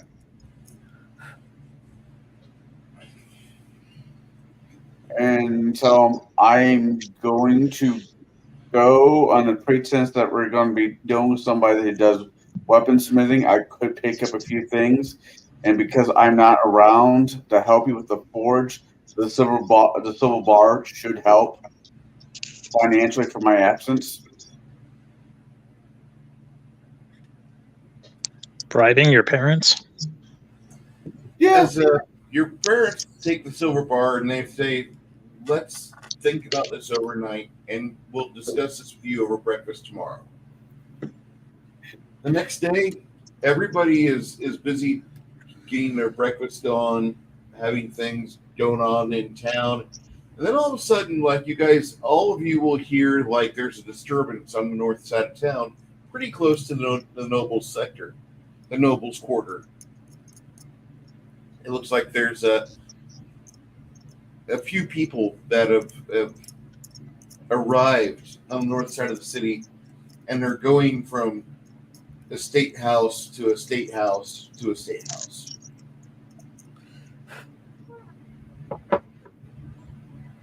These people arrive, and when they finally arrive at each of your homes, you find out that it's the representative from the Trade Coaster Guild.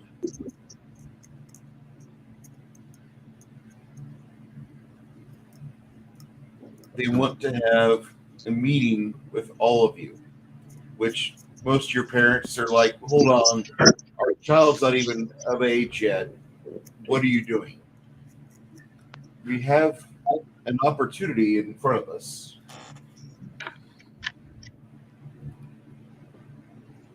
If you'd be able to allow your child this, would you, if you were able, if your child had the time, we have something which might bring your family wealth. Might.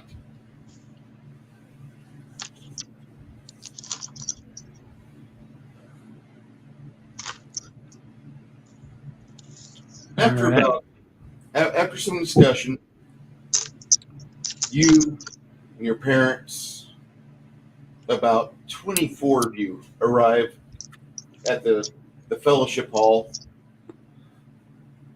not too far from the northern side of the square. Gilboa has a lot of things in it that are quite of note. It reminds you of a town that's about maybe 4,000 people in size. It's got its ritzy part, it's got its not so ritzy part, but you know, if you're stuck here in this town, you know where you should be. And once you go into the fellowship hall, you notice that the city workers are in attendance here as well. They're kind of interested in what's the big shebang about.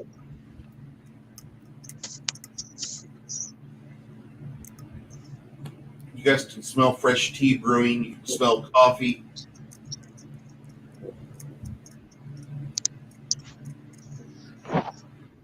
Finally, one more pot gets added to the fire to steep.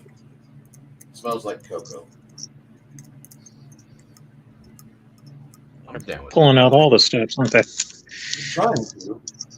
In fact, you see some of the trade coaster guys slipping some little bottles of whiskey to your parents. Mm-hmm. Finally, the human gets up to the front at the podium, and he says, if you've not had a drink yet, I'm going to need you guys to have a drink.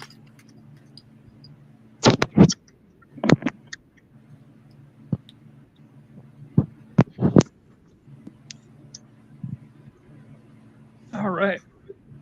So once you get a liquid in your hands and start having the ability to sip it,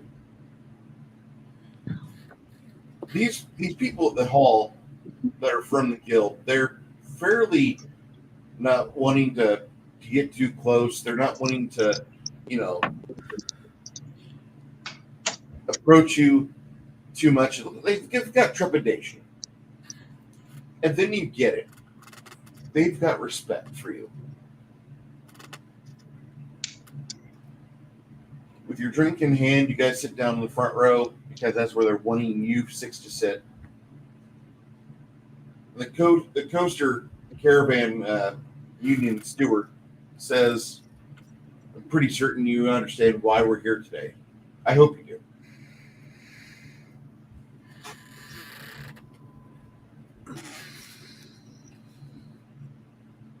My name is Gregor. I'm Gregor of Reen. My entire family is of Reen. I'd like you to discuss something with those that love you if you wish to go through a small life change. We'd be willing to help.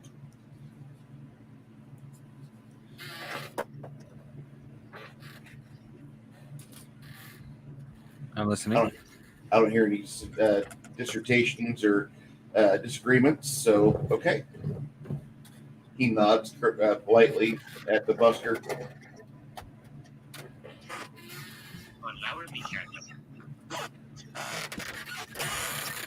He takes a pull off his drink and he says, I want the six of you to take this caravan to Reen. There's a reason for it. About the same time you hear the parents that are seated behind you, they just took a breath in, like there's an English gasp.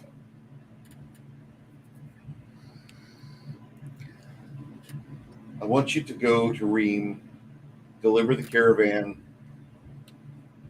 but because of what we've had reported to us, we want you to stay in Reem for the next 8 weeks. Some of your parents start to protest. Emotions. Please give me a moment. I need to explain this. I want you to go to Reem and attend our professional development center. I want you to go through the course syllabus, at least at the beginner class level.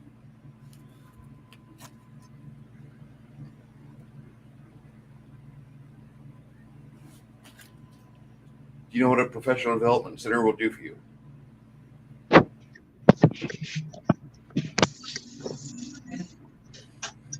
It means official training. It means official training. It means officially going through the steps, being able to do the things which you have the potential but not the ability to do. This will get you over to that.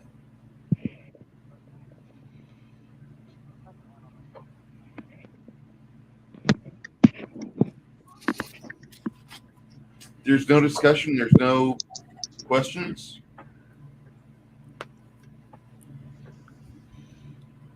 I see no reason to question it. I kind of wanted to go to begin with. Really?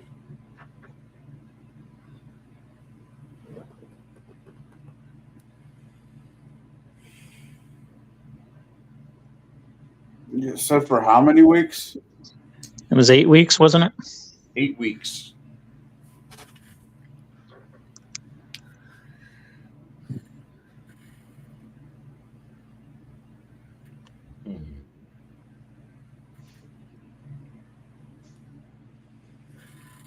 Some of your parents are vocal. Listen, we can't really afford not to have our dearest child on the farm with us. Our grapes have to be harvested and somebody's got to step on them in the bucket. And it's just, there's a lot of work involved. It's a very complicated process to make wine. They're both, anyways.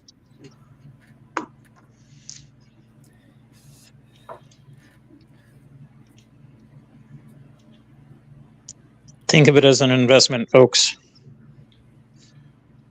I turn to my parents and tell them it's an investment. A better chance at increasing our steading and whatnot. Father seems to, after a few seconds of introspective thought, you see his bearded and mustached face nod up and down in agreement. I explained to my parents that we should probably negotiate to get more money or land, or both.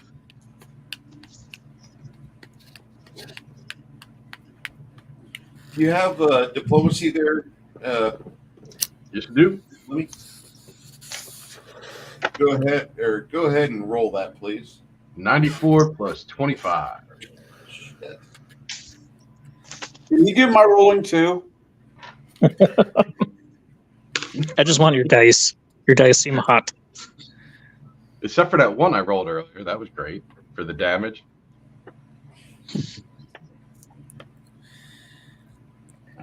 Oh, Oh, Lord. cold coffee. So I don't hear anybody saying no. They want to stay out of it. My character is just my character wants to go, but he knows that he's got to find a not wedge, he just paid off his parents with what, 300 gold. So I was Basically. interested in trying to get more info on the stuff in the east. You want to If get that more was info on alternative what stuff adventure. in the east. Oh, the possible trip to the Amber Estuary. Okay. Some of the people from the Coaster Guild, they have no idea what you're talking about. But once somebody hears you discuss that, they quickly gulp down the coffee and they raise their hand. I have some information for you. Yes. And I get very intense.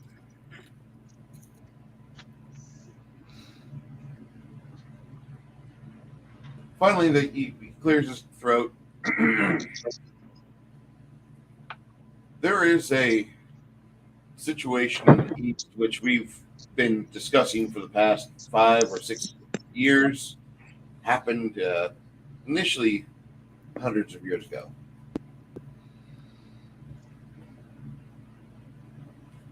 About 5 or 6 years ago, we started discussing the remains of Herat and seeing if we could find what exactly happened to him. Since then, he's made his presence known to us, very much so. Wondering if you or another interested party would like to gather some people, journey forth, and find us answers. Sounds good.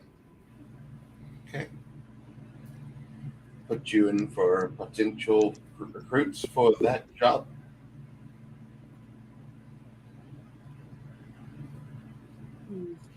Majority of parents, after about a half hour in the meeting with these operators, they resign. They stop protesting so much.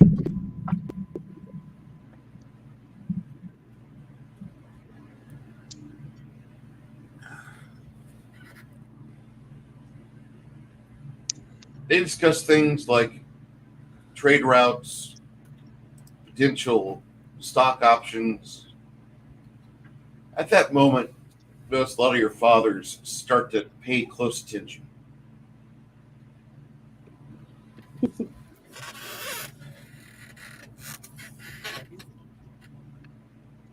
We wouldn't want to send your children out without giving them accurate, adamant training. We want them to be safe. This is something that would be down the road, if you'd like.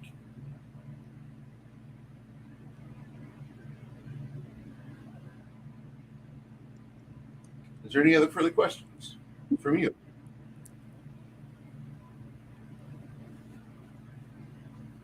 When would we leave? Say again?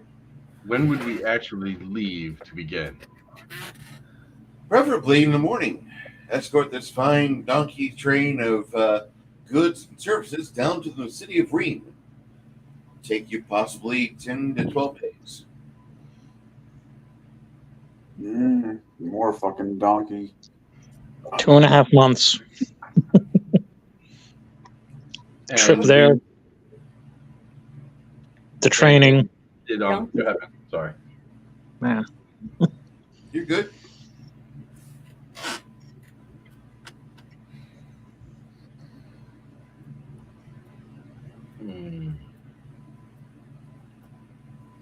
Preferably we'll see you down tomorrow. Go ahead. Someone was getting ready to talk. Are donkeys more strong or hardier than horses? They're smarter. Well, and that's why people use donkeys, because they can carry more on their backs, and they do better on long journeys and things like that than horses. That's why I figured people used them. Horses, you got to finesse. Donkeys are more self-sufficient, I guess you could say. Mm-hmm. There used to be no training about 2024 as well.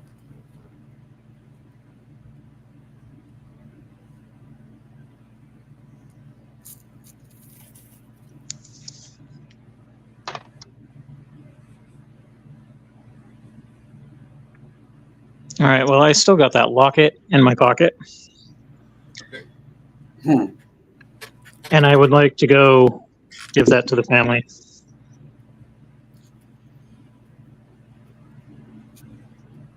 So if we can come to a decision on whether or not to go, and then hold off until I drop that off and get back.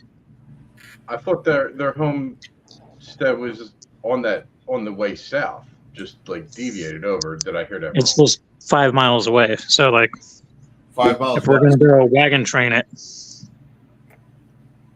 and it's not in the exact same direction that we're going, I would like to be able to take a little bit of time, drop it off, and then come back.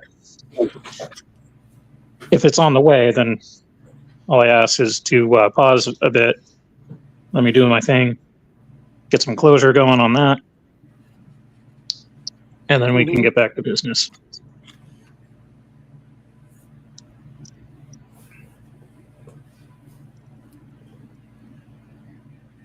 The Abigail Anderson family is 5 miles to the west of town, not to the south. I apologize. My bad.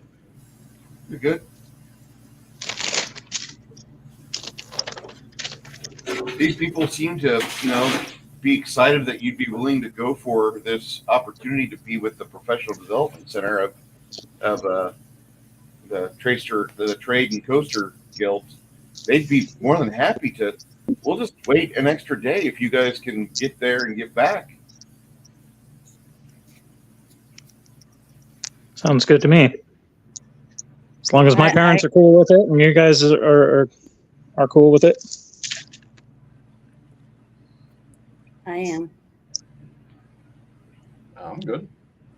Get to go to a bigger city, learn some stuff, make some contacts. Not get stabbed as much. That would be awesome. Give it time. His nickname's Pincushion. And we call him. Call me Beta Salad. I'm going to have a speech impediment and look like freaking Deadpool by the end of this campaign, I think. Well, we'll just have to make you cool to wear. Badass. A face only a mortician would love.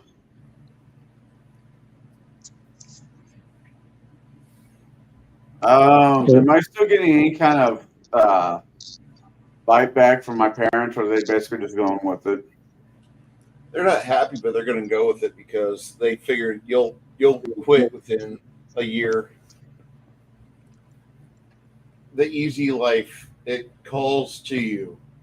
You can sit down, just do deals.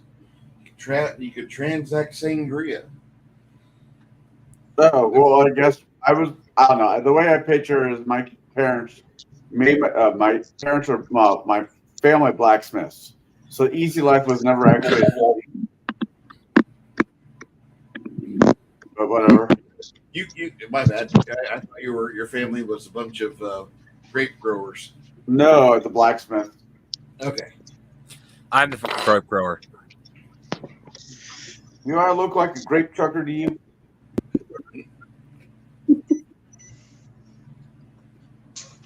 Yes, you do. So the head of this 3-man little operation that's from the guild.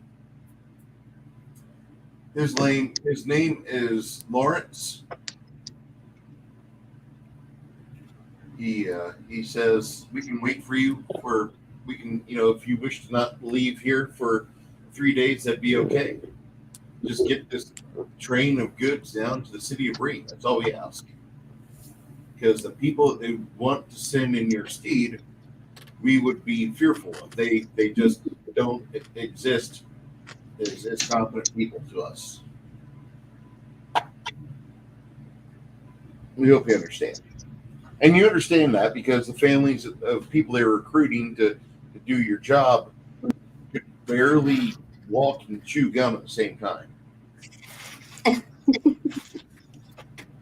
They must be from. Never mind.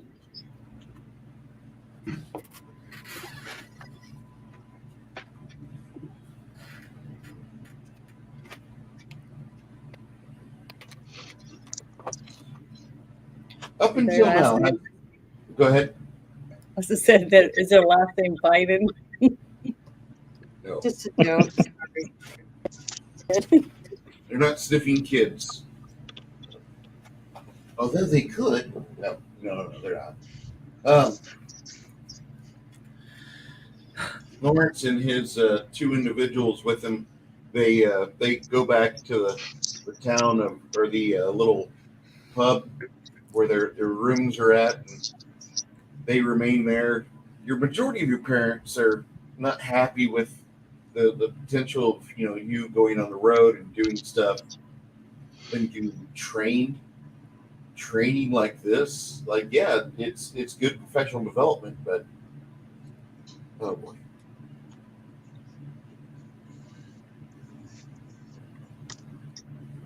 I basically tell my dad, with me gone, he could find somebody in town who wants to apprentice to him and make some funds that way. Okay.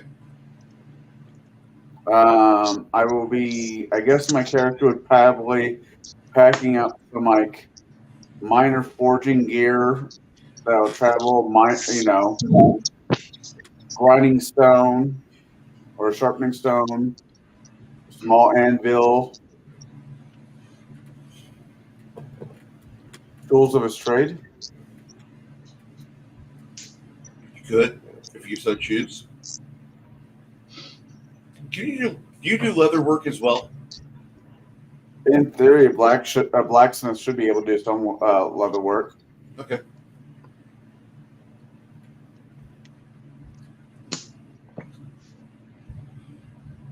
It's just how much you want to put onto that particular career choice's shoulders there, Bruce.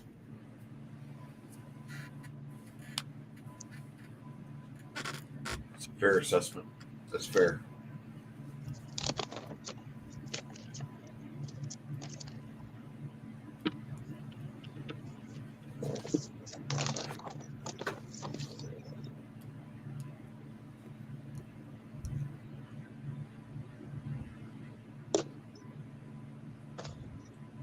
So for about another 3-week span,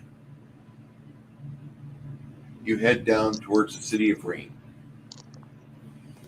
When you get to the Gargoyle's Gorge, is what they call it. It's about 5 or 10 miles, about 7 miles away from the city walls. It's a spot where they used to have a small riverbed through here, but it's dried up over time, and now it's just known as Gargoyle's Gorge because of the various weird sightings they've got down there. When you go down to that area, you do find the natural way that the game trails go through this location. You have to find a smoother route to get the wagons around this crap. You'll spend an extra day doing that and exhaust yourselves completely.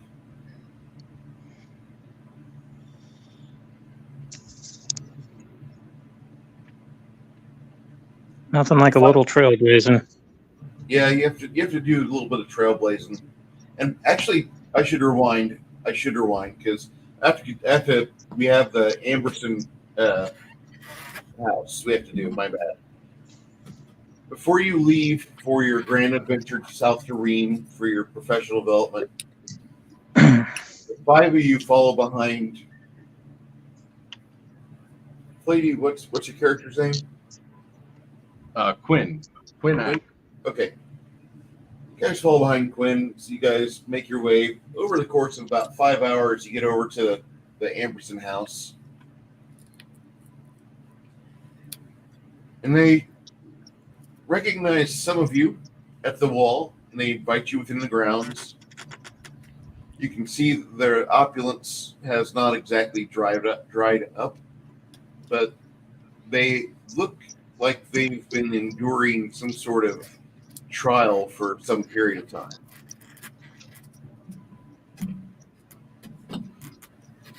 When you sit them down and say, we think we have something of Abigail's, they go and they fetch the patriarch of the family, Donovan Anderson.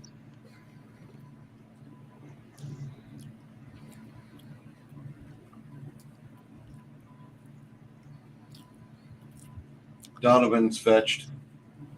He makes his way towards you. You see that most of the men in the family have a heavy build with a very large mustache, which falls off their upper lip and cascades into their beard below it like Lemmy. All of the men of this family look like they had no involvement of a woman during sex. It was merely just cloning. Finally, the dark-haired Donovan sits down after he initially asks what's going on, and you guys say, we need to explain that. So, Flady, I assume you have the locket? Actually, Lemmy had it. That would be Lemmy. I'm sorry, Lemmy, you have the locket. Yes, I do. I'll pull it out of my pocket and hand it over across the table while explaining the situation that we came across with the keep, the altercation we had with the bandits, the goblins, and then without going into too much detail about the corpse. He listens pretty solemnly. About 6 minutes into your description of what it is, he starts to crack. And by the time you are finished, he is bawling uncontrollably. From what you can gather, the portraits around on the various halls of this home, she was the only daughter.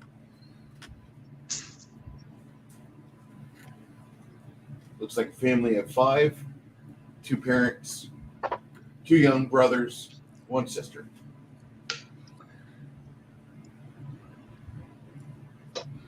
And by the end, he's almost inconsolable as he clutches the little locket to his chest. He's unable to do much more than cry.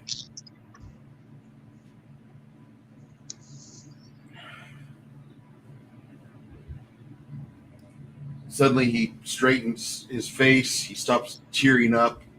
He wipes his face. He seems like he's trying to do his best to put on that air that I'm all right. I'm all right. Stands up.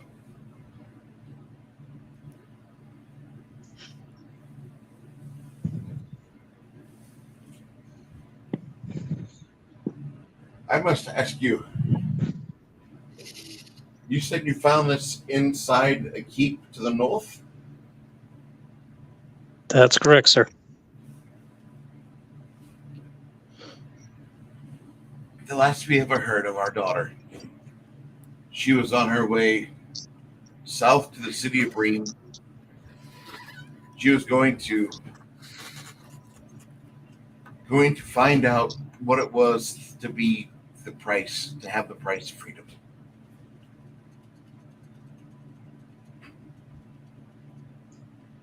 She was going to find out exactly what it was like to pursue her own path, not aid us, not to be aided by us, not to allow us to have some conversations first with people.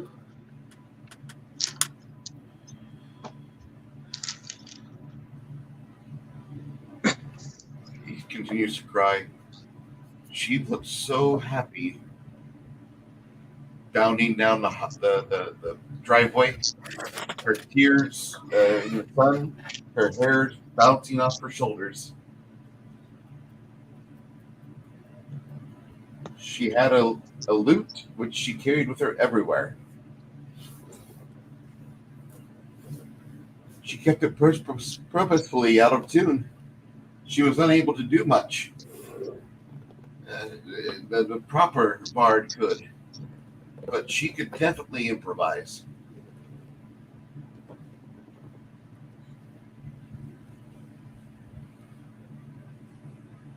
Did you find the body, or is this all you found?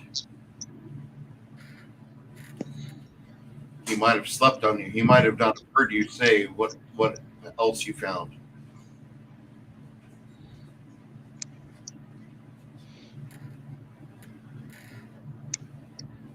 Vince?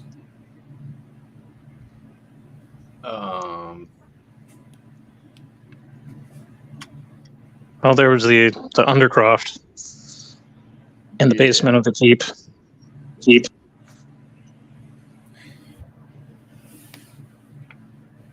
I don't believe her body. Can I say something about it? What?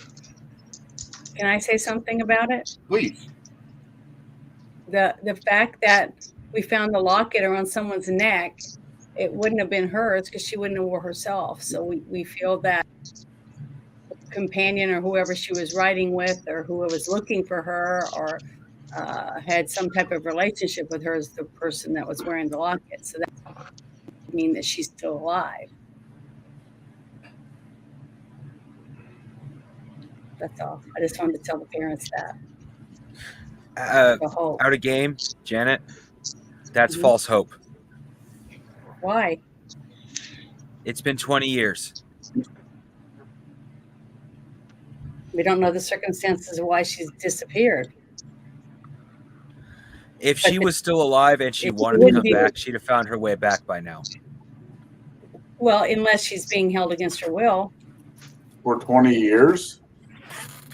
Well, she doesn't want to come back. If she is alive. If she's being held against her will for 20 years, she's either brainwashed or she's dead. Or she's under a spell. And if I remember correctly, the corpse with the locket was a rather smallish corpse. Could have been a child. Mm-hmm. We don't know. I thought it was like a child or a gnome. Oh, yes. Right? The mice, Isn't that what? the ancient spell of Stockholm Syndrome. I'm just saying. It's happened in real life where someone was found 40 years later. They were kidnapped and they were raised by different parents. The mighty like spell that, of I'm just Stockholm saying. Syndrome. You guys wanted to sell that locket to a flea market or whatever. You didn't even want to. I just wanted to drop the damn thing off. Now we're getting into this whole convoluted thing. I don't think it's convoluted. I stayed with the caravan. I didn't give a shit to begin with. I know. I'm the one that really cared about the locket in the first place of finding out who it belonged to and opening it. I just want. See, this is why we don't get into anybody else's business. I was afraid the locket was going to suck Lemmy's soul into it. So I mean, at least that would be less painful than this conversation. I just think it's a locket that belongs to somebody that cared about this girl, and this girl is now a woman, and she might have children of her own. And she was a woman when she disappeared. She was 20 when she disappeared. That's what I'm saying. But to them, it's their daughter. Okay, I'm trying to look at it as parents. She could be spellbound. She could have had children, and she's afraid her parents won't approve of her kids because of, she was a high society woman, and now she's with someone that's low life or something. I don't know. But the thing is, give them hope to know that their daughter. still be alive because it wasn't on her body; it was on someone else. Can we cast another spell to get out of this? Yes, I wish just I could use your cast a magic spell, moves. and I would just go wherever she's at, and then I would know the answer. So Sometimes you don't want the answer. Sometimes it's just none of your damn business. I don't want the answer, but I do. I think it's interesting. That's my avenue of looking at this game. Okay.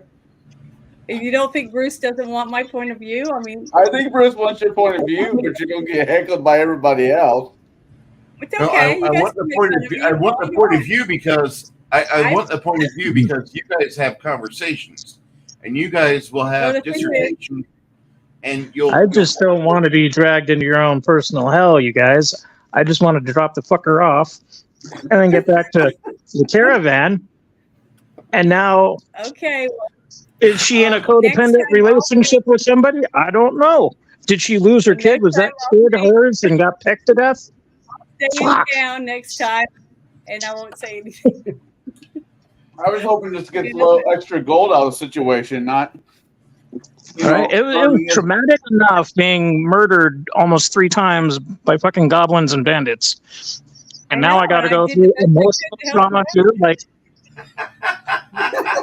And if your picture was in a locket, I would want to make sure your this is family how got you it. become a Sith Lord. It's this shit right here. This is still alive, and I'm As I said, his soul getting sucked into the locket would have been less painful than this. no, it wouldn't. No, it wouldn't. Oh, that's great. Okay, I'll shut up now. Could have been a warlock. I didn't think it was. The father walks away from the table. He's just grief struck. About maybe 6 minutes after he does that, one of her younger brothers is seen in the foyer. Well, the 6 of you are together, and you guys are, having some light drink, like maybe a lemonade or something. The youngest brother of Abigail's, Alistair, he makes himself available to you. He says, "My name is Alistair. My father is currently mourning the loss of my daughter."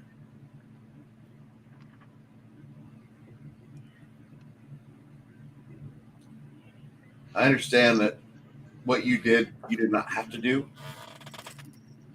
And I appreciate you bringing at least possibly some closure to my family, because her disappearance 20, almost 21 years ago it broke my father then, and it breaks him now. That was his only daughter. I don't even know if she's alive still.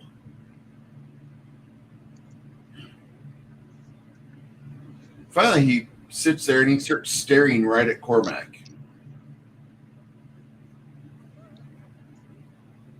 I look down uncomfortably, cursing at I don't know. I look down, uncomfortably. Say, "Is there anything I can help you with?"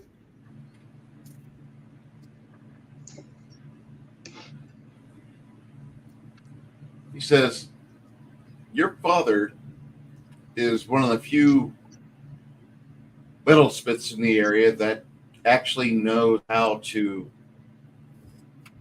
do proper engravings of even the dwarvish methods."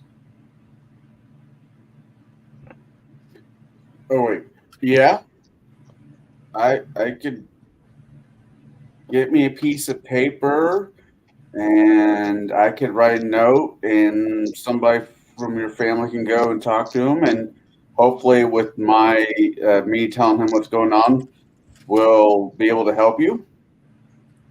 No, if I wanted that, I'd ask for help.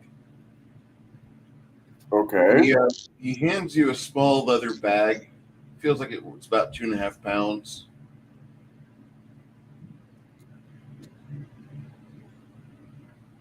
I take it. Inside, you'll find a small metal. It's got 40% iron in it and the other 55 to 60% of the metal composite that's in there is a star metal, which we don't know which one. But it's got the whitish gray streaks that are typical for star metal bits that have been found for the past 200 years, 300 years here.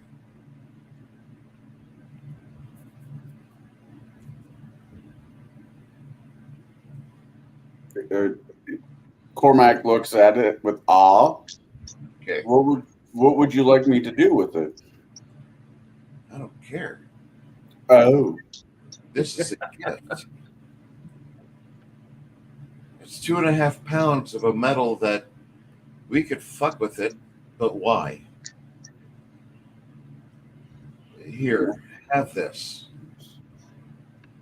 Experiment with it. Play with it. Do what you want with it. If it pisses you off, bang it into an unusual plowshare, fling it off a cliff. above board. I'm thinking Damascus steel.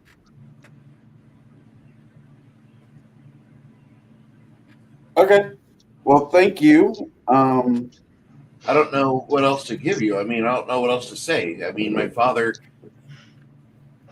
every Sunday that wanders through the calendar, my dad goes to that garden. He stays away from the hammer. He stays away from the forge. And he just sits there. Because before her disappearance, he would be out there with her every Sunday, and she would sing to him. Or she would read poetry that he'd written when he was a young man, and poetry that she developed writing over her last years before the nanny had died of old age, right before her 20th summer. So our father, but he's tortured himself for almost 2 decades. And he blames himself on whatever had happened. I don't know what it is. All I know is that she's gone. I do miss her, but she's gone. Yeah. I appreciate the gift and I thank you. As listen, you've returned part of her memories to us. So that we can appreciate very much so. I don't know what else to say. There's nothing else to say. Thank you. I am sorry that we could not be more help in this scenario. If we come across anything else, I imagine we'll let you and your family know. I appreciate the gift. I will put it to good use. Why I am here, is there anything that I can sharpen, put back into shape for you guys using your guys' forge? We primarily have been taking over the weapon grade contracts for the city of Gilboth. The Durant family had them for many years. Lately, their grandchildren do not have the proclivity or ability to properly do it, take care of it. So we've started to become famous around our own circles just for the reasons that they refuse to.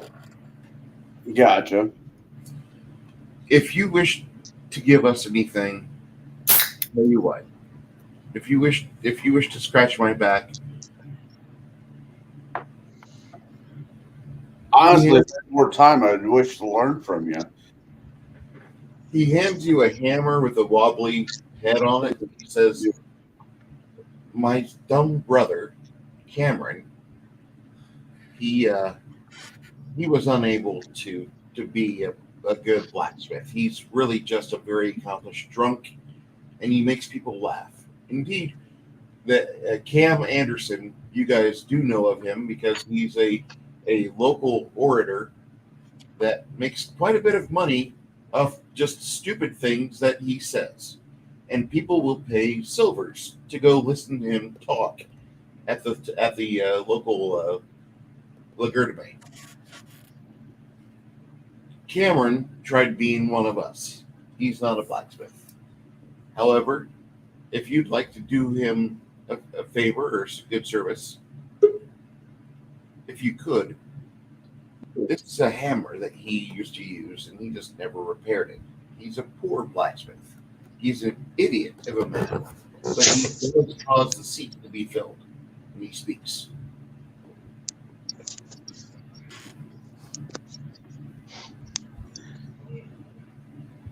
Take the hammer. I look at it. Can I tell what's wrong with it? Does the handle just need to be refitting? Does it need a new handle?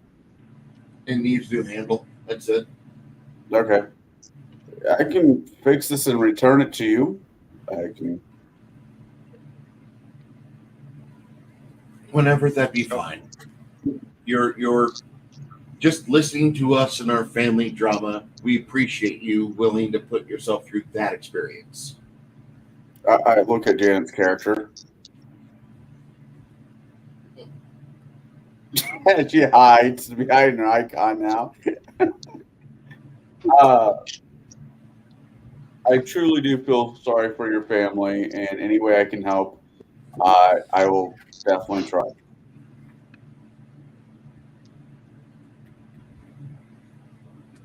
Now, what's the drinking age in your game? Can you see over the table? Yeah. Okay. I mean, I know you're short, Connell. Garrett. Fuck you, Garrett. Garrett accused you being 5'2" all the time. No, it's like 3.4 or something ridiculous. Actually, he's taller than I am, which is funny. But I'm 5'9". Well, 5'10" on a good day, 5'9" on most days. Okay. Just gotta wear those platform shoes. What? Just gotta wear those platform shoes. No, just means I'm not lynched over because my back hurts. They escort you off the grounds politely, and before you leave, the matriarch of the family, she comes along with a basket with warm bread cooked in her. You said warm bread. Warm bread. Okay. But yeah, she has bread that they just pulled out of the oven, and she sliced it and then proceeded to give it to the manservant and make sure that they leave with this bread. It's in the most benevolent and most caring of faith and understanding that we appreciate you being here. No, I heard warm bread. Warm, not worm. Warm. Like it's just freshly out of the fucking fire. I had to correct that really quick in my head. Like, ew. No. If you ever have worm bread, you're going to go to the Squirm Cafe for worm bread. Ugh. So, out of character or out of game, would it be bad form for me to cast Ghost Sound on the locket as we leave? Oh my god. Yeah. Just asking for a friend. No, I don't think it would be bad. I would ask the parents if they would like you to do that. I can tell you as a parent. Janet, that's a Hey, it's a I trick. look at this game or any of these games that we're playing. To me, I play it as if I really am there. Okay, I'm sorry. That's how I look at it. I look at it. What would I but want? no, Janet, that's if I can have Janet. that spell what would does. I want it? Janet, No, that spell does not make her ghost talk. That spell basically the equivalent of making a ventriloquist act. Like rattling chains and stuff like that, moaning. It would have been incredibly mean. Yeah. That's why I said I don't think so. It's not invoking her. It would be whatever Flady said. he wouldn't be talking. It'd be whatever Flady said because it's like a ventriloquist act. That's I am the ghost you're of the bloody finger, type of thing. the person listening. Does that make any sense? The ghost sound, it depends. If Flady can get the voice right, which he's never heard her voice before, if he could get the voice right, that'd be one thing. But she left town before you guys were born. Yeah. So getting the voice right would be a trick in and of itself. I got to stand up. I'm not. What if? Okay. What if you were to have put it between your hands, and I don't even know what the hell is, but you were to tell them that that she fell in love or whatever story you made up to tell them to give them peace. Okay, do you understand where I'm coming from? Yes, About I do. that? And I know, yeah, it's dragging the game on or it's boring or whatever, but that's how I envision the person that I am and how this. Well, first handle off, Janet, if anybody's going to do that, that has to be you, not Flady, because Flady's a bard. You're the cleric. Okay. But Flady or whoever it was is the one that asked that question. That's Yes, all but it's I'm not- saying is It's out of character. Yes, but his spell doesn't Out of work like character. that, is what we're saying. Yeah, Okay. it'd be like, characters. Honestly, I don't know anything about exactly what a bard does or what a gnome does or what a wizard can do or any of that. I don't know all the realm of all that. I'm going on my feelings about the little bit that I know about the person that I'm supposed to be and how I would be as a mom or a sister or a daughter or an aunt. That's how I play it. That's how I play my other character. I play it as if I was that character. What decisions would I make and what would I want to do to help these people? Because I'm very religious and I believe in something. And I believe in magic. I believe in spiritualism. I believe in life. I believe in helping others. And I try to put that into my character. And that's just how I do it. So even if you guys think it's stupid, I'm still going to do it. Because that's who I am. that isn't the. I'm just 100% against the false hope thing. You don't know anything about what happened to their daughter, and she's alive, she's fine. I'm lying out my ass. No, that's not who I am personally. I don't see it bad. It's been 20 years. I do. But see, that's why we're supposed to talk about things. That's what a team does. You talk about what you do and why you're not going to do it or why you want to do it. That's why we end up blowing up a giant hole in the ground, putting a bag of holding into a wormhole. Hey. I'm going to make an acrobatics roll. We didn't agree on it, but the higher amount of people wanted to do it, so they did it. And the ones who didn't want to do it got murdered. That's just what happens, That's what you do on the team. Bruce, I rolled an 85. Do I use my acrobatics to dodge this whole conversation and walk out the door? No, I'll roll my dice, and I got a 1, so I have to shut up. No, you're fine. That's acrobatics to get. Yeah, that was awesome. I like that. That's amazing.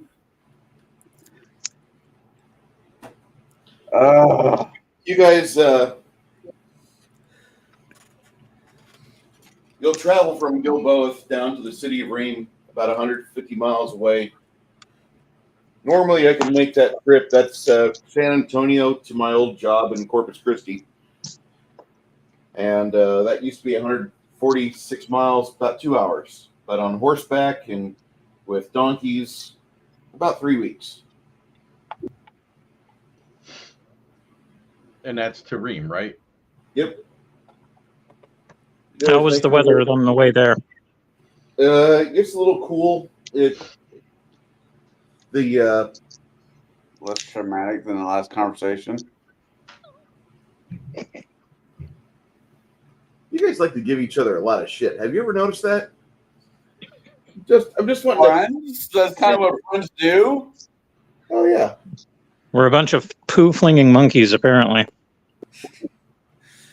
Yes, and our cages are these little screens on a computer. Yes. As you guys are, leaving the by the time you leave Gilboa, the Blotmund starts, which is the 10th month or October. Lotmund is the name of it. And the weather's really cool. As you guys get down towards the coast in the last week, you guys are feeling the occasional salty breeze hit you as they're occasionally having the donkey feces get in your nose. And, just it's a bit of a trip. I mean, this is kind of a dull ride. There's not a lot. The things that you encounter on the road down there primarily are just patrols. You're getting down close to the Riminos, and the various people you're encountering are typically city guards, or the guards of the duchy. And these people, they're mostly happy to see you. Some of them are really surprised, like after not seeing a donkey caravan for 2 months, which normally you see them every 3 weeks. These guards, they will wheel about and they'll just kind of keep pace with you, and they'll talk with you for a good 2 hours while you're plodding down the road. And then they exercise all their conversation and they head back on their trail. And your path from Gilboa joins up with the Western Rhine Road, which it's the way you came. You guys cut it across country straight through. You didn't take the Care Dyer Road down to the Western Rhine Road. No, you went over hill and dale. No, we left Dale. Yeah, Dale did get left. Left behind, Dale. Left behind. Okay. So, city of Rheims.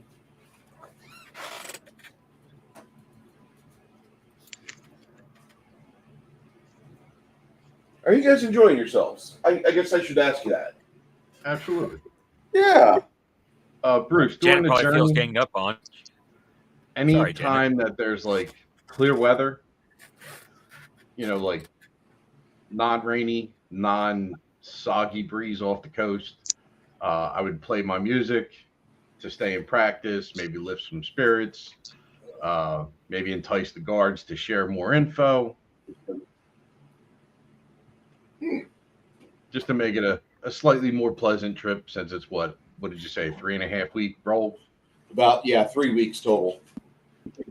And you guys didn't take the normal route. You've never done this before, so you just literally cut straight over the hills in that direction, ignoring the road, which would have only cut 2 days off the travel for you. You have 24 donkeys. 24 donkeys to entertain and to work. That should be a fair amount of goods. After 3 weeks, everybody gets 1 rank of animal handling donkeys.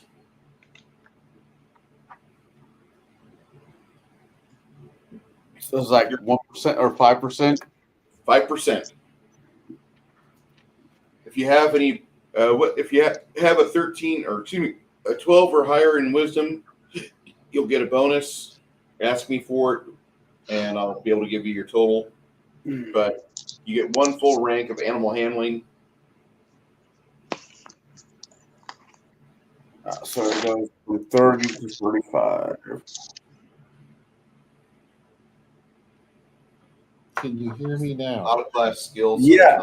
Okay, I've been talking for the past hour, and I get walked all over. Evidently, my mic's not been working. So, are you on, Garrett? Yeah. Okay. That's the first I've heard.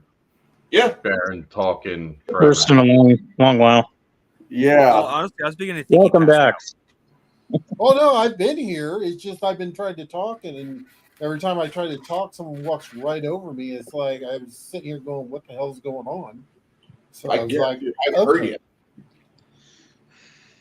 This is the first Wait. we've heard of you in like 20 minutes, dude. It just muted again. You can see on his little Well, red. no, I'm muting it because I'm not running on my normal noise suppression, so I'm doing it to Okay. Yeah, but no. This is the first we heard from you in X amount of minutes. Like 20 minutes. probably That's close longer to than an that. hour. Yeah, because when you were I was sitting getting there ready to ask doing questions. the whole, hey, you guys want to do this or not? And I'm like, I'm in. And you just kept on going, and I'm like, I didn't wow, hear that. don't even fucking acknowledge me, Bruce. God damn it. I didn't fucking hear you, brother. Hey, as of now, I'm the tribal chief. Acknowledge me. God damn it. I'm sorry if I talked over you. I didn't know you were speaking. You were talking all over me, Janet. You were just walking all over me. I love all you. And it was total foreplay in at least 4 countries that I can think of, and that's okay. I'm sorry. I love you I do it guys. to Kurt all the time. No, but yeah, shit. So anything you want to say to that poor family that we dug up more emotions that they're slowly letting go? Drop it like a hot rock, damn it. Just drop it. Sorry about your damn luck. Next time, I'm not going to tell you to even pick it up. Just, I don't care. Janet, I don't know. Let me just say this real quick. If you want to do something in game, you can pretty much be like, I want to do this. Okay. We might not agree with you. I might not agree with you. I might think it's a great idea. Do it. It's like when I wanted to save that baby and nobody else wanted to. But I said, I'll spend all my money and sell everything I have to do it. And I was going to do it with them or without them. So that's just, I can't help it. I'm going to play the way that I would play it if I was really playing it. On a board game. Having a kid is a totally different matter to what I was talking about personally. Like, It isn't. I play with my feelings, and that's just the way I play. And if I die, I die. You just don't bring me back to life. Just don't bring me back. It'll be fine. All right, Baron, your turn. Since you haven't talked in the last hour. No, the only thing I have to say is this entire ride down there, I've been laughing at your guys' asses because I've been riding one of the donkeys the entire way. I was like, fuck walking. I'm on a fucking donkey and we're going. Janet, I go after the windmills, it's all right. If it works for 2 mules for Sister Sarah, it will work for Garrett. I was about ready to say, Janet, I enjoy it. The whole argument was fun to me. Nothing about it was personally my part. But, if you want to be our Don Quixote in a scenario, even though Baron was trying to push for that on himself, riding the donkey, chasing after windmills, I will respect your Don Quixote-esque as I giggle and drink. Because, oh my God. And just so you know, he'll make sure to slap your ass so you can go on your way. That's right. Good game. Smack. If I'm riding the ass, I'll have 2 of them. No, the donkey, not your That's ass. what I mean. The donkey. I'm riding my ass on an ass. Yeah, because that's sexual assault. We're not about that in this game. Oh, what man is going to complain about being stomped by a big ass? Well, at least as long as it's a woman anyway. I don't know. I want to make a video. Well, and see, the thing It'll probably get more views than the Scrap Show.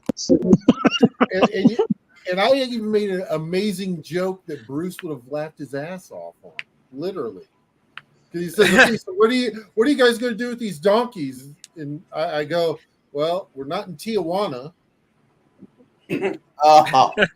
Actually, I think that's the last thing I heard you say.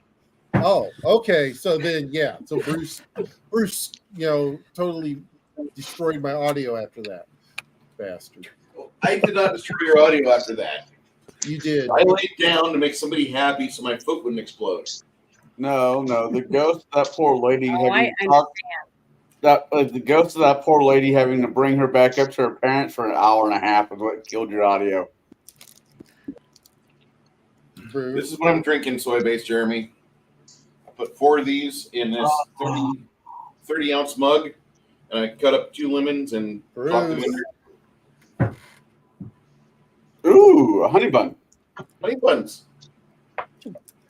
Local grocery store makes those fresh. Yeah, the wife loves me. That or she wants you to die of diabetes. The wife loves you, so she gives you prison food. Diabetes. No, she gave me 2 boxes of freaking honey buns. Good God. She set them in my room and go, hopefully these last longer than a day.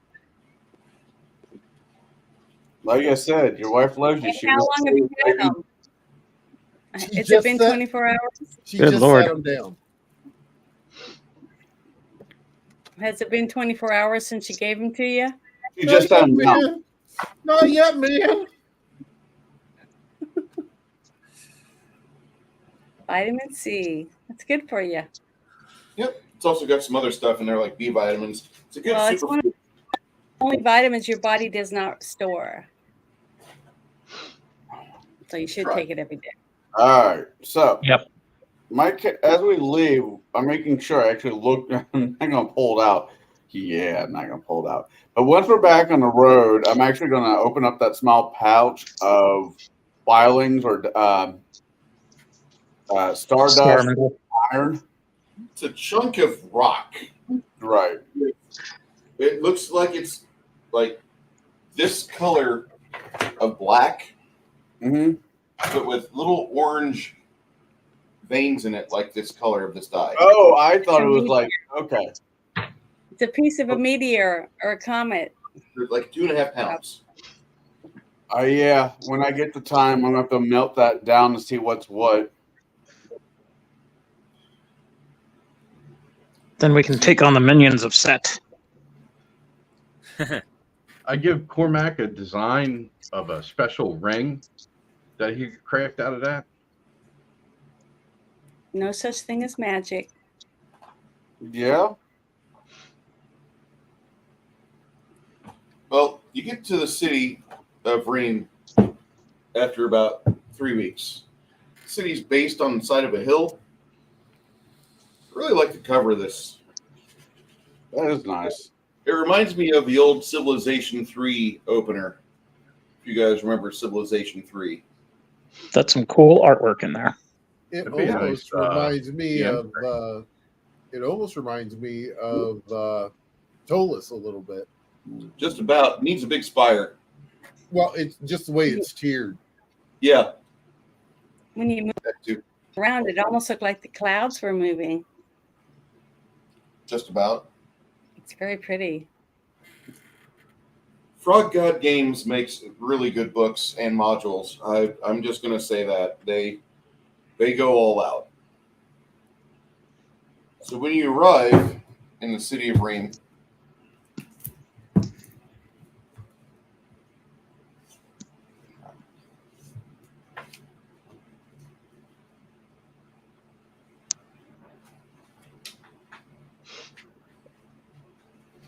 Oh, yeah, fold out map. that's the Duchy. I like it. I can almost pull it up off of the. I've got a big map I need to hang back up on the wall again, but I can pull it up on World Anvil. Get to an office place and get it laminated. Yeah. Get inside this city, and it's a very nice city. You enter through the east gate, or the western gate off Western Ream Road, and beautiful town. When you enter this town, things that hit your nose that are things like fresh noodles, bakery smells, the little bit of hearing the forges ringing out. You have the crowded townsfolk, and then you have just the mass of people that are in one locale, and you can almost smell like testosterone and estrogen coming off this one hill where you can see there's a university there. So there's like a whole bunch of young adults crammed into that place. So this is on the northwestern side of the city, and it splits up ahead about maybe a quarter mile up ahead through the crowd. You can see where the split's at, and it's supposed to go up to the Street of Stampedes towards the Cattle Bridge, or it heads towards the south along the Avenue of Eternal Warning. But this just kind of blows you away. You guys will make it across towards the Street of Stampedes, towards the markets, and cross this very long stone bridge, which just the length of the bridge is about almost a full 1/8 mile across the Rimanos River. And getting across that, you can hear the church bells to your right, and people are moving about, kind of darting in and out. See a couple of young kids eyeballing your donkeys. You notice that Karak will move himself in position to where he can get, easily dismounted on the ground and grab children if they start being little urchins and trying to steal stuff. Because you know how these city kids are, not being racist. Just toss pea bottles at him. It'll be fine. That's nasty. Oh no! Heading down to the Tradeway. It's a huge market square. As you get onto that, it starts to bottleneck. See a city guard trying to whistle to get your attention, and he says, follow those other convoy trains there. They'll take you right where you need to head to.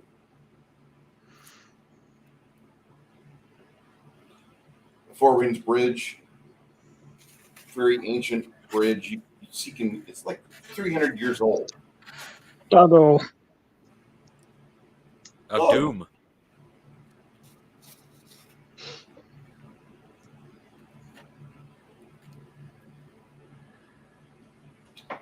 Get towards a island in the center of the city,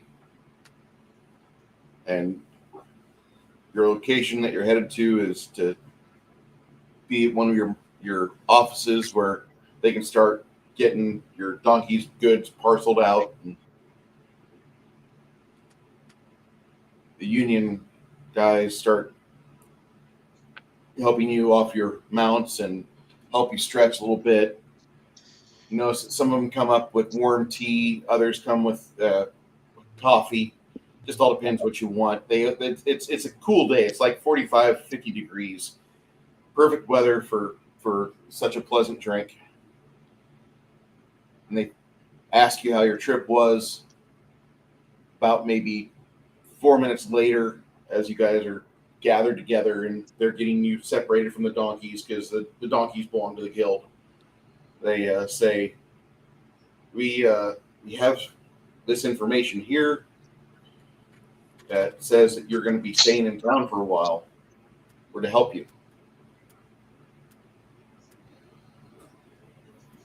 Is that okay?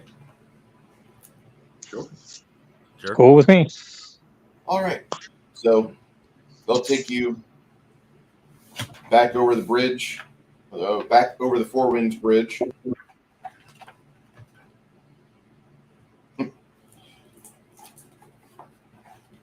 On your way down here, you saw a lot of this. guards would see you on your way.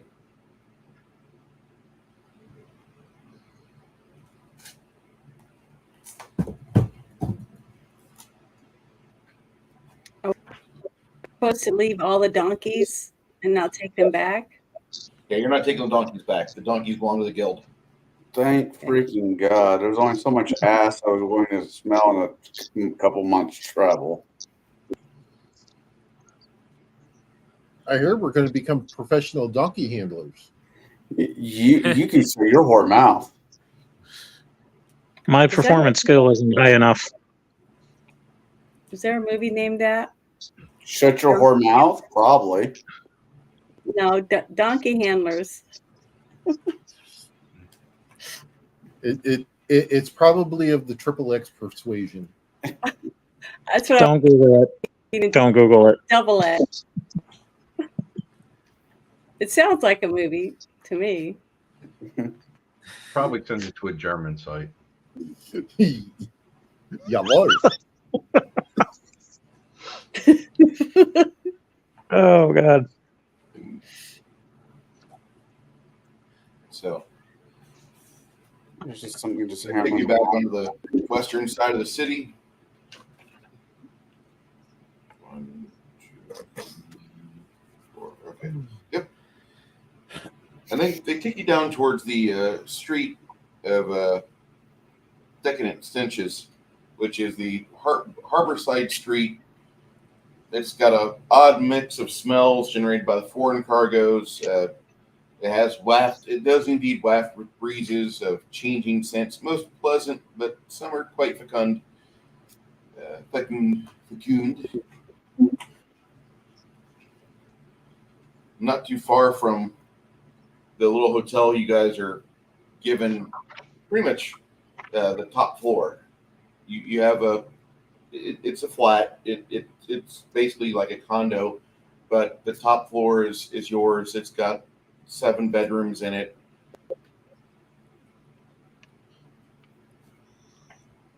They have on this floor there is a person that stays with you, your own RA, and they make sure that you're comfortable, that you're seated, that your beds are fine, that if you need food, they'll get you food. But most of the time, they tell you that we're going to be doing everything we can to make sure that you're able to absorb what information is put into you by your trainer.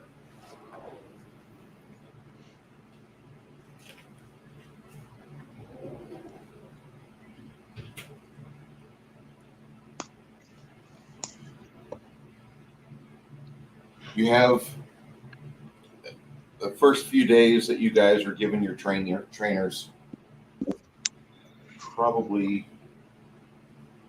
yeah, I'll need to get some other books out. So I'll be importing from other systems the training system into this, but you guys will be, you'll get different results.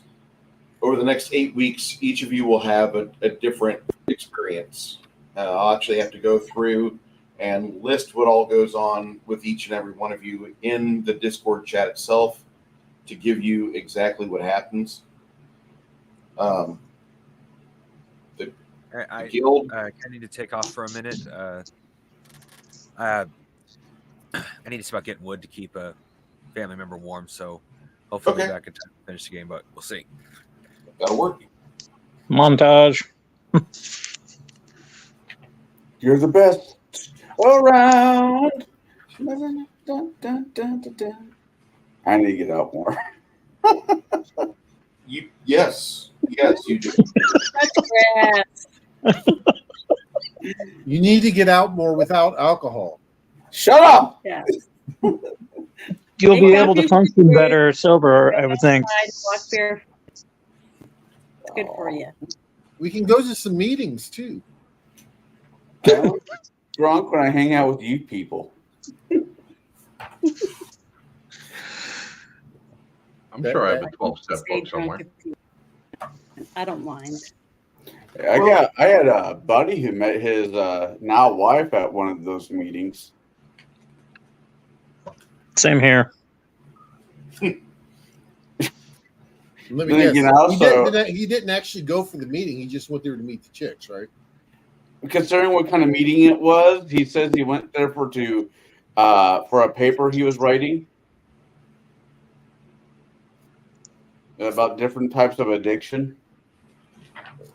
It's called 13th Stepping. Yeah, 13 step into his bedroom, maybe. That's literally what it means. Yeah, my friend, he had some run-ins with the law due to his drinking, and his future wife happened to have the similar problem. They met at the same meeting. It was very romantic.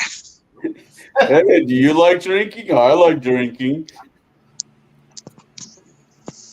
Could go and share beer goals. No.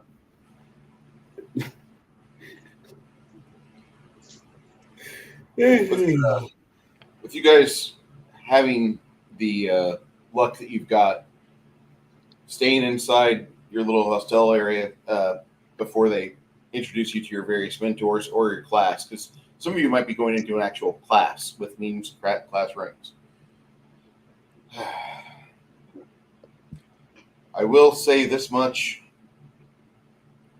Anybody know what Crafting Gamer's name is?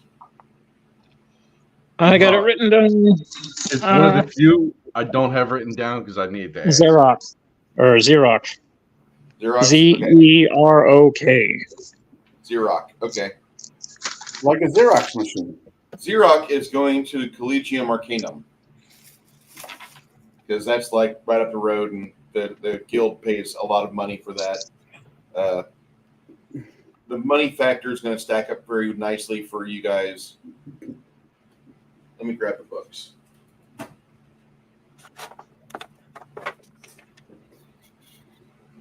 All joking aside, I cannot wait for the next season of Cobra Kai to drop on Netflix. They canceled it. No, I thought they were supposed to get one more, and that was it. All right. Well, knowing the history of Netflix, they tend to cancel stuff on the regular. Last season was supposed to be the last, I thought. Are you guys familiar with these books here? No. Okay. Those are evil incarnate. These have the building blocks of my leveling system within them. Oh God. Spell Slinger's Guide. So Hackmaster. we're gonna get evil as we get older. Guide. World domination. I'm gonna have to look for those. These are great. This is like second edition AD&D, but on crack cocaine and good ketamine. And we're going to be going in those directions with this game. No, we're not really going in that direction. If you wish to take your character in that direction, your god will disown you. But there's other gods that will take you. They will snap you right up. I know, but if we're going to use them, I would like to order some. I'm going to use just one thing from these books, and that's the training in these books, because the training is balls crazy. I want to be Naruto. I want to be the best around. I want to be One Punch Man.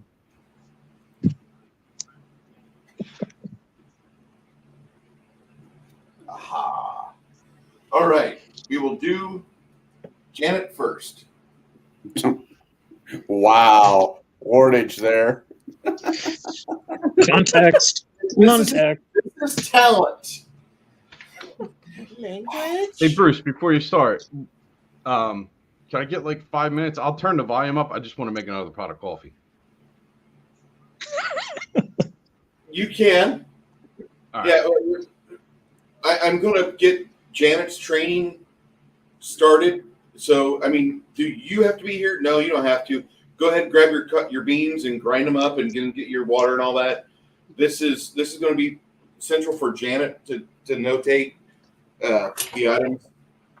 All right, perfect. I'll just turn the volume up so I can hear it. To notate things because I'm just going to be describing what goes on, but I am going to have her involved here. Too bad we're on YouTube. I was going to do that whole cut scene of Punch Out where Little Mac is doing the running montage. You have it? I was going to bring it up, but then copyright strike or some shit. Never mind. Never mind. Is that the same one where it has the guy on the bike and the other guy's chasing him? Yep, the fat dude on the bike, and Little Mac is like busting his ass trying to catch him. Yeah. There's a funny GIF I used to play that had sound completely not safe for work, completely not safe for YouTube. YouTube gave me an email saying you've made a few mistakes in saying which videos are child friendly. Yeah, I think I might have seen that one. I recall that. But it was a little dwarf guy chasing another person on a bike. Oh no, that was an entire different movie. And what's the? Oh no, it was a short. It was on like a short. Oh, okay. So it was a little guy and it was a short. Huh? Pretty cool. Yeah, it was a short. You're trying to get canceled, Janet. Jeez. It was a dwarf. You're going to be the next target for pundit. I tell you. Going after short people. I do all kinds of crazy stuff. I'm not monetized about it. Hey, Baron, they're doing the season 6 and that's it. They're supposed to be getting back to filming since the strike is over. But wait, the strike is over. Did the robots win? No, well, the writers went on strike, and the actors like, we'll jump in on this. Then the actors finally just went off strike a couple days ago. But I can't say blame them because the way that the studios are wanting to use AIs. Hey, once we get your likeness with AIs, we don't need to use you anymore. Yeah, it sucks for the extras, man. They get a one-time deal of a couple $100, maybe a couple grand, and then that's it. I wonder if I could do that trick with my next wife. Anyways. Okay. So because the call and the first thing for her, the call, she grew up in a Sul-Juris religious community, and her attitude was noticed by patriarchs and was strongly encouraged for her to enter the divine route. So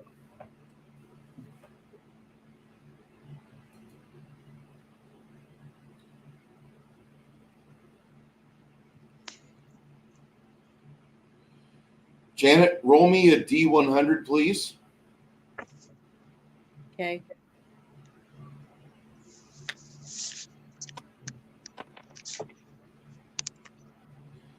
For 8 weeks. Say again? I got 00. What? I got 00. Okay.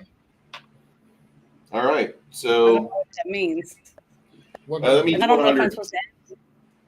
Oh. All right. So She's rolling again because it exploded. Come on, Harley, you too, because I got a feeling. Potty. Let's go. Hey, Aaron. Do you have MASH on the Plex? Yes. Not the series, but the show. I mean, not the series, but the movie. Yes. All right. Cool. I also do have the series after MASH. I've been meaning to watch that. I just have had better things to do. And there's a special there, which was the pilot episode for Walter, which was Radar becoming a police detective or whatever. Oh, that sounds horrible. That's why it was just the pilot. Oh, God, that sounds so bad. Yeah, it didn't go very far. What about Trapper John, MD? Trapper John MD, I think he does have. I'm not certain. I know there is a. I don't think I have that one. Janet, What? I need a D8 and a D12. Add them together, please. Okay. Cool.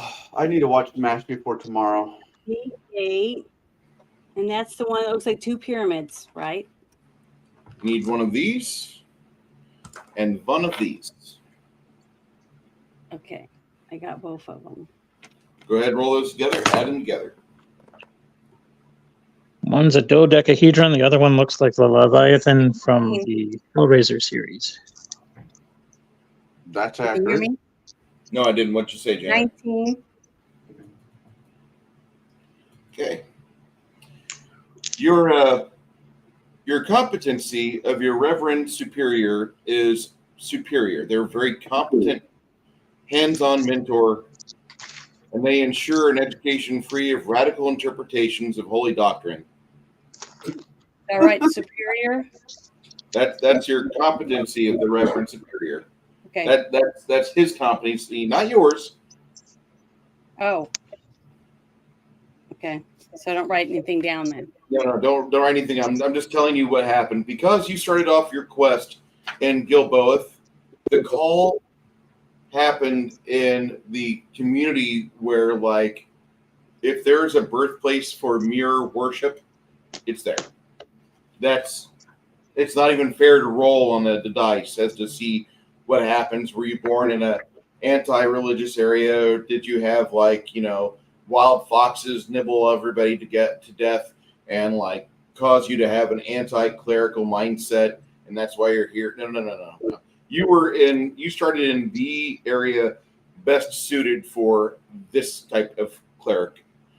It's crazy. I'm going to step away for a second. Nature call. Okay. Alrighty then.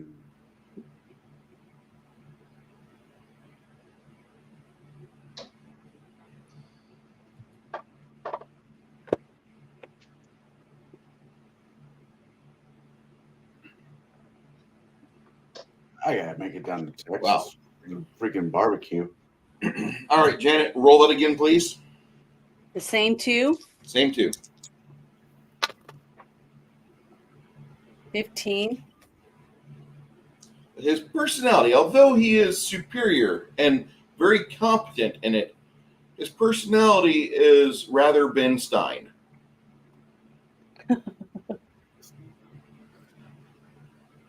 Unremarkable in the personality department. Very good, just completely knows doctrine, chapter, verse, and punctuation. No bedside manner. No bedside manner. None at all. Just no, not there. Roll me the D8 and D12 once again.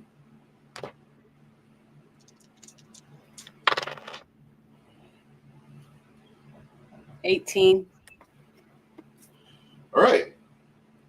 On the site where he takes you around teaching you various scripture, various doctrine of the clergy, what you will be endeavoring upon, he's able to show you holy relics. He's able to give you actual manuscripts with the blood of martyrs, handwritten by numerous individuals, very important within the within this religious community.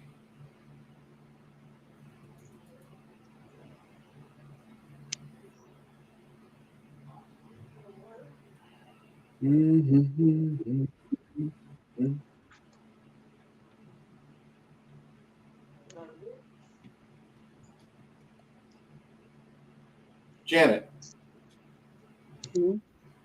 animal handling horses is now a class skill for you. So donkeys is not handling animal horses. If you ever have to work with horses, it's automatically going to be a damn near lay down for you. You don't have to worry about it too much.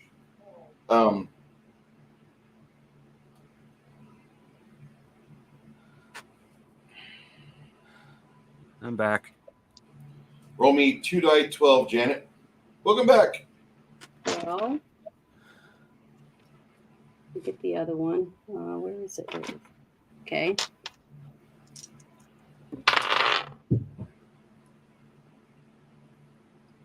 $9. Okay. Also, you during this time, just while you're going over scripture and such, you go over hymns, and your heart opens up with the music portion of it, and you learn how to perform with brass instruments. So, under somewhere notate perform brass instruments is now a class skill for you.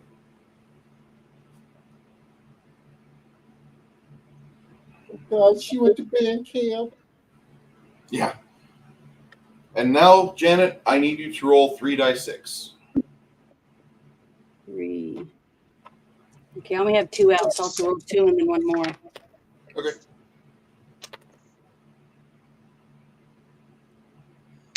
$14.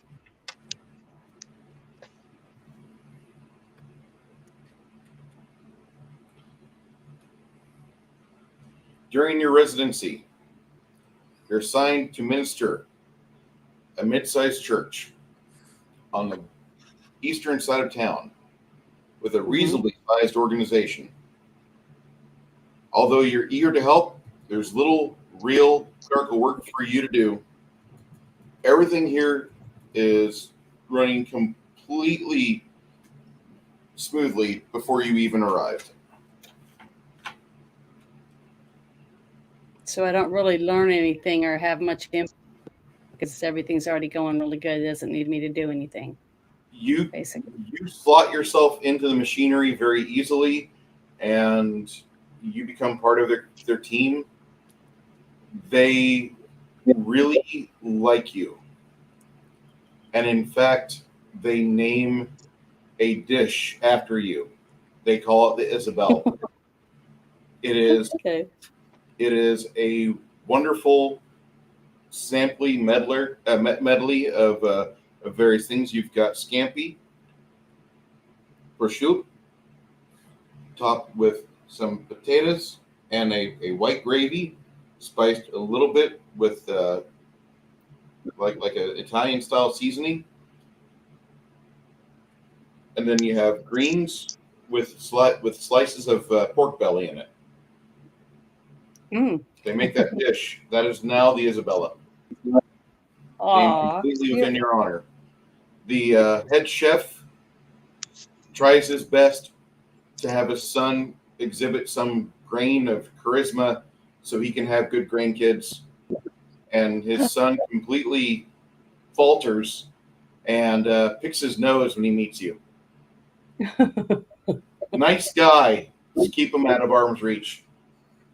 Also, whenever he talks, you have to have a shield. Okay. All right. I think I can handle that. I definitely know a few guys that fit that description. I think Bruce does too. That's why he was able to come up with it.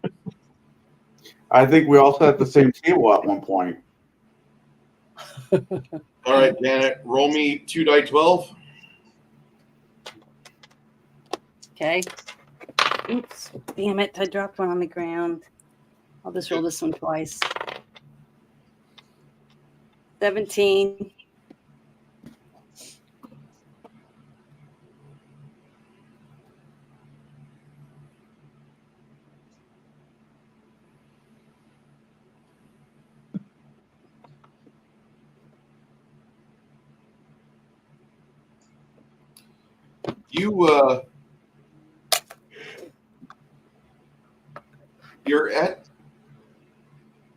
You're at the morning mass at the start of the month, and for just a moment you can see at the curtain at the font there's a 18-foot tall shimmering bright representative, looks like one of the divas that helps alongside Mirror in all of their calls to action. You see it, and it points at you, and it grins widely. Then it unsheathes its sword, salutes you, puts its weapon back in its scabbard, and then it shimmers away. You completely ignore the rest of the sermon, feeling that whatever you've seen, whatever has happened, this is something that you cannot be ignored. You feel a stirring within your heart. As you are preparing for the second half of your residency, you are given an option, Janet. Do you wish to be a crusader, which is mainly weapon-based cleric? Do you wish to be a cleric, which is a blend of both martial prowess and casting? Or do you wish to go the route of priest, which is more ecclesiastical, get more you get more abilities with your spells and your magical capacity, but you are not great with weapons? I would rather go where I am better at protecting myself or defending one of my teammates and magical, the mixture of both. Okay, so you're going to go with In the the middle. crusader. Okay. Call so I can write it down. You're we're gonna note that down, because you're now you're considered to be second level. A lot of the abilities from being just a divine stack into cleric fairly well. Roll me a D8.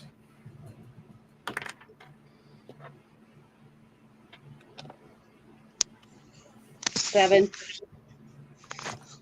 What's your con score?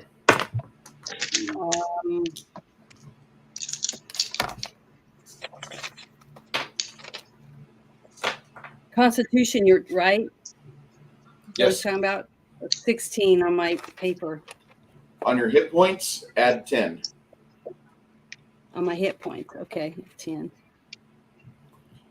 And then once you're done with that, roll me another D100. D, that one with all the numbers. Okay, here we go. A 20. A D100 gives you a 20? Yeah. It's low. Yeah, it is. You graduate from the training with basically kind of like an average result. Mm-hmm. With other effects that would have been building towards that, just kind of like nullified by that final result. However, you need to notate something. You're now second level. Your PP points. First off, actually, I need to do some rolls myself. I think Garrett, once he sees what I'm doing, he'll realize what the fuck I'm doing. He's like, ah.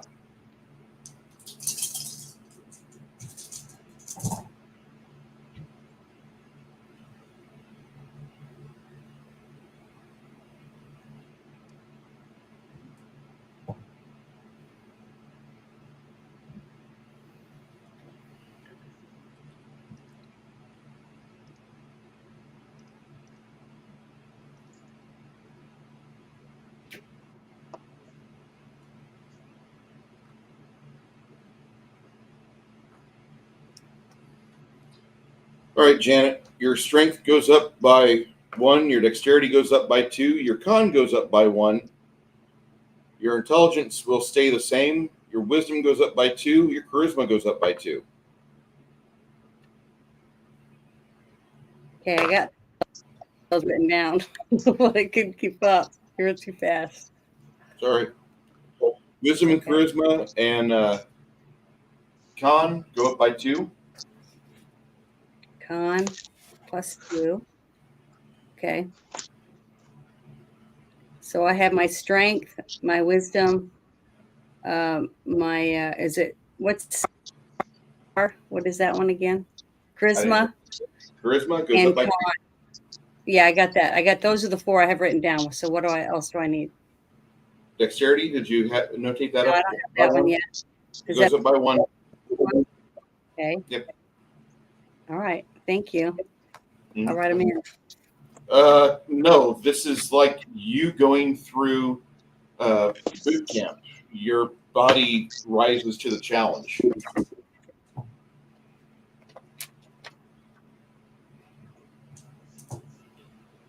And that was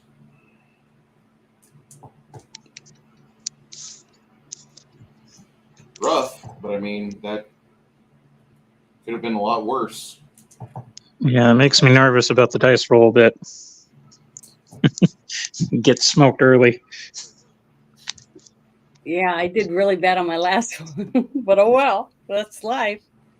Don't get what we want. Oh, did you give me anything different on intelligence? That's the one I didn't write anything. That one about. doesn't go up at all. That stays the same. And everything's straight. Yeah. Also, you now have channel positive energy. Okay. That's one of your abilities. You do a dice 6 of healing to your friends and living allies. You it's a 30-foot spread. It's just like what Pathfinder is, but undead within that vicinity, there's a saving throw they've got to make. What is your charisma? 18. Now with because it was 16, you just gave me 2, so Yeah.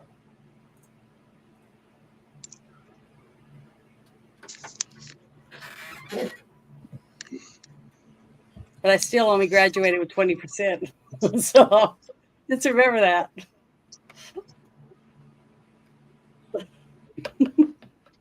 That Oh, happens. I know. Let me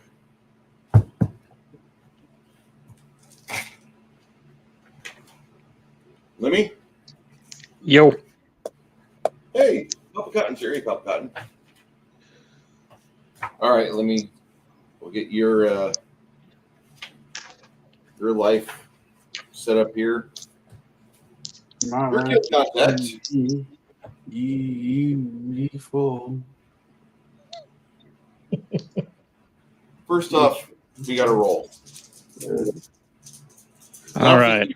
Why did you go for a skilled character?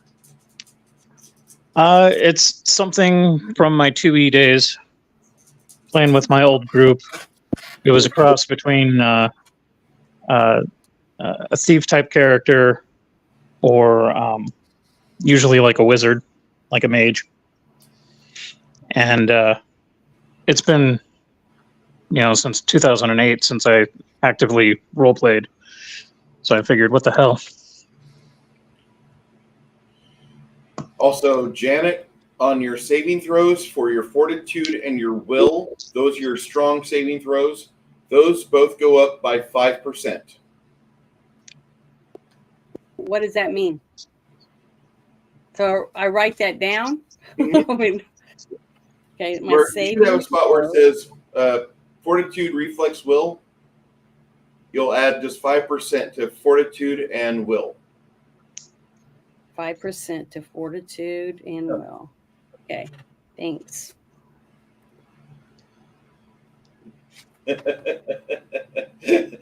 Papa Cotton.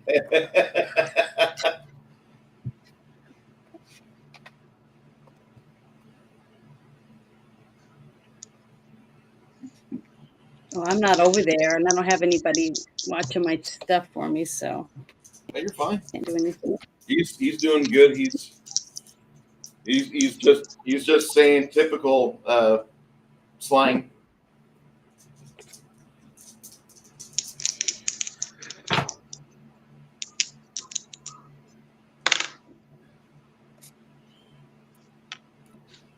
right, You I rolled good. I rolled a 52. All right.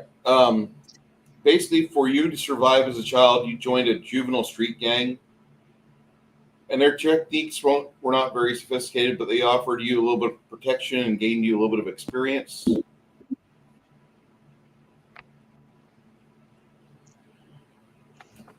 Your initial training that you have is basically you're given to a kind of like an elite guild, and all these strings are pulled. The guild of tracers and traders and coasters is behind the purse for you to do this. So, like they're making sure that all the bribing, everything, all the doors are open.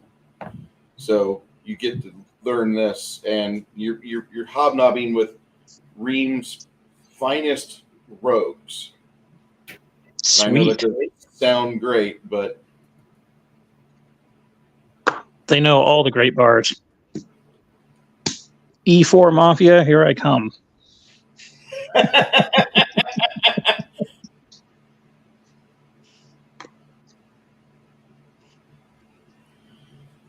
okay. The quality of the mentor that you have, I need you to roll me a 3d6. Alrighty. I'll choose that one, and this one. Oh, shit. Drop. Here we go. 10. Okay. Your mentor was quite experienced, both in class and in the field. He's able to impart sound fundamentals and advanced techniques. He shows you some personal tricks of the trade from his days as a adventurer.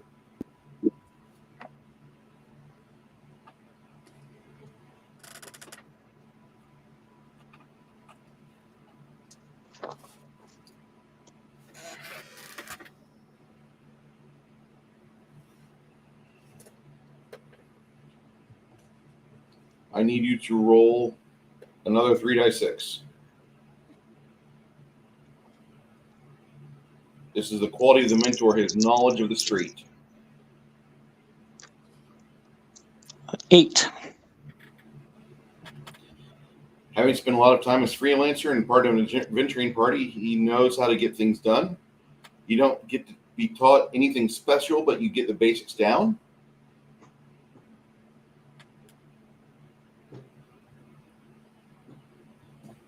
The quality of training he gives you, I need a die 8 and die 12 together.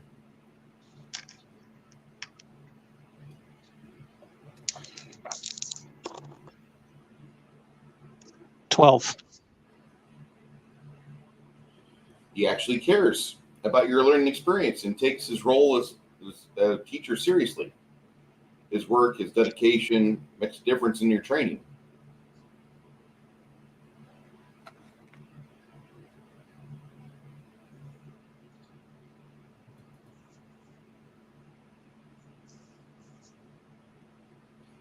He also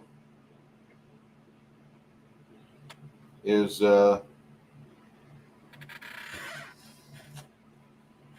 during this time, you get a rank at either bluff or diplomacy or knowledge local. If you don't have one of those already, if you have the others, that's where it has to go. Okay. Looks like it will be diplomacy then. Okay. It's not a class skill. Janet? Yeah. Okay. I'm going to go back to Janet for just a second. I have to throw her the skills. The skills breakdown. Your intelligence is what, Janet? Intelligence 10. 10? Okay. You're human. Mm-hmm.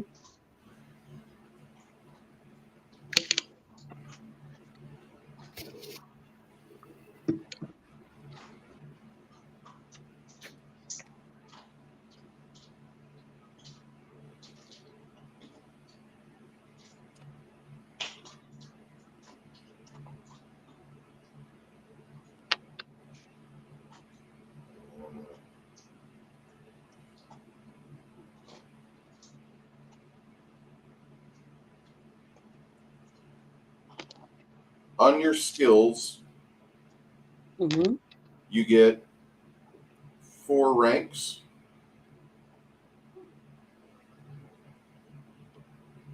Okay. Which ones? Well, let me give you your skills here.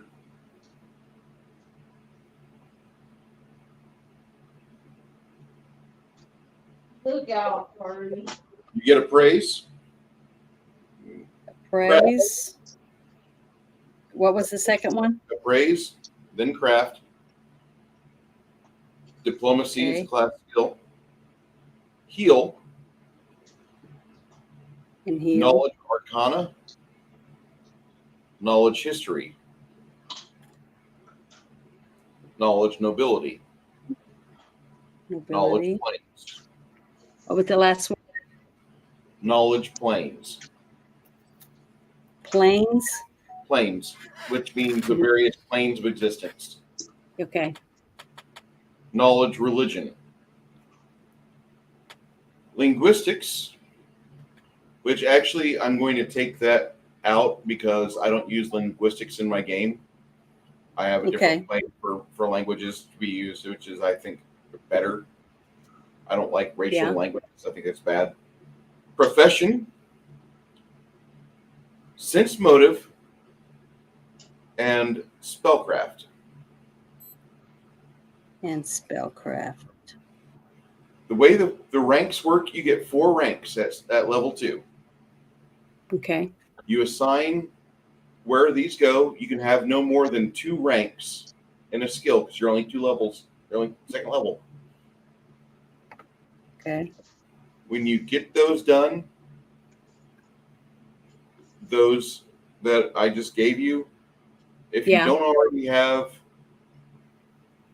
I'll explain to you how this will work out, but it's a lot like Pathfinder's skill system.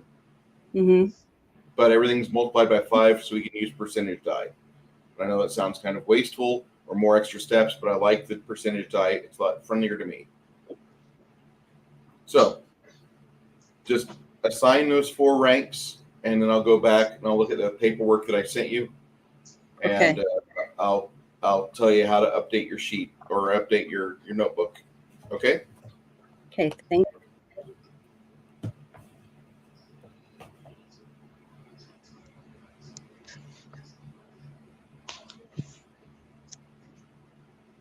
Lemmy, with you, you learn diplomacy, which is a nice way of saying you can get along with people if you need to. And then you rolled me a D8 and D12, right? Yeah, let me What do we grab got? those. What's the 11.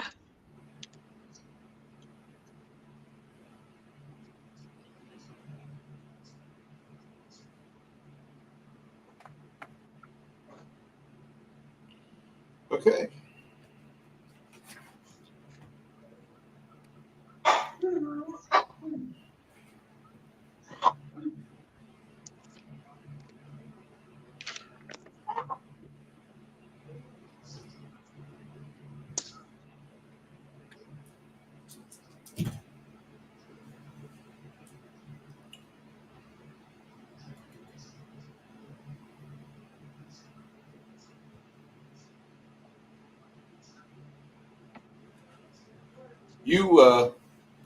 Your boss, your mentor, he's completely unspectacular.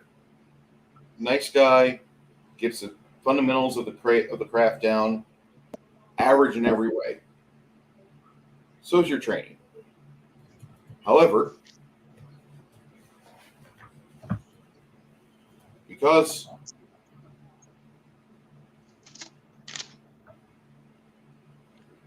how he is able to impart and how you are able to interpret things, you also will get throughout your work. Your charisma goes up by 2.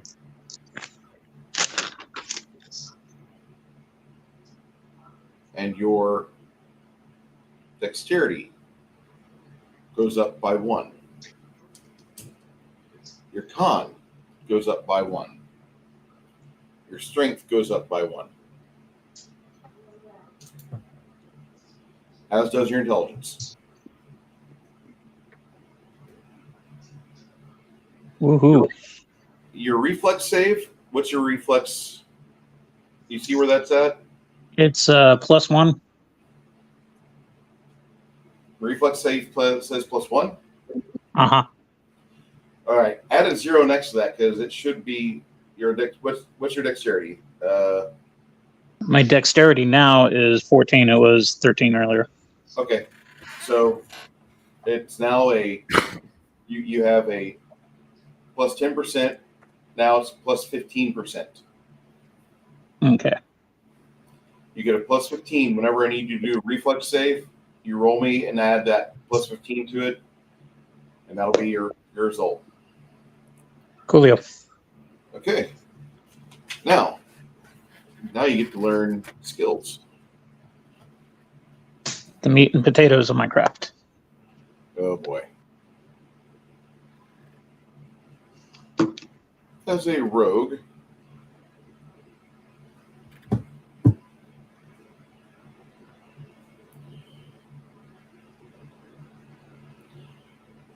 acrobatics, praise, bluff, climb, Okay. Climb. craft, diplomacy, disable device, disguise, escape artist,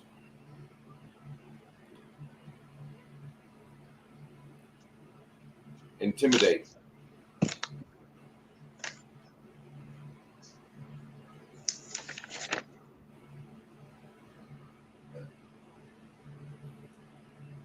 knowledge, dungeoneering,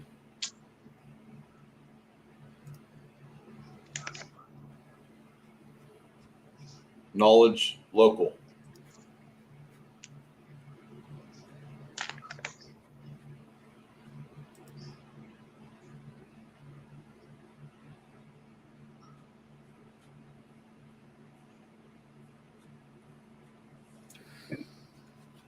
perception, perform, profession,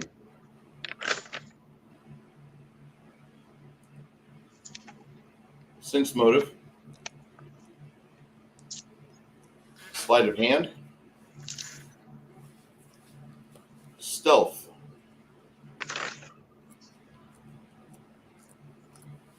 swim, use magic device,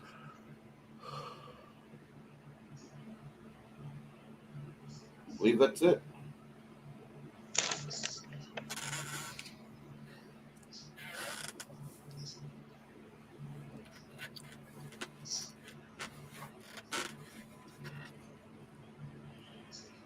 Now, you have some other things. Now, notate on the skills, you get to pick 10 of those.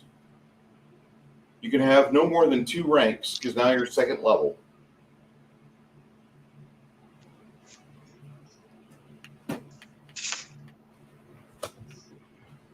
I'm not certain if meme reviews tonight or Monday. It all depends on how long this takes. I like meme review. Don't get me wrong, but I want a game.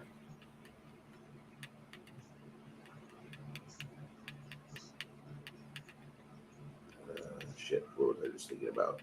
Classes, unchained classes. There we go.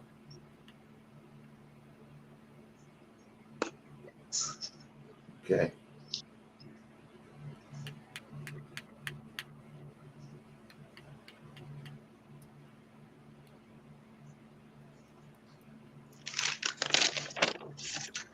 Looks like I'll be overhauling my character sheet to a proper character sheet now. It might be best if you still use your spiral notebook. Oh yeah, I always do. Until everything's all done again.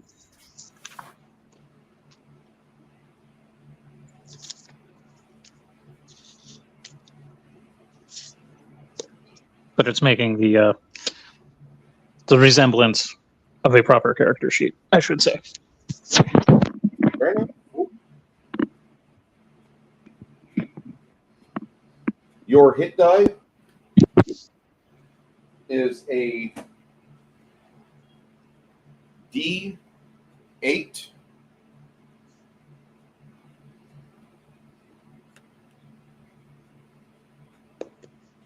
Alrighty. Now,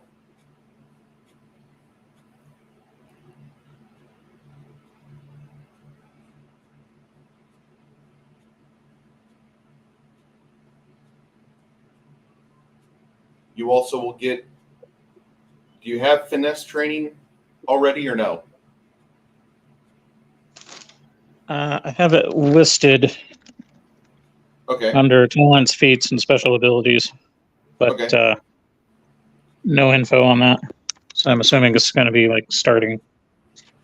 Yeah. Your finesse training is pretty badass.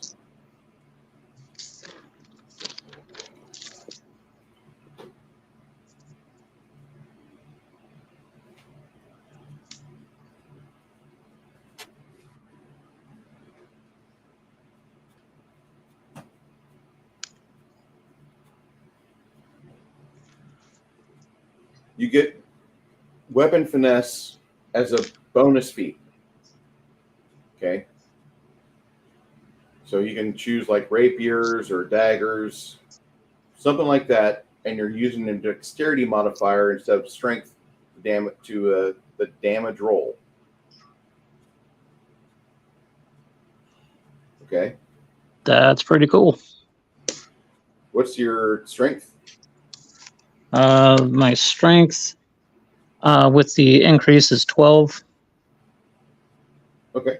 So you now get a +1 damage on all whatever your specialty is, either dagger or whatever it is. You get a +1 to that.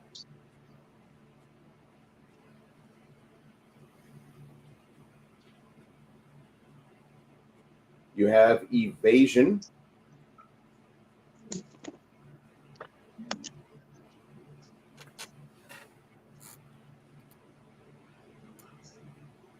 Okay, I'll add that to the list.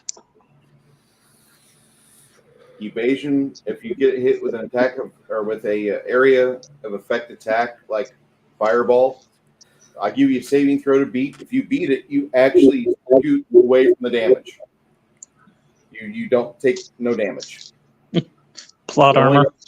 Yeah, you can only do that if you've got light armor or no armor on. If you're helpless, tied up, pinned, whatever, you're burning. You don't even get a saving throw at that point, I think. Yeah, that would kind of suck. Yeah.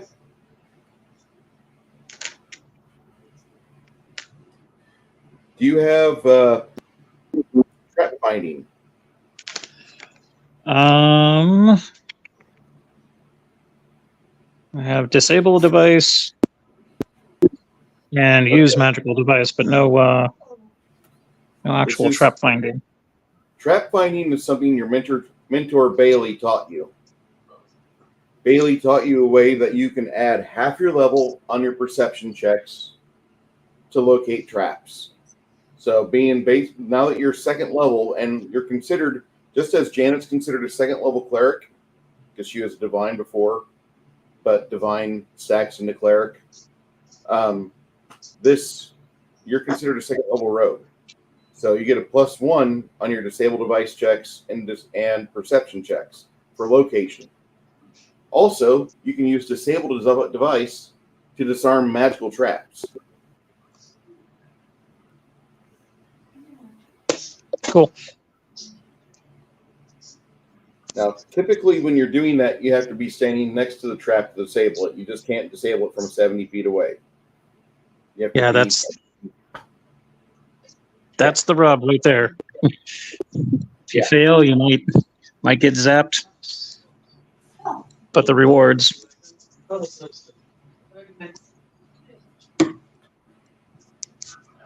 I'm going to send you a link for you to get. You have some abilities. You have a rogue talent you can pick now. Okay. Pick one rogue talent out of that pile that's just got to your Discord.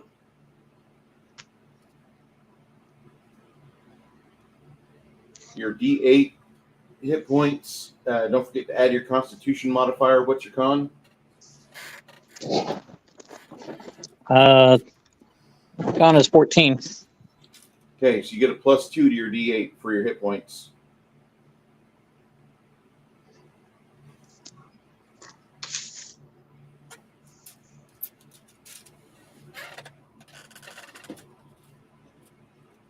Now you can take that shot that you took earlier. Say again? So now you can take that shot that he took earlier. Who would have thought that getting poked so many times it would toughen me up? The scars are like natural armor.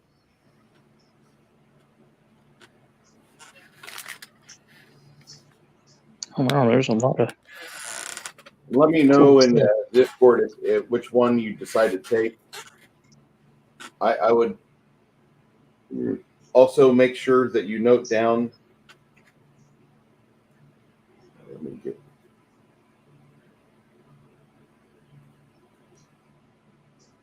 Ooh, black market connections.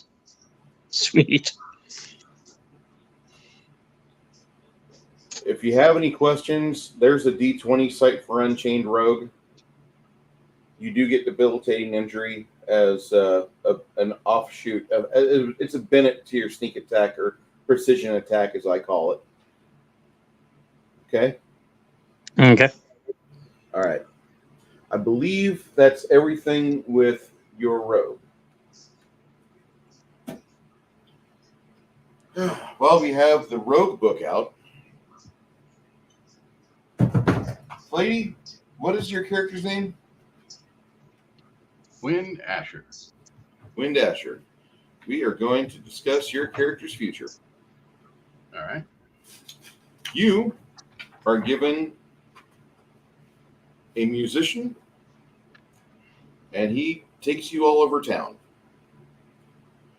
As the cold months start, you realize that he's probably giving you the best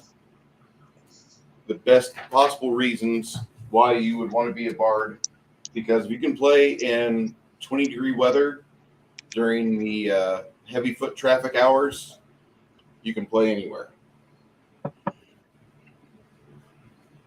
You honestly believe that that's something that gets instilled within you. All right.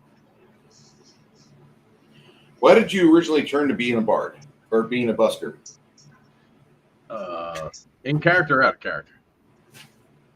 In character. I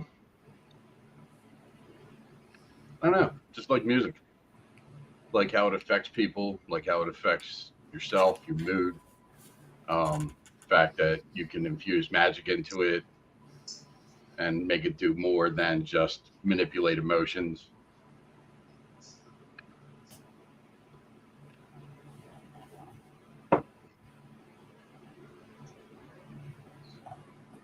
Vibration of the universe, man. Yeah, I was thinking like King Diamond learns the weirding way.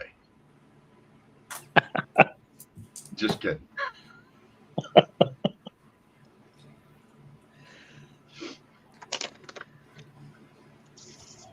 Not a bad idea. Baby metal, man. It's all about baby metal. Imagine changing the diapers of that creature. A metal baby.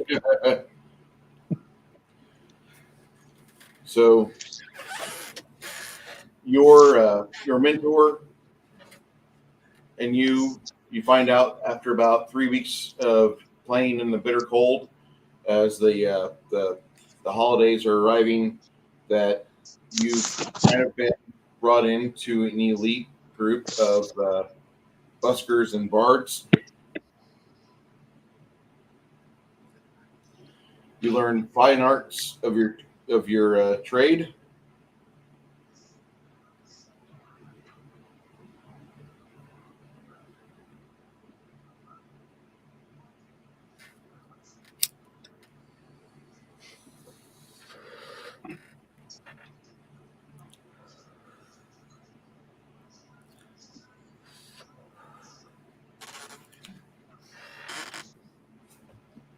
Your mentor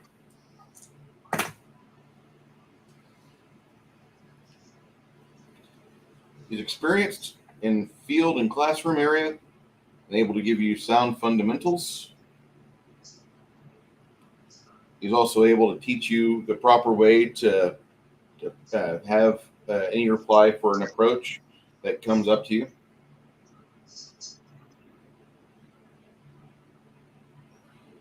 He gives a lot of hands-on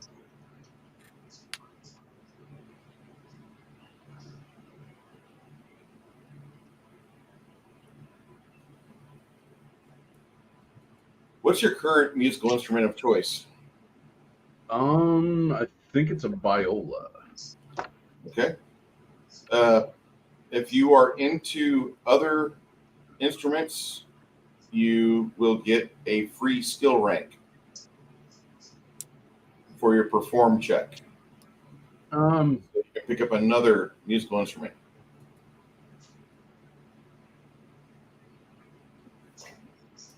Has the bass been invented yet? Standing bass has. Oh, that's kind of big. We'll just go with a mandolin. Okay. You pick up the mandolin. You find out that he's got his finger on the pulse of the street. He gives you some good contacts, some good tips, experiences.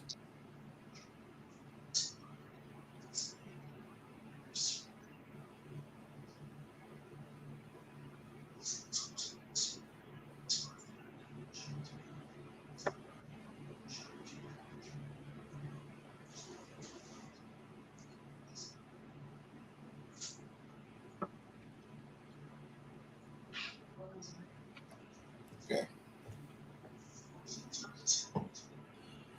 For me, if I could just have you roll a D8 and a D12. You guys are playing out one day, big 6-man band. You find out this is the quality of training which you're receiving. That is a 17. You're getting top-notch training, like one of the best, and it shows. He gives you an understanding of general theories of musicianship as well. You make sure you're going to leave them well prepared.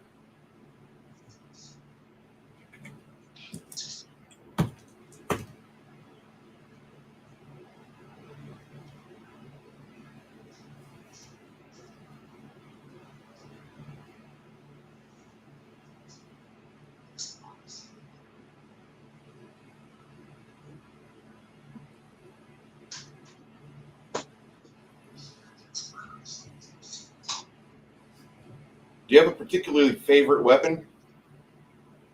Right now, I think I've been using a short sword. Okay.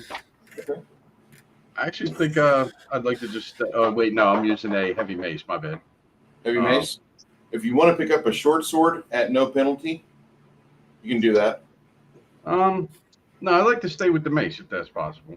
Yeah, that's absolutely possible.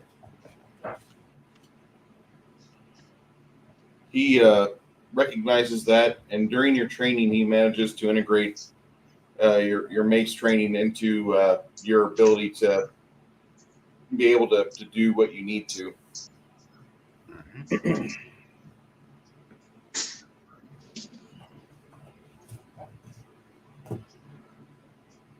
His during his training, he manages to give you information one day, and just in an offhand comment, while you're talking with him and one of his people on the street, you just say something, and the guy gives you a worried glance, the contact he has, and then he says, "Wait here." Bailey, not really certain of what exactly just transpired, says, "Whatever you did, it's here it comes." And sure enough, about 10 minutes later, a carriage pulls up, a man with a foppish hat and looks like the Goblin King's tight jeans with white overcoat steps out. He gets out wordlessly with something rolled up under his arm. He lays down what it is. It's a rug. And then as soon as the rug is laid out, then somebody soars out from between the buildings and lands right there. Your mentor is kind of awestruck. And he says, "Oh, well, how are you?" Al says, "Just fine.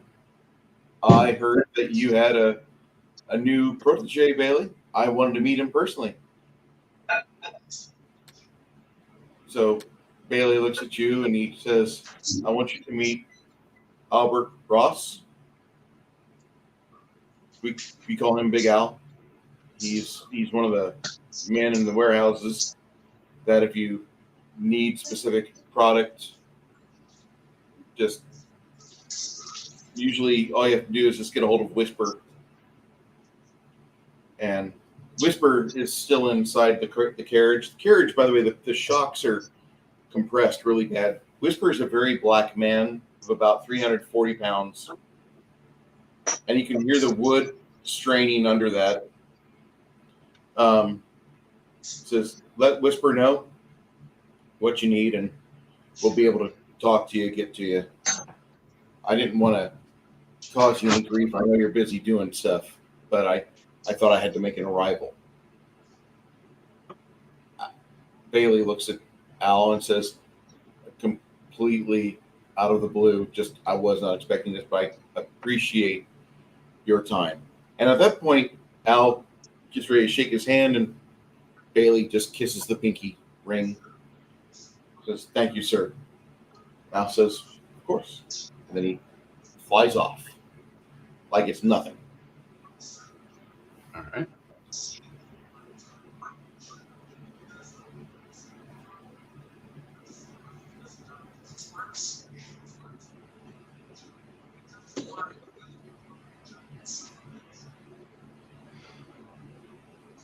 Okay.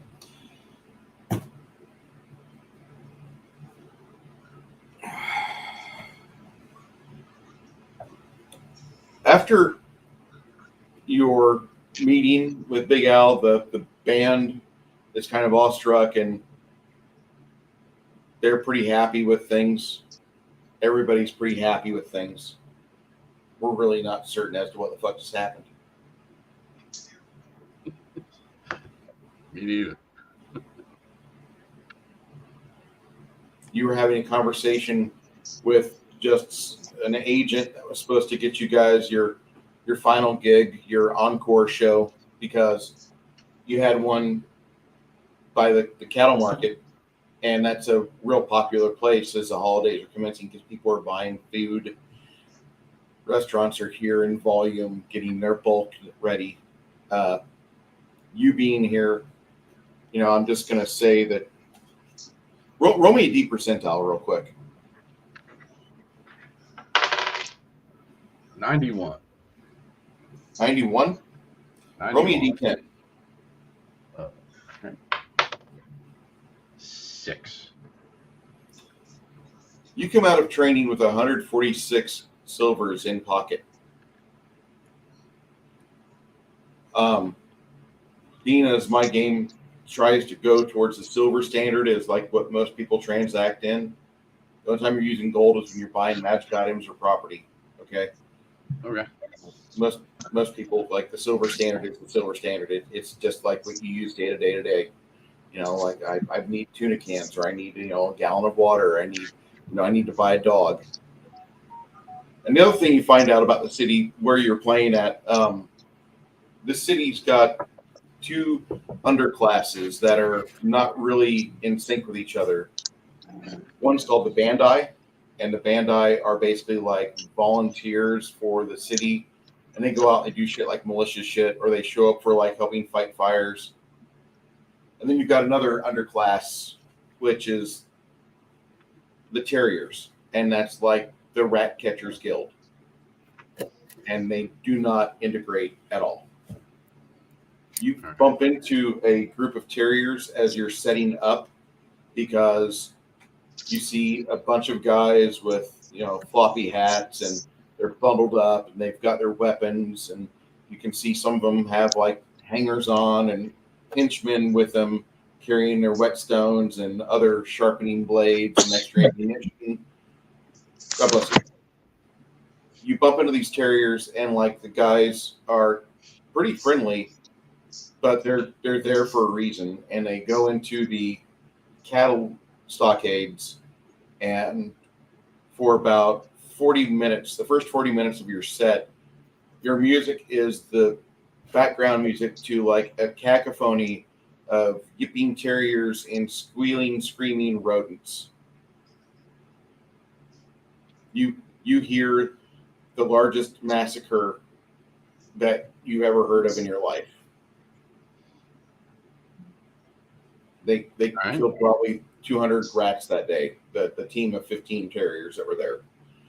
Any chance we could get the tempo to match the screams? Yeah.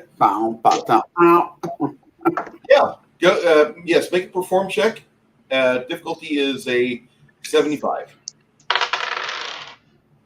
Ooh, 52 plus.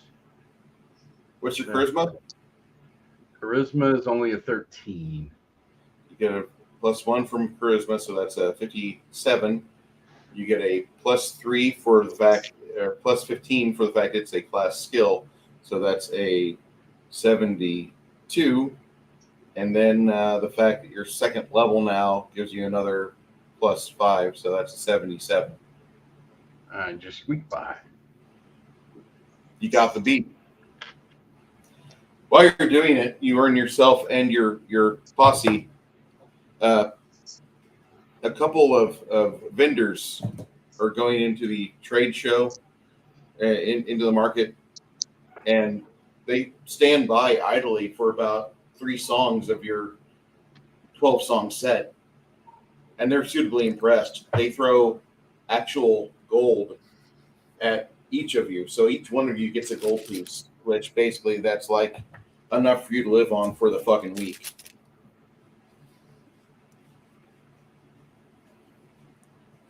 Most people don't trade with gold. Most people don't tip with gold. You find out later on that those guys also have seafood houses in your district where you're staying at. I'm trying to picture what the tempo would be to a dying rat. I keep thinking ABBA.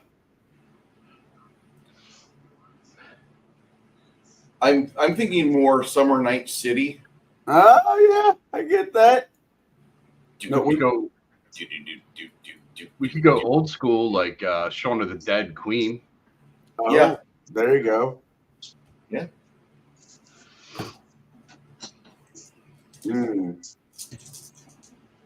No, Cheap Trick, I want you to want me.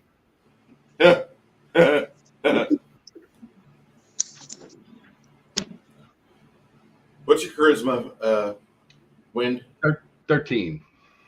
Goes to 14. Dexterity? 13. Goes to 14. What's your con? Con is a 10. That will go to 11. All right.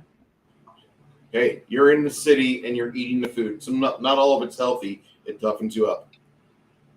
What's your intelligence? 12. Yeah, that's going to stay. Actually, it's going to go up to 13, but stretch. Wisdom. 12. Stays at 12. And charisma. Well, it was at 13. You just made it a 14. Yeah. All right. Roll me a d6. Bard's have a d6 hit points. All right, so I get 1 hit point. What's your con? Con is now 11. 11? Yeah, and I had 16 hit points, and I just rolled a 1. Yeah. Well, 17. I should have let people know this from the start. Like Pathfinder, there are things known as favored class bonuses. So either you can take an extra point in your hit points, or you can take an extra skill rank. I can only imagine what he's skill going to rank. pick. I'll go with the skill rank. Okay. Oh, wow. I was wrong.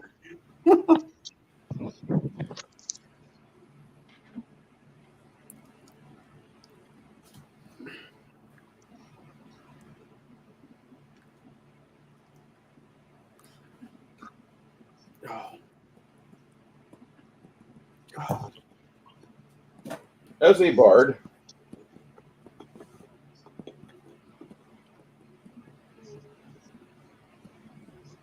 Baron, are you there? I just saw Baron pop up on my Discord. I can't get a word in edgewise. I'm not being listened to at all. We're here, Baron.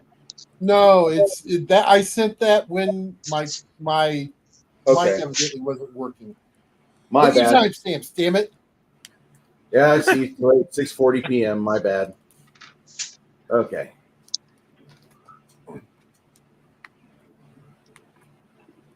And truthfully, I'm good with holding off on at least mine because I know you said 9 o'clock for you and Kai. I can get with you later on, either mañana or in the next 2 weeks. Yeah, let's do it that way. Yeah. That's okay. I'll need most of my information in Discord because there's no way I'll be able to spell it in time. We'll be sitting here. Well, how do you spell that? Okay, now how do you spell that? Okay, now how do you spell that? Nobody wants to listen to that. Trust me. That's fair. Probably the three of us, the Connell, Crafting, and me, are probably going to be the easiest to grab a hold of whenever. Yeah, true. I got free We time. don't have another show we do in common. No, never. True. All right. So, oh yeah, you have some choices for when. Right now, you have Bardic Knowledge and Bardic Performance, right? Correct. And dodge. Yeah, that's your feat for first level. You have. You also, here's another special ability.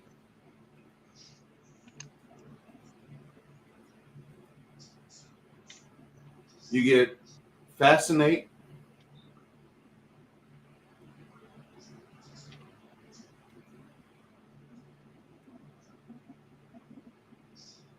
All right. Inspire Courage.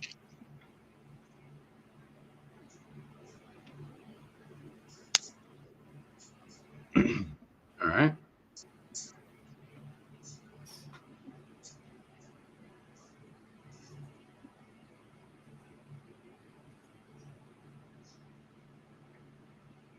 Distraction.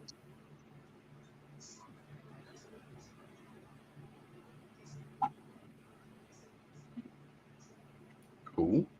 And Counter Song. Cool. I've actually never seen it used, but it's really cool. The movie Crossroads. Yeah. Is that what the kid from Karate Kid in it? Yep. Yep. Yeah. I've only seen like the clip of him playing. I actually never seen the full movie. Same here.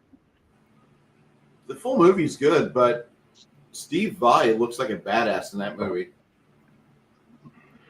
I mean, to be honest, that guy's best role will always be in My Cousin Vinny. It's a good movie. I'm Yeah. sorry, it's guilty pleasure. It's a good movie. I love, yeah. It is a good movie. 2 Utes. Oh my God, that suit they made him wear. Oh, All right. That was pretty slick. You just needed a lot of leather lotion to make it work. You learn versatile performance. Versatile performance and well versed. all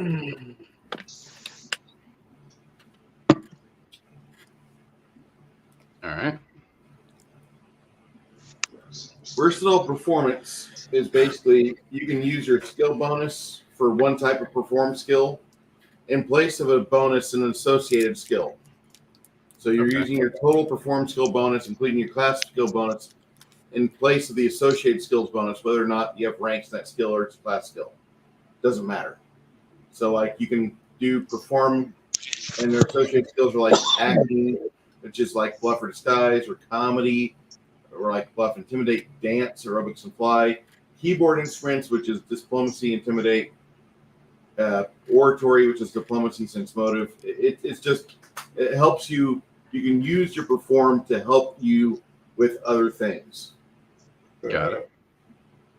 It's a way for you to get around stuff that you're not really good at doing. Like if you're trying to bluff somebody, you can just use comedy instead. And it's just a, or sing, or string, which, you know, comedy, sing, and string all have bluff in their associated acts. All right, cool. I dig that.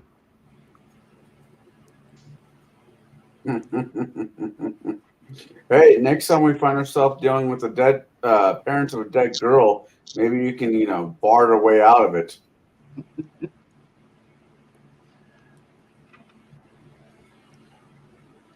Oh, I've got plans for that situation, and you guys are going to be like, "What?"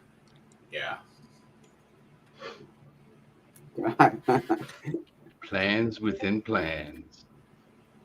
Well,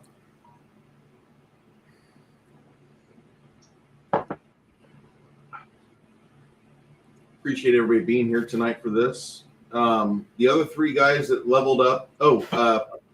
Also, Wind, your reflex and your will saves go up by 5% because those are your strong saves. Those go up every even level. Okay.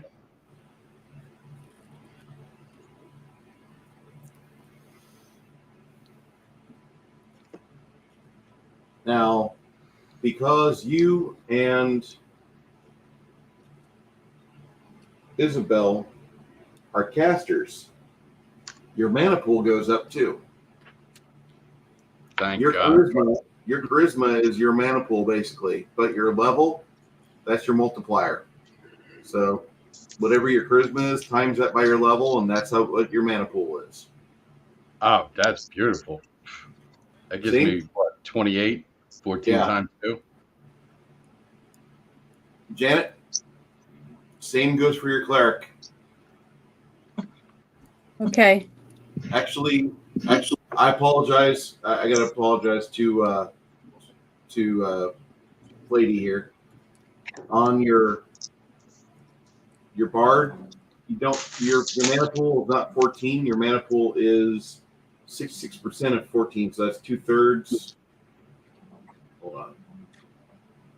28 divided by 6. Well, let me find a calculator.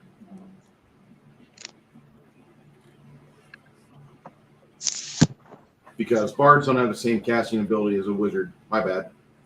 All right. 28 times 66% equal You have 18 mana points. All right. But that's still better than the 8 than I had. Yes.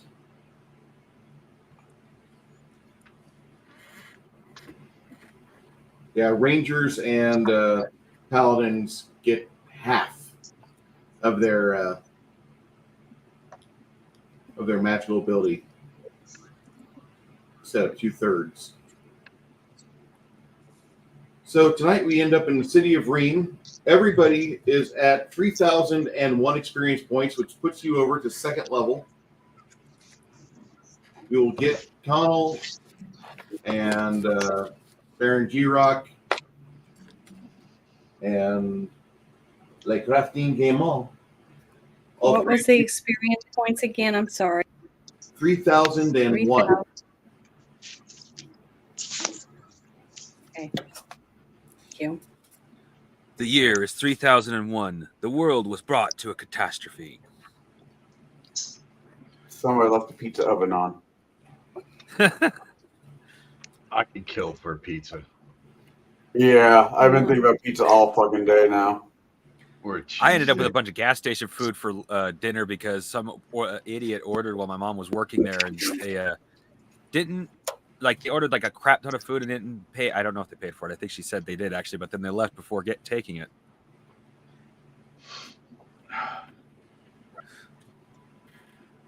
And they didn't come back? It's cast in Apparently ruin. not. 2,000 years later, Earth is civilized with strange new world rises from the old. A world of savagery, super science, and sorcery. But one man bursts his bonds to fight Thundar, Barbarian, and his sidekicks Ariel and Uklok, the Ukamak. I can't hit those high notes. Otherwise, I'd be like Hungar the using my pen Starvarian, sword. right? Say again? Hungar the Starvarian? Yes. now complete with miniature. And Yeah, show 'em the statue. Move over, Games Workshop. That girl did a fucking badass job on this mini. I can't wait to get this guy started. The nerds. Yeah, And the nerds glasses are awesome. That The is- detail. That is pretty sweet. The detail is great. Yeah, Yeah. look at it, man. being just a quote unquote free or basic ass craft, like she did, knock this out of the park. Yeah. Look at the grain on that shield. There's nothing on it yet. Give me time. No, the grain. No. The grain It has actually like green on the lines already shield. in it. Yeah. Yeah, look at it. It looks great. You can Detail, tell it man. now. Yeah. Yeah, like that's gonna look like wood. Look at real the wood. glasses That and girl's, the eyes inside the glasses. that woman, she's gonna have a fat diamond on her finger. Some guy from GW is gonna be like, I need you to. I need you to save my company. And I can just actually, picture the Hungar figure going peace, love, and chicken grease now. I can't get that out of my head now that you said it. I'm okay with that. But, You should Soy paint that on the Jeremy, shield. I'm sure if you ask Kai and Bruce at the beginning of their show, they will be more than happy to do the meme review at the beginning of their show. Oh god, that's going to be massive. People have been dumping memes in my damn Discord like crazy. I'm sorry. But But the I'm thing not. is We're going to have to that, have like a separate Discord page just for memes. well, Separate Discord page for memes. We the don't need thing another. is that we never get to see Kai's reaction to some of these memes. We've never I seen think- Kai's reaction to these memes, and so now we're gonna do it. One of Yeah. my favorite memes I just saw, and it's like that's regular for Kai, and it's you know how you like give cats to people. Oh, the little tank. Yeah, that was awesome. I saw that. And I just laughed. I Here, was, this will protect you. this will protect you. It's just a little bitty tank with its little treads hanging down.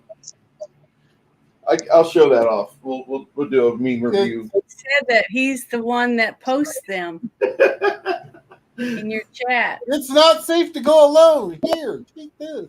Take this. I saw a variation of that, but somebody was using a T-top Chihuahua. I'm like, what the fuck is that?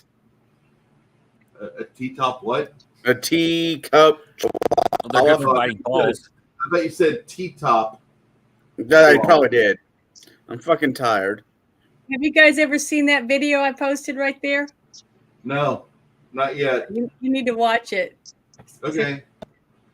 I'm going to show Kai the head of the snake tonight. And my aunt had a teacup chihuahua like 40 years ago, and that thing, I swear, was possessed by the devil. Like, if I fell into a nest of 20 of them, I would be freaking eaten alive.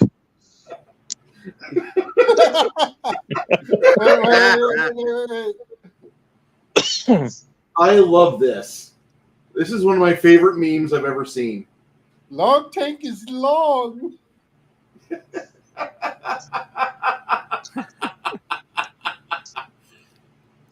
Thank you, Kai, for bringing that to my attention. Oh. That's a tag too. What tier is that in World of Tanks? What is that? Is that like a tier 1 or 2 or 3? If it is, I might play it just to get that tank. Oh, I have no idea. I'm learning tanks as I'm playing Flames of War, but I'm still fucking utterly lost. Did you guys enjoy yourselves today? Yeah, it was awesome. Yep. I hope. I'm sorry if I seem fatigued. I'm battling medicine and swelling foot. The foot looks a wee bit better. Not much better, but it's better than what it was. I mean, here, I'll get to the other side. Like a chicken. You're dying less? That's awesome to hear. I'm dying less. I mean, ever since I got that wonderful disease from China, I've been suffering ill effects of aging and health and all that shit. But here's Goodfoot. Here's Thunderfoot. You got a cankle. Yeah, I got serious cankles. Look at that. I mean, this is Hillary Clinton style. God, my inner Bill Clinton wants to say something, but I'm bashing him down. Don't make fun of Bill. Bill's not going to live much longer if he keeps looking like that. He needs to get back on that adrenochrome, baby. Here, let's bring Hungard to the forefront for everybody. Nice. I mean, even his beard's got attitude. Yeah. It's like, what's up? Very, very good 3D. I'm loving it. Oh yeah, and she did like Bruce said, she did a Nerds Nerd did a very good job on that. Does she have a website, or does she have like a YouTube or whatever? She actually, and Connell may be interested in this, she actually has a bunch of Flames of War scale tanks on her Thingiverse. Oh, nice. So, yeah. Yeah. I'll have to find it again and send it to you, Connell. But, yeah, she's got a bunch of different tanks. That would be awesome. I mean, she, not to get into her own business too much, but that's what she... I believe, if I heard correctly, that's what she did in this. She was a Marine, and I think she messed with. She did something with tanks. Yeah. So she hears this later on. She's more than glad to correct me. I'm perfectly fine with that.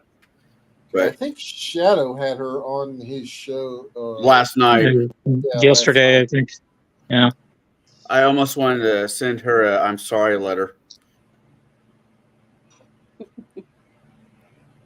That's not nice. I should have said it. She seems like a sweetheart, and Shadow and her seem to get along pretty well. I didn't hear any negativity about it. Yeah, I mean, I'm pretty sure Yogurt wasn't brought up or D4, so I'm sure they had a charming conversation. I have no idea. I just know that whenever shit shows happen, I hear about it.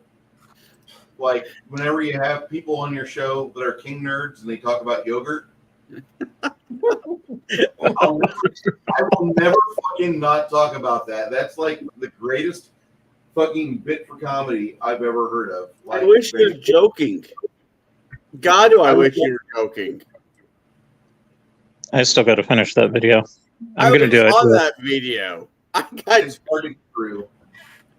Unless He you drank with all Connell. through that video. Damn it! If you drink with Connell and sync on that video, you will die. freaking Oh, bear. Bruce, Yeah. can I name your cankle Sally Struthers? Yes, you may. For only $1, you can join Bruce's channel and help support his cankle. You know, Bear was rooting my drinking on that night. He's like, Yeah. right there. I'm like, Although oh, I did want to tell you, Bruce, I found out Gabe with ADHD, yeah. he is also a Mormon. Yeah, I knew. We need to get But- him and Rob. But he is the opposite of Robert. He is, yeah, the rules are there. Wait, Okay. he's the fun Mormon? He's not a rules lawyer. And he drinks Monster. So he's the fun Mormon. Yes. Monster will blow your kidneys Wait. out. A Mormon that drinks Monster? I'm Yes. not into it. Tier 6 premium heavy tank. Holy fuck, I can't afford that. That's the problem I have with World of Tanks and World of Warships. It's turning pay to win shit. It's like, damn it. Why even play?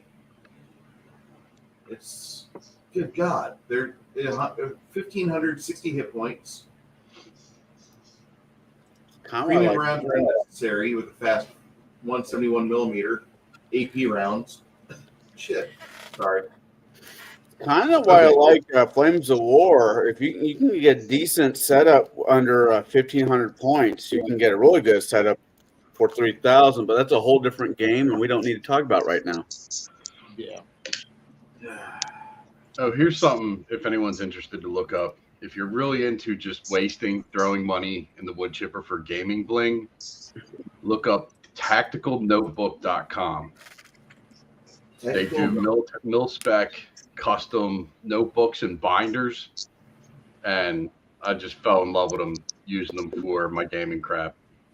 If you have money that you're like, who cares? I'll just throw it in the wood chipper. I have a friend who has more money than common sense. I'll let him know about it. Why? So- What's different about them? Well, they're supposed to be mil specs, so they're supposed to take a lot of beating, a lot of customization. It's a little- Tactical, man. Tactical. It's nothing but bling. You don't need it, but it is fun. I blew a bunch on one just because I felt like I had to. All right, boys.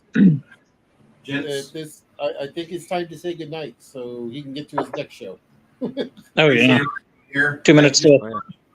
Hey, I hope And I I just hope you straight up- guys really enjoyed tonight. Awesome game. It took us There we go. 22 hours, 21 hours of game time to get to level 2, and that's pretty much going to be the pace. I think 3 to 6 sessions per level up, and I hope you guys really enjoy this game session. I hope you really enjoy the gaming. I hope you guys love the shit out of it. And So that's like 21 near-death experiences for my character between levels. Yeah. It's character building. That's really what it is. It's character building. Talking Janet off from saving every lost puppy is going to be character building. I had a good time. Let's see what dumb shit It was Cormac thinks is going to be character building. It's boring if nobody cares about anything. They just go through, pillage and take shit and leave. Well, for future reference, Janet. Does that. For future, Having for a future story reference, is more Janet. fun. I personally.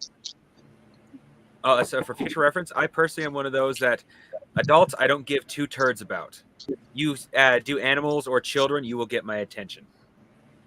Ew. You know there's laws against that. Ha ha, very funny.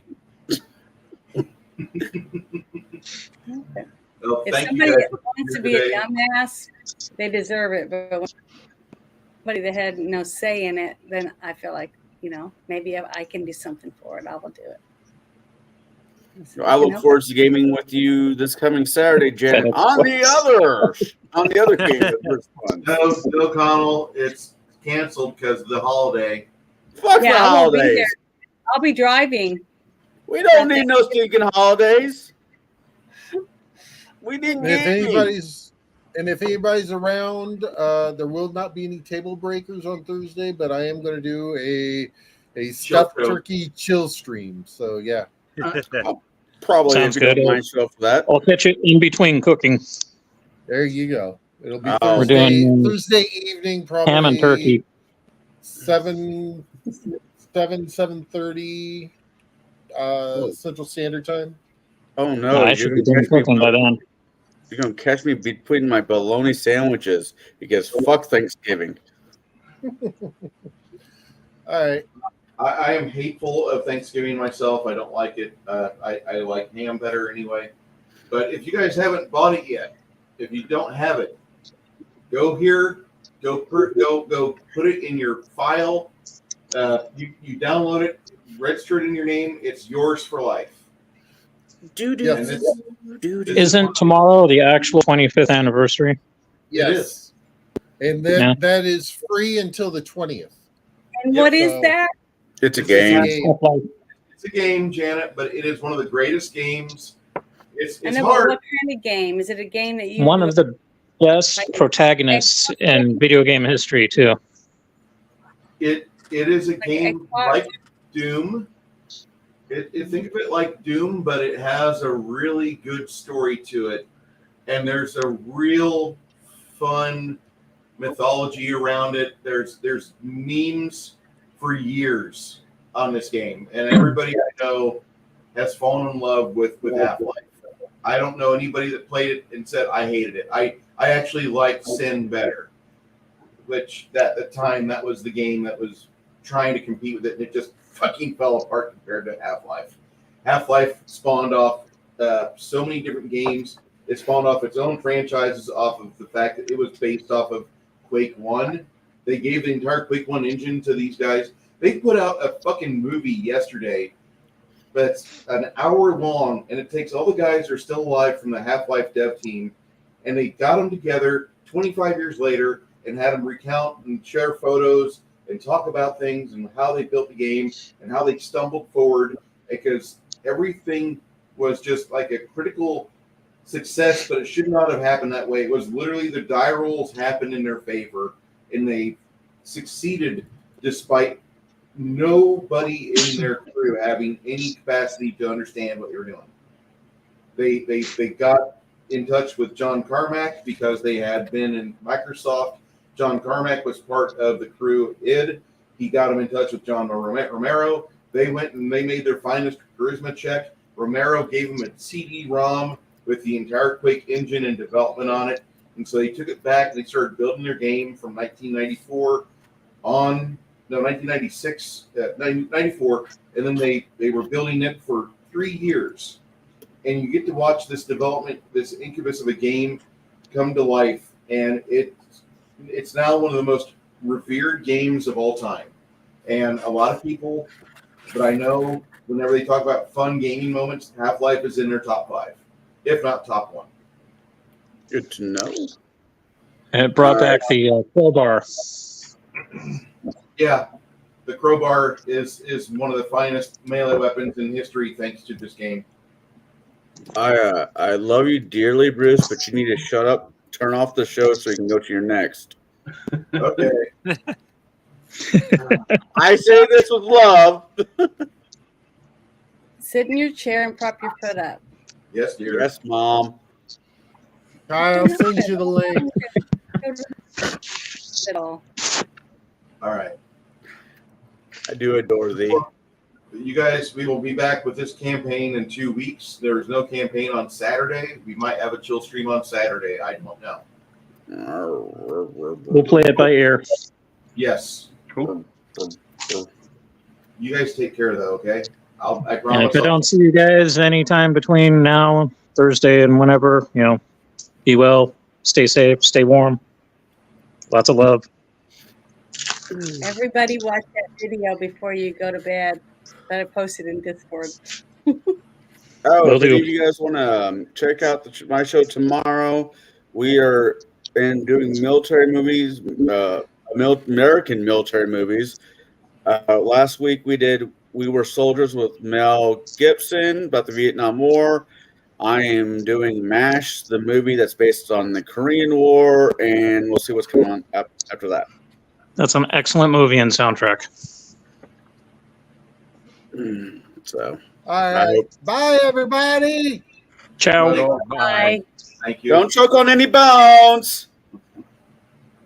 God, that's terrible.